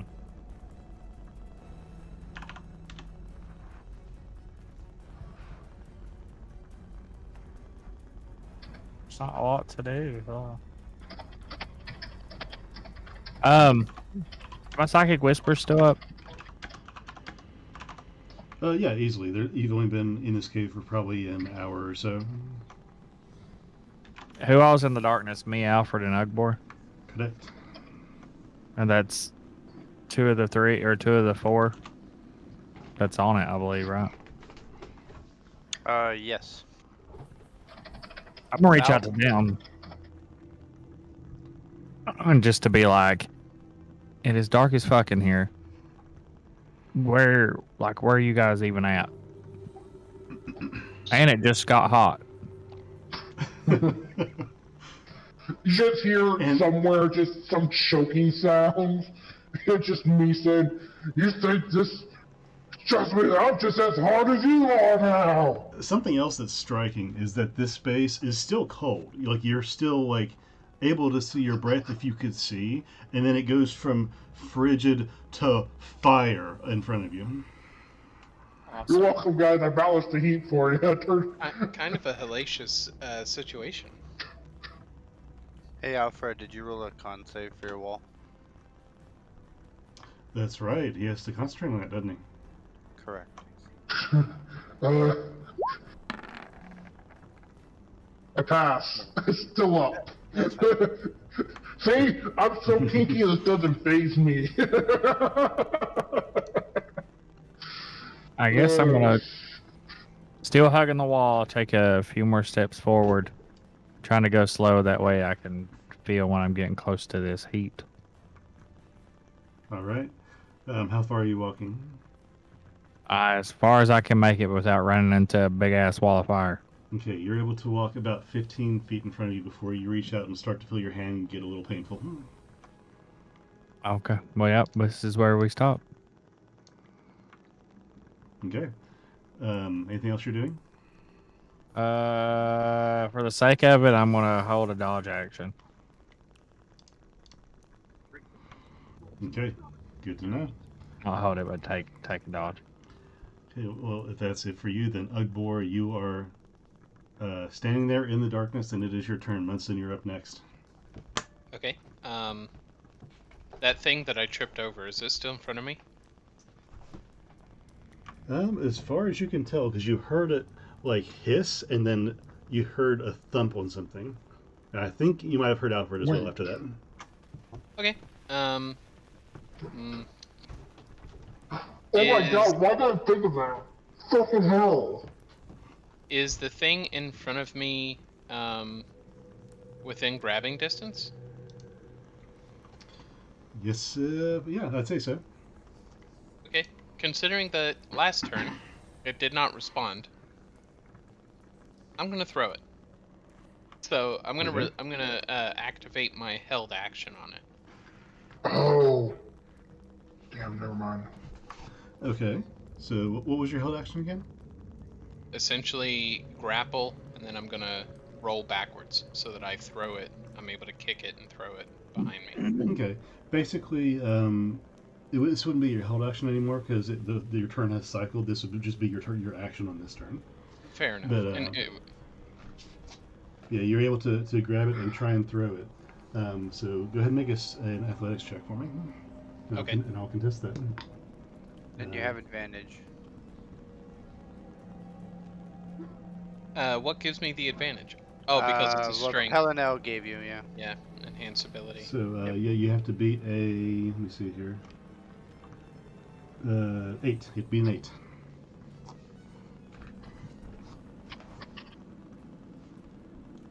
Does that 20 or that 20 hit it? Not the 20, but the 20 does. Okay. Yay! One of the 20s did. Yeah, so you are able to grab this thing successfully, fall down prone, and then kick it backwards just outside of the light. Or just like halfway in the light. That works for me. I will use half of my remaining movement to stand up and end my turn. Okay. So, Munson, what do you got? I will... You see this thing appear from the dark. Yeah. You hear things happening in there, and then this thing suddenly half appears out. Obviously assuming my dog is within 5 feet of a hostile creature. You don't know. Your dog triggers at the end of your turn, doesn't it? He goes on my turn, yeah. Okay, so yeah, he's barking, yes. Okay. Does the creature say does it say the password? Alfred, do you say anything? Well, it says a hostile to me, which Alfred's not hostile to me. Okay, no, the creature. There are hostiles within range, and Okay. these creatures don't say anything now. Okay, so he'll just take a random bite. It'd be with disadvantage as he's in the darkness. Okay, now So it can sense around it. It can't necessarily see it, but it can sense location of it. okay, So it'd still be like a disadvantage roll though, because he has no actual visual. So it's just an air bite of anything within 5 feet of him. okay. That would be actually like a hostile vibe. Now there are a couple things within 5 feet. Does it know where it's biting at, or how do you want to do that? I would roll like a d4, and then I can say like up north 1, west is bite 2, bite 3 would be east, and then 4 would be south. Sure. Now let me just So ask you so this: Is it there would only sense where the hostiles are. So if there's only a hostile up above him and one to the right, so I'd roll a d2 and it would attack one or the other. okay? So it would automatically not attack your friendlies, right? Correct. I thought they had to say a password to identify themselves, or no? Only if they're hostile creatures Gotcha. is in Okay. the description. Yep. Now, here's an interesting question. What if Hostile to one you of or those hostile in general? That's my question. Hostile to me. So here's an interesting question. What if one of those hostile creatures happened to be around my neck at the moment? It would still take the chance. Alright, Yeah, I'm because down for it. Do it. So that's what I was wondering. Because there's actually the one hostile, I guess, technically within range there, but it's directly like on Alfred. so I guess I could roll a d2. A 1 would be the creature, 2 would be Alfred, That sounds fine to me. because he's attached to it. Yeah. I'm down for it. Go for it. If it happens, it happens. So Alfred, Okay. Alfred gets the hit. disadvantage. It is that sucks. 19 to hit. Okay. So I'm assuming that hits. So roll damage. I'm getting them out now. Roll very low. That's all I'm going to say Those right now. whammies. Get them snake eyes. No, unfortunately, I did not. 19 damage. Okay. So And Okay. Alfred rerolls. taking note of that. Is anything else on your turn? That's just the creature's turn. I get my own turn. Okay. I'm going to, with disadvantage, I'm going to try to firebolt this guy because he's prone, correct? Yeah. He is prone. He's Yeah, if actually he's on his prone back. and I'm doing a range attack, so therefore it'd be disadvantage. So I'll try to hit him. How much damage was that? 19, you said? 19 damage. It is piercing damage, magical. And that'd be a 17 to hit the guy on the ground. 17 does hit. That'll be 9 fire damage. Okay. So 9 fire damage. Taking note of that. And then I will move back to Flint and say, hey, there's a creature on the ground you can attack. And that's my turn. Okay. Quick question. Who was the one that was standing right by the wall of fire? By the wall, Vorik walked up casually, calmly, I will say, to the wall to make sure where he was. Rourke, you just noticed that the wall is just the heat is just gone. Like everyone noticed the heat's just gone now. Yeah, the spell seems to have dropped. Okay, so yeah, Flint and then Pelnell. Real quick. Mhm. Is this guy like a pier right here in front of me? Yeah, he just kind of flopped into existence out of the black. Ready in action to smack if anything came out. You did. Go ahead and do that. So. And it's advantage if he's on the ground if it's a smack. Well, fuck yeah. 21 Oh, yeah. hits. So roll damage on that. And. Okay, 12 damage. You hit this creature, and tell me what happens as he dies. I see it just come out of nowhere, and I just take my hammer and I just crush his head. Just bug. No. Okay, and he is splat. Thanks to both Munson and you, cooperative effort. So yeah, so Flint, what are you doing? Did he just kill the one I could see? Yes, he did. Sorry. 4 foot. I have a question. When that one dies, does the darkness move anymore, or does it still stay there? That's a good point. Yes, the darkness would shimmer ever so much, and this is what you would be revealed onto. Figure that way gives Flint a chance at something, maybe. Yeah, I'd say about that's what you got.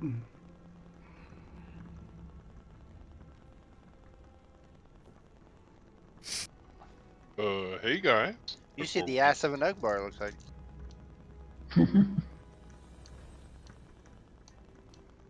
So whose turn is it? That is Flint's turn.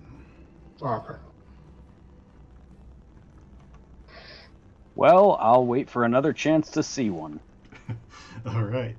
Are you gonna hold an action? Actually, I will hold an action to fire my Eldritch Cannon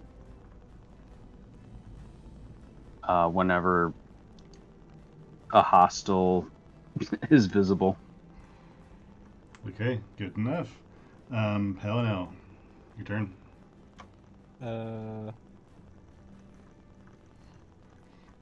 No, it's gross. I'm gonna move. Oh, fuck. I erased. I fucked up bad. I didn't mean to go that far down.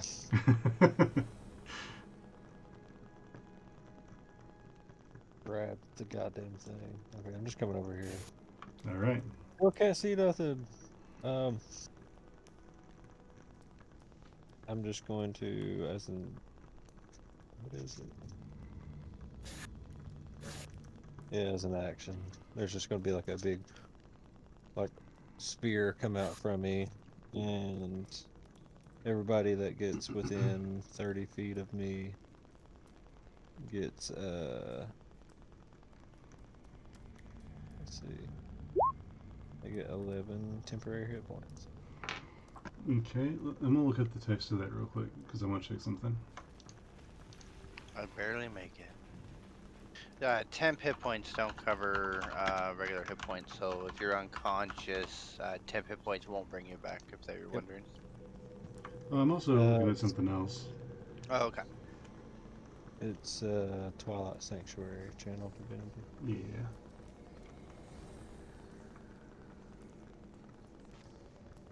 Yeah. Okay, cool. Okay, yeah, is that it for your turn? Well, I guess you only get that if you end your turn within that sphere. Gotcha. Okay, so Alfred, you were going to feel this thing hit against you again because it's still there. That's a natural 20. How so it attacks, does this thing attacks me again, essentially? Yeah, because you're right there, and it basically has a hold of you, and it's going to try and tighten its grip on you, and it rolled a natural 20 to hit. Okay. Sure, I guess. Okay. Let's see about this. Oh, I'm on the wrong thing. 1 second. Okay. So, Alfred, you're going to take... Where the heck did that go? Okay, there it is. It's 8 necrotic damage, and your strength reduces by 2 points. So, with that, this guy's going to do this. Oh, I'm on the wrong thing.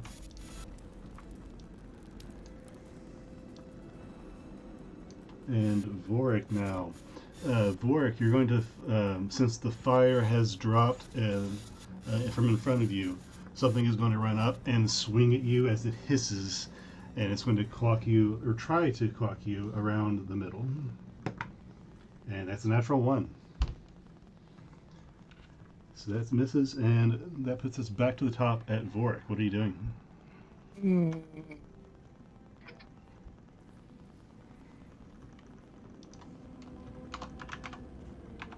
All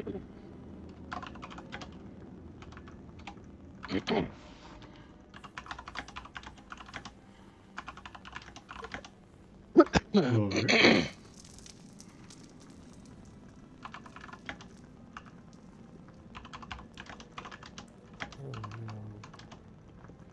Fork's dead again. Oh, I'm here, Mom. I'm here. I have my headset muted. He's alive. All right. Start singing one. Man, my allergies started biting me. So nothing more eventful, right? Yeah, we're at the top of the turn stack. It's your turn. You are in there in the darkness with Alfred, and we don't know this for certain, but I got a feeling Alfred's taken about 50 hit points worth of damage. He's not doing so well. Awesome. Is that you right there? It is. I can't go nowhere else. They said you about got janked, but they failed pretty bad. Let's.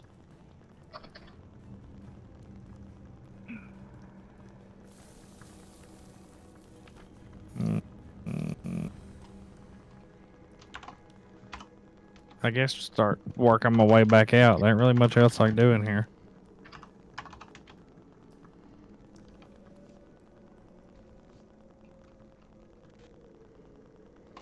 All right. If that's it for you, then it is Eggbor's turn. How far back in there am I? Within the darkness, you were 10 feet. I can't. Okay, I found myself. Okay.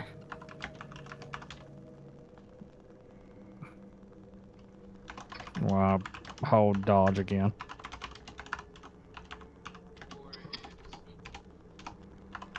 And now I'm good. All right.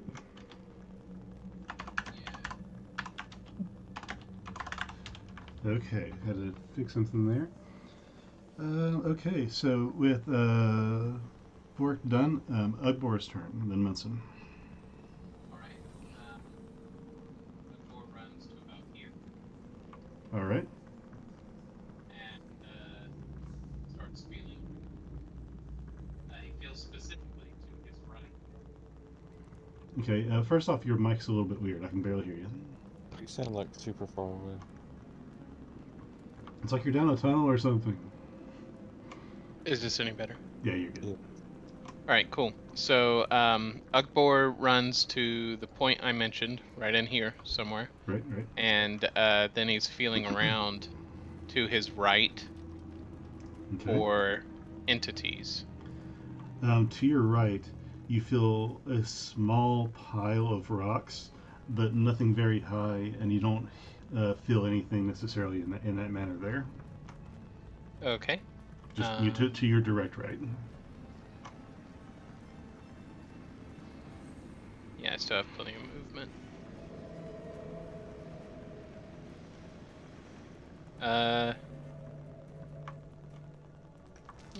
Beep. Okay. As you get to that point, you feel an immense waft of cold, just ice in gaseous form is pouring onto your body. It's really cold over here. I think I found him. Want me to throw him your way? Yeah. Throw him towards my dog. He's barking, I'm sure. Do I hear any barking? Oh, he's still barking if it's within 30 feet of my dog. Yeah, the dog is barking, yes. Okay, so this is sometimes trippy and complete in total darkness. Can I approximate on a field where that barking's coming from? Behind me, to the right, in front of me?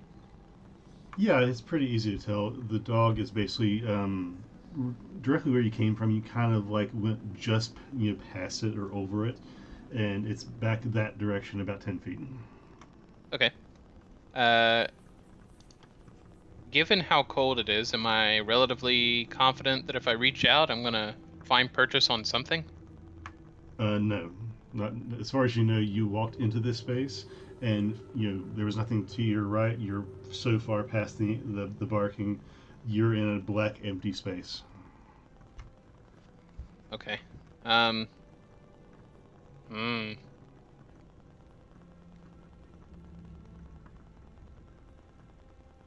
Ugbor's kind of expended all of his movement. I think what he's gonna do is ready a defensive action.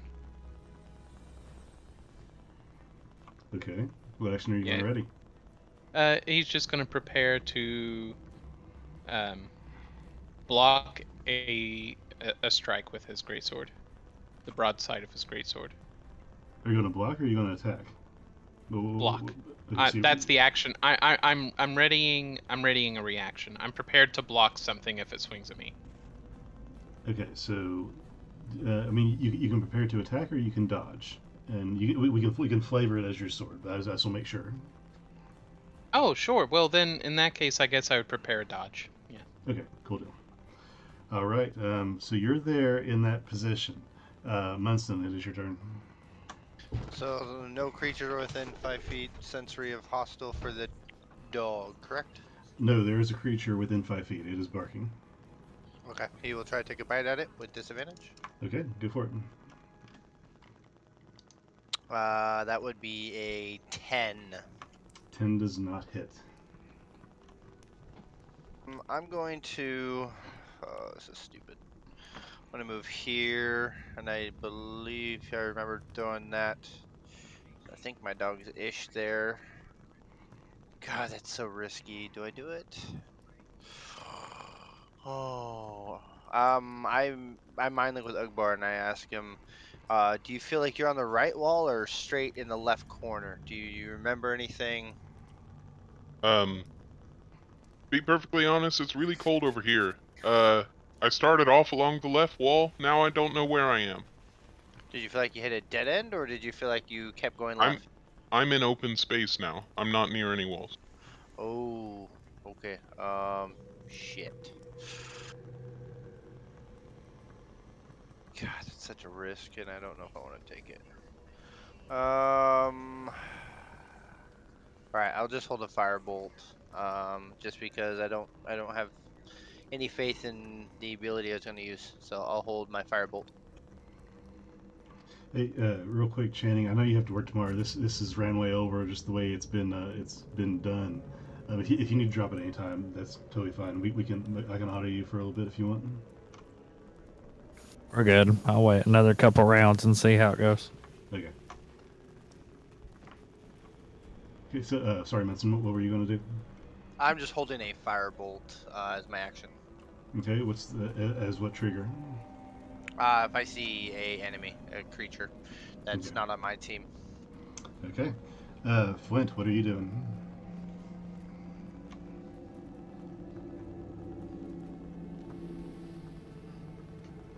Flinton. I'm going to re-hold the attack from my Eldritch Cannon. Yes. All right. Just waiting for something to shoot. Okay. Pell, what are you doing? Ooh, I gain 11 temporary hit points, don't I? Yep. Yeah, you do. Yeah, within 30 feet of me, you get 11, 10. I think Flint does too. Is he within 30? Oh, yeah. So. I don't think it's that small. Oh, and refresh my memory. The temporary hit points, they refresh every turn, but they do not stack. Yes. Yeah, refresh. Correct. So if you have, let's say you have a 12 and then he rolls like a 10, and you don't get attacked, you can choose to keep the 12. Yeah, whichever's higher. That's really higher. I'm just gonna go in the fucking darkness like everybody else has. Yeah, dude, be a man. Where are you going? What are you doing? I don't hear Alfred. Die like the rest of us. As dogs in the dark. So I'm like, Alfred, you in here? You in here anywhere? Oh no, it's dark. It's really dark. I can't see. Okay, so running right there, you're yelling. You don't hear anything but the barking directly in front of you. Oh, good boy, Munson. I think it's the passwords. Okay. It'll still bark because they're still hostile, so you're good. Alright. It's dark as fuck. Hey, Ugbor, if you find Alfred, let me see his foot. I'll touch him and heal him. Buddy, I've got some bad news, man. Alfred went quiet. Yeah. Well, I'll try to find him. That does sound dire. Dire. Ah! I don't know how, but I'm just gonna like get on the ground and just try to fiddle my way around, see if I can find anything. Okay. Reaching around on the ground, you kind of do a sweep of the area, and you lean to your left, and you feel scales and an arm. Alright, was that like my action do anything? You ran in, you yelled, and then you searched. I'm gonna say this search. It was basically an investigation, but I didn't make you roll because you're right there. So yeah, your action was to find Alfred, and you found Alfred's body. Alright. Well, I can't do nothing, but I think I found it. Can you start dragging it out? Can I do that? Not this turn. You have movement, but not an action. Dragging it out. Lol. I hate you and I love you at the same time. Fuck you. Okay. With this, is that going to be the end of your turn? Yeah. Okay. At that point, these guys are going to advance, and this guy will come up to Vorik and grab Vorik and attempt to push him backwards into the light. Vorik, I need you to make a competitive strength check. Or, I'm sorry, athletics check. And this guy rolled a... Oh, what's his thing here? That is a 21. You got to beat a 21. Am I that much of a fat ass? God damn. No, this is a creature attacking Vorik. Does it count as an attack? This would be an action, yes. I'll say because I held the dodge my last time around. Oh, okay. So he would have disadvantage. It would be disadvantage, yes. So, much better for you. That would say 6. You need to beat a 6. What are we doing? Contested athletics. Or Athletics. Yep. Athletics or acrobatics? Athletics. He's pushing you. Okay. You're able to hold your ground, and he makes no purchase on you going backwards. On top of that, Pell, you're going to find yourself being struck at out of the blackness. And does a... Let me see what his modifier for that is. Where's this stupid thing? There it is. Does an 18 hit? Yeah, barely. Okay. So it's going to be... Oh gosh, where's the stupid thing at? That's going to be 3 bludgeoning damage and 12 necrotic damage. 1 second. Okay. Yeah, I'm gonna use a thing of lucky to make it re-roll the attack. Okay. That's a 20 to hit. Alright, yeah. So yeah, it's 3 bludgeoning and 12 necrotic. Ah. And that's oh yeah, and the thing that Munson's dog was attacking is also going to attack Velno because you're the closest one. Oh. And that one is going to... Let's see, it's a +4 to hit, so a total of 12 to hit. No, that one misses. Okay, so that misses. Alright, back to the top. Vorik, here you go. There's something directly in front of you. I'm going to stab the mortal piss out of it. Okay. You can attack, but with disadvantage because it's this magical darkness that you're attacking through. So straight attack on my first. Well, no, he knows I'm here. Yep.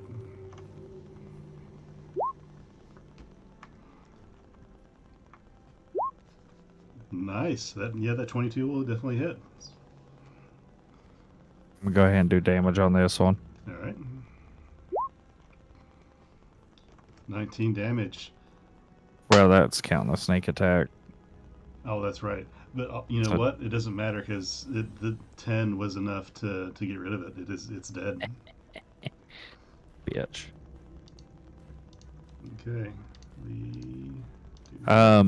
Does it like dissipate or anything, or is it still like no? As you go to physically stab there it, when I stab it? as you stab it, it just kind of slumps off of your blade and falls to the ground. Sorry, I forgot to press my button. No, as you go to stab it, it just kind of slumps off of your blade and falls to the ground. I want to. Do we gain more shadow or less shadow? Very slightly. I was saying, I just want to sling its body as it's falling off. Just grab it and throw it behind me.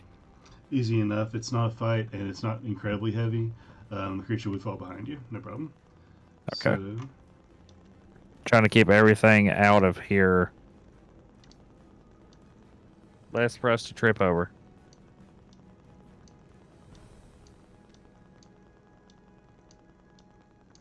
okay, so there you go. Udbor, what are you doing?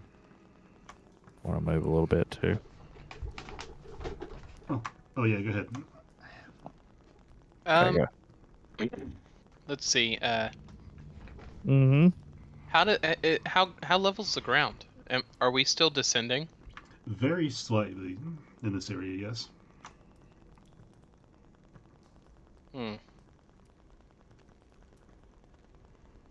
Can you feel where the coldness is coming from? It seems to be coming from directly in front of me, Can but you I don't know what's smash out it? there. Ugbor takes off his great sword and deliberately, slowly, waves it in front of him. Nothing makes purchase directly in front of you. It's just an open space. Okay, and Ugbor's going to perform the same experiment, but turned around. So you're waving your sword back towards your companions, just generally? Yes. Yeah, you make wide, swinging, gentle arches, and nothing contacts. You're just in a black, open expanse as far as you know. You're in a different universe. Okay. Ugbor,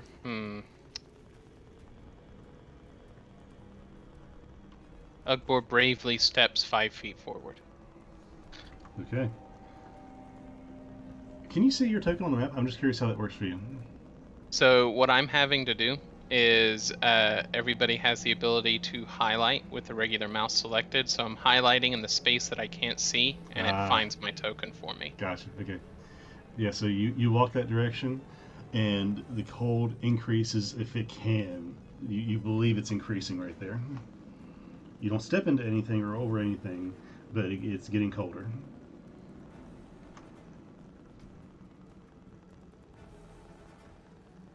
Okay, given that I'm actually fairly certain that all of my friends are behind me, I am going to take this great sword and hold it up as though I were going to charge with it. So it's pointing forward, kind of like a lance. Yep. And I'm going to expend another 10 feet, as far forward as I can hit. If I hit a wall, I hit a wall, but Okay. I'm gonna walk forward.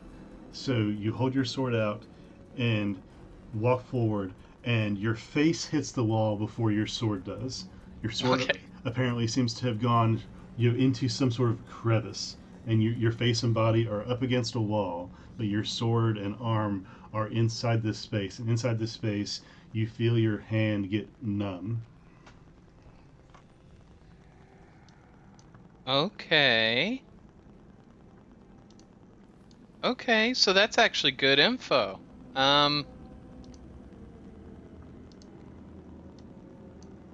I need a magic caster. Any one of you guys that do the fancy tricks to come to me. What kind of magic trick? I need to shoot fire into a crack.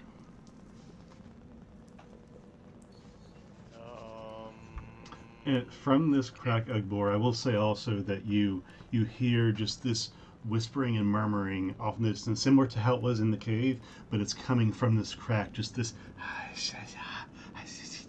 just constant dissonant whispers. I think I may have found the source. It's getting really loud. My hands are going numb.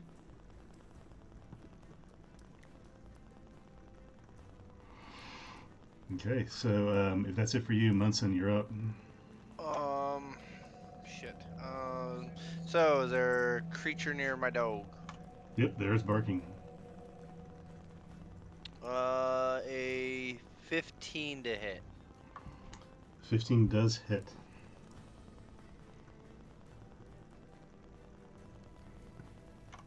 $21 magical piercing. Okay, that creature falls and is no longer available. Your dog has slain it. Any more vision appear as this thing was slain? Yes, I am fixing that now.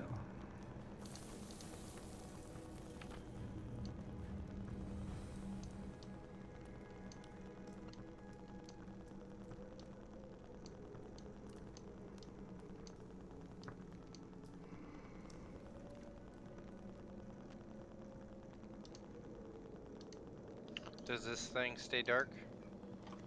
Oh, no, it does not. I missed Okay, that. I'm just curious. There you go. That's what you got. Okay, I will move here. Oh, that's risky.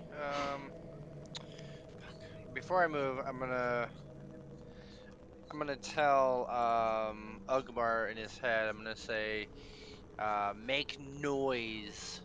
So I can try to determine if he went that direction or that direction based on this little rock ridge I see here. Sure. Ooga Yeah, you're able to perceive he's basically straight back, as far as you can Okay. tell. So I'm gonna go over the body of the Dragonborn, and I'm gonna hope it doesn't hit him, but I'm gonna shoot.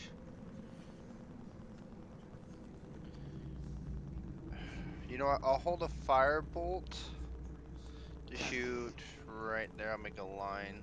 All right. And after his next turn, if he moves over, then I will release the bolt and see if I hit with the firebolt. You guys will know what kind of suspense I have where you can't see the battlefield. This is fantastic. Oh gosh. Okay. I literally cannot wait for this session's episode to come out because I'm so very curious. Like I can just imagine the fucking shenanigans going on here that we don't know because it's fucking dark. I'm loving this. No, I don't know if it was translated, but because I don't know if I if I unpressed my button fast enough. But as soon as Benson drew that line, I was totally like. Okay, so yeah, you're holding your action. You're either firebolt. Awesome. Flint, it is your turn.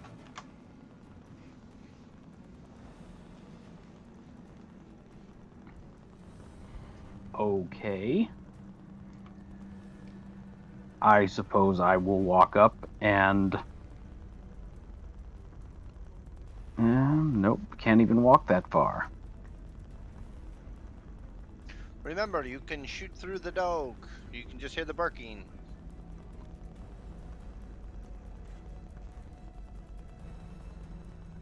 Right, but I don't think I can shoot through the three of you. Oh, you're a small creature, right? You couldn't shoot like that, maybe? I don't know. I don't know either.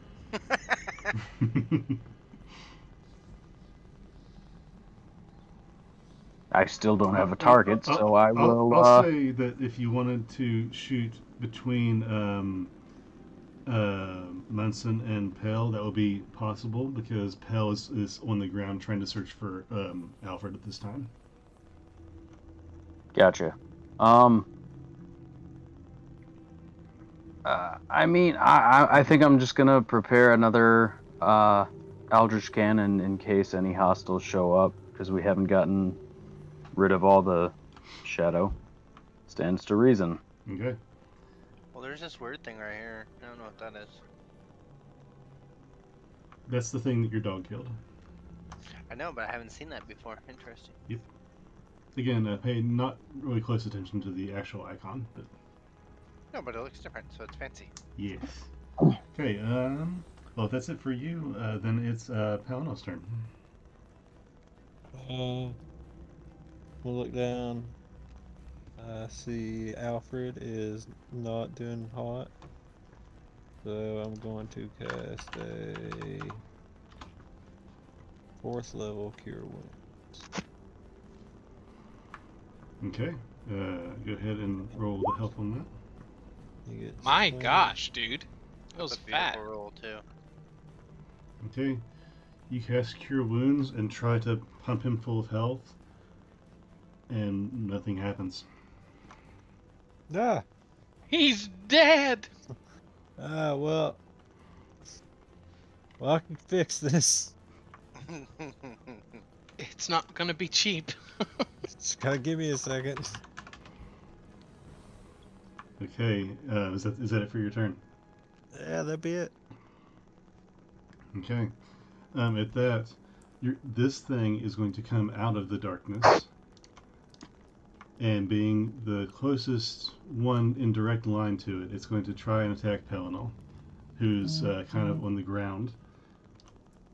It's going to run up, see Pel, and hiss, scream at him, and his eyes are going to glow red. And Pel, I will need you to make a Constitution save. Do I get to use my held action first? Yes, you would, actually. Thank you. Kill it. Nice. Va-va-voom!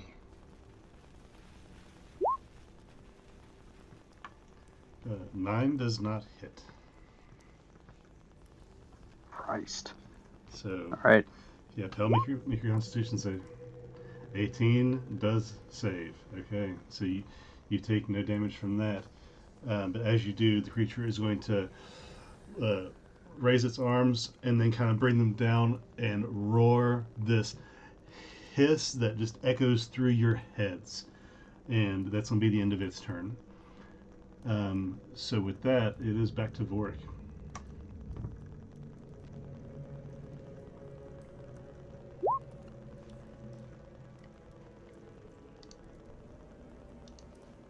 Okay. Yep, Vorik swings and maybe misses. That's a miss. Got 2 more. We're good. Okay. God damn. Oh Ooh. my goodness. Wow. Wow. Back buddy. to back natty ones. Sorry, bud. The fuck I'm using my. happened? I'm gonna use my action surge. Okay, excellent surge. Don't do it again. No. Fucking Whoa. 14, God. 14 does not hit. Just want to test at it. Hold on. Time out. All right.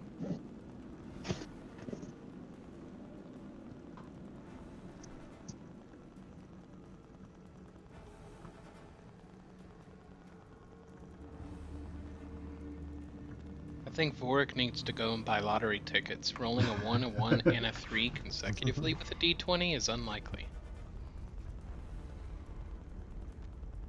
Okay, no, that's ability checks. Okay. So, yeah, your 3 attacks miss. Right. Are you doing anything else?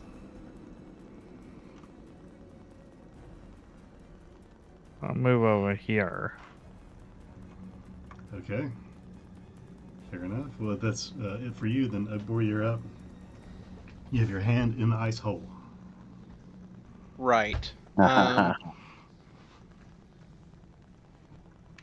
Ting the hole and move 5 feet and start tinging so I can shoot. Yeah,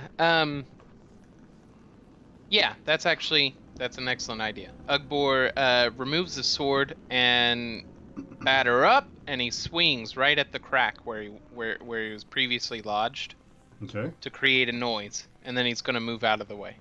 Okay. You raise your sword up and swing it. Ding! The sound resonates on your sword and the rock that you struck. And then you're going to move 5 feet in which direction? We're going to Or- go 5 feet. Well, I mean, you can move more than 5 east. feet, I guess, but 10 feet east. good to know. Okay, so you did that. I released my firebolt as and I said I would. Okay, so you release the firebolt, and it, That's an 18 to try to hit the hole. okay, I mean, fair enough. You fling fire through the darkness, and you don't hear a lot of impact, but you do hear the of the fire. And for a brief time, it seems that the darkness is subsiding. And this is what you see. Was that the right spot? That was exactly the right spot. That's what I was That's saying earlier. awesome. Gosh, my measurements are godly. Yeah, so yeah, I there mean, it's still your turn there, Mr. Gun. Yeah, the darkness has wafted back. Actually, yeah, that was your held action. So, Ugbor, is there anything else on your turn? For Ugbor, no, that's it. He steps to the side. He's got his sword. He's chill. Okay, Manson, it's your go. You know what? I'm gonna do this. Fuck it. I'm gonna stand here. The guy's already dead, right? The guy in front of you is not. No, the guy in front of you. No, I'm talking about this guy right here. He's already dead, right? Yeah, that one's dead. Yes. Okay, so The body needs to be I intact haven't- for him I to haven't res him, I'm done- pretty sure. it won't kill him. Yeah, he's fine. Wait a second. Let me measure. 1 second. Yeah. But Ugbor, as you end your turn, you feel like this just absolutist decay coming from this creature after he yelled, and you are going to take 5 necrotic damage. I'm gonna eat that 5 necrotic damage for breakfast. Okay. Sorry. Please continue, Okay. Manson. So where that light is, my line that I just shot, Mhm. I have one more 3rd level slot. I'm going to lightning bolt. However, this is what I like. I'm going to do this, and I'm going to manifest it into fire instead of lightning. Okay. So it's a DC 17 dex save for the creature in front of me. And then the rest is pure 100-foot straight line of fire straight to that same spot. It was a natural 1 save. Okay, so you how much damage to the creature? 8d6. All of it. I'm rolling it now. Okay. All of the damage. That would be 33. I rolled really well.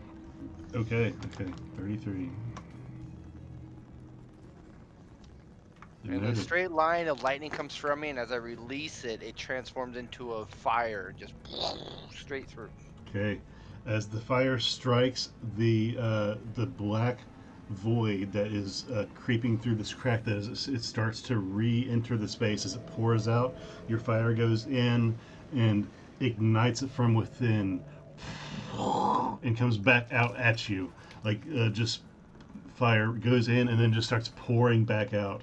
And then after the fire comes out, you notice it's rejecting because inside now there is these rocks that are falling down and collapsing in on this black space, sealing it off. And the creature in front of me is still alive after that hit? It is. Okay. Then my dog will attack it. Okay. And he has advantage now, which He is does. a 26 to hit. That hits.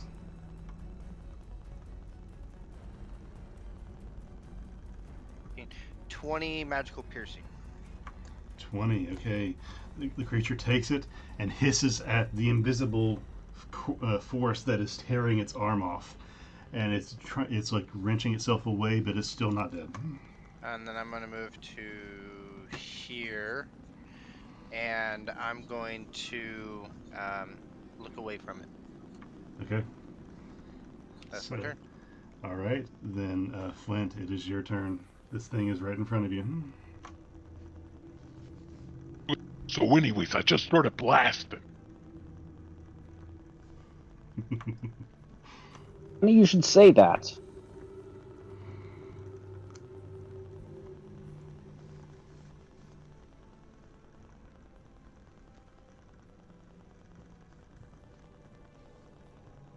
Okay, 15 just hits.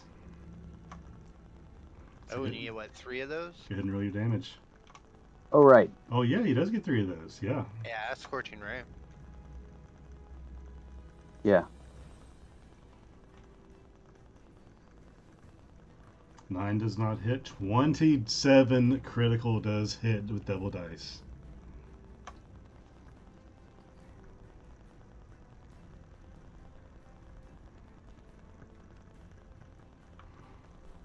So go ahead and roll the first damage, which was 5. Excellent. And that one was 6 plus 8. Flint, tell me how this final creature dies.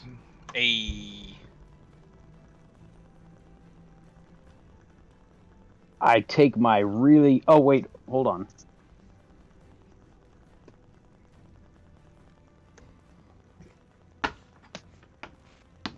And an extra 5 because it's my arcane firearm. Indeed. Now, Is that an extra 5 on both hits, I wonder? just one. Just the one, okay. What per spell. Okay. So, really cool lightning bolt and skull arcane firearm. Aim it at him and say,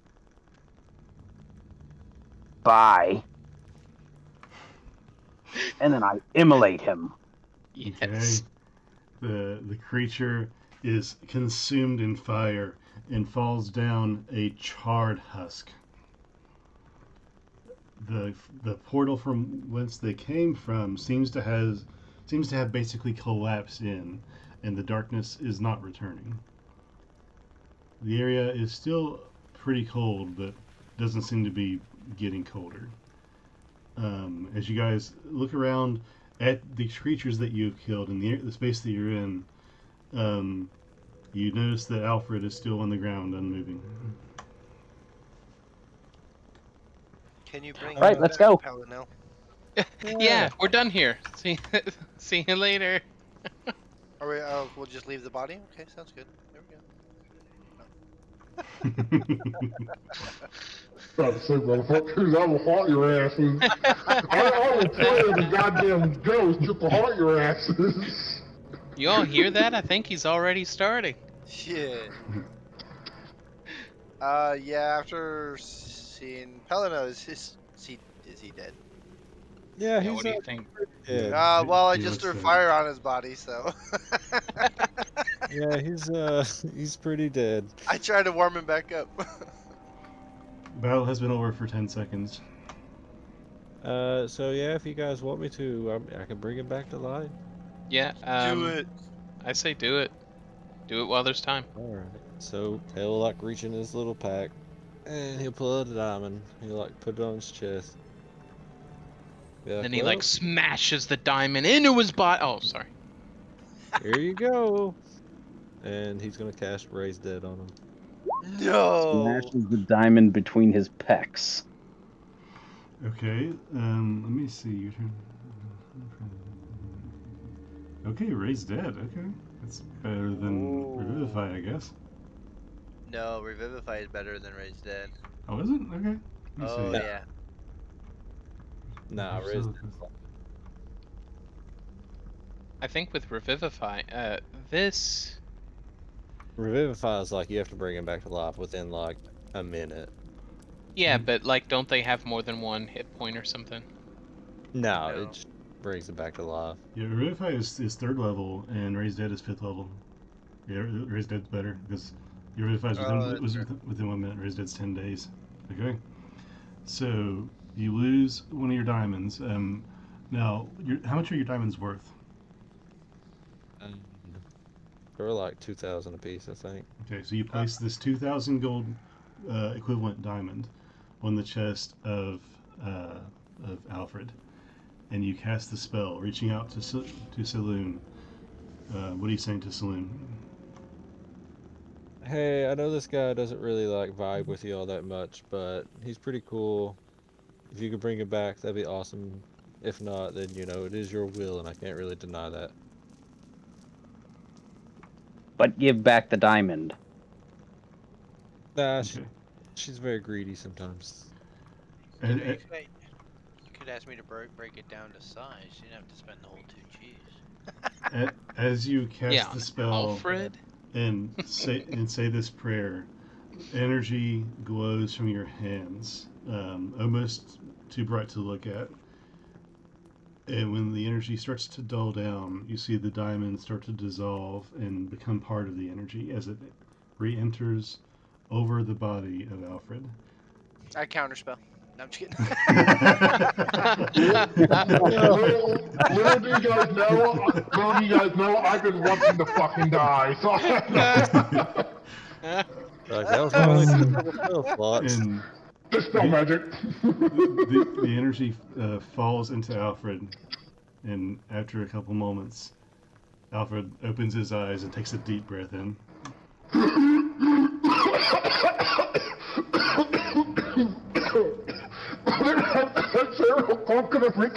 Hey, you see what happens? Lives. You see what happens when you try to find stuff? You die.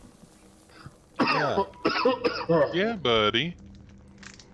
Now, I know No. this. Fuck happened. You died. I know this is Oh, pretty no selfish. shit. Well, You do don't, owe me. don't ask a logical question you don't want to know. You do owe me a diamond now. Yeah, it was an expensive diamond, Alfred. Pretty expensive.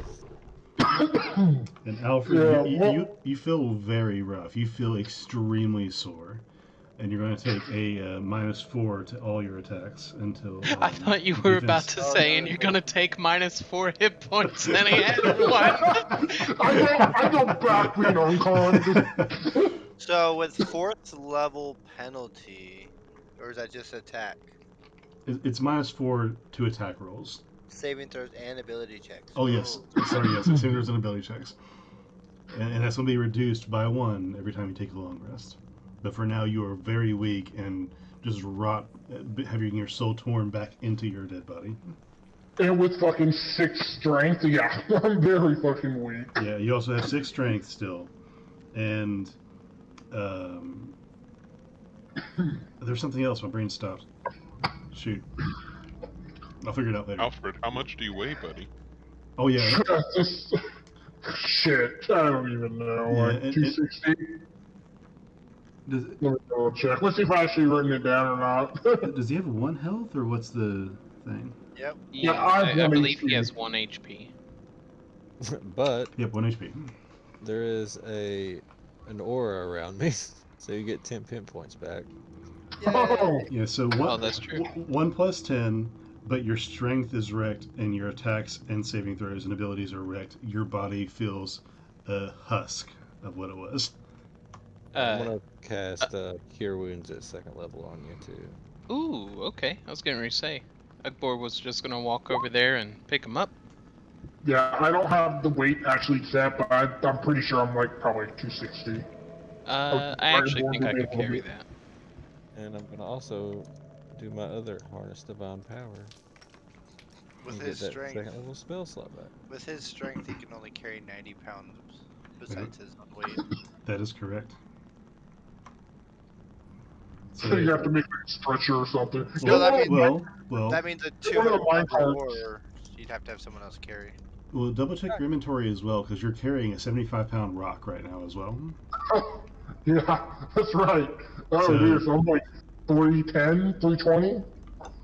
Here, it's okay, guys. I got him. I'll just pick him up. Well, yeah, I was getting ready to say, Pell has the best out of all of us. I can push around about 500 pounds. Push or carry about 500 pounds. And with Alfred being resurrected and being carried, that's where we're going to end our session today. Oh. Before we do that, I kind of like limply pat Cal on the back and I whisper in his ear, "Don't worry, I'll get you that damn diamond back, even if it kills me again."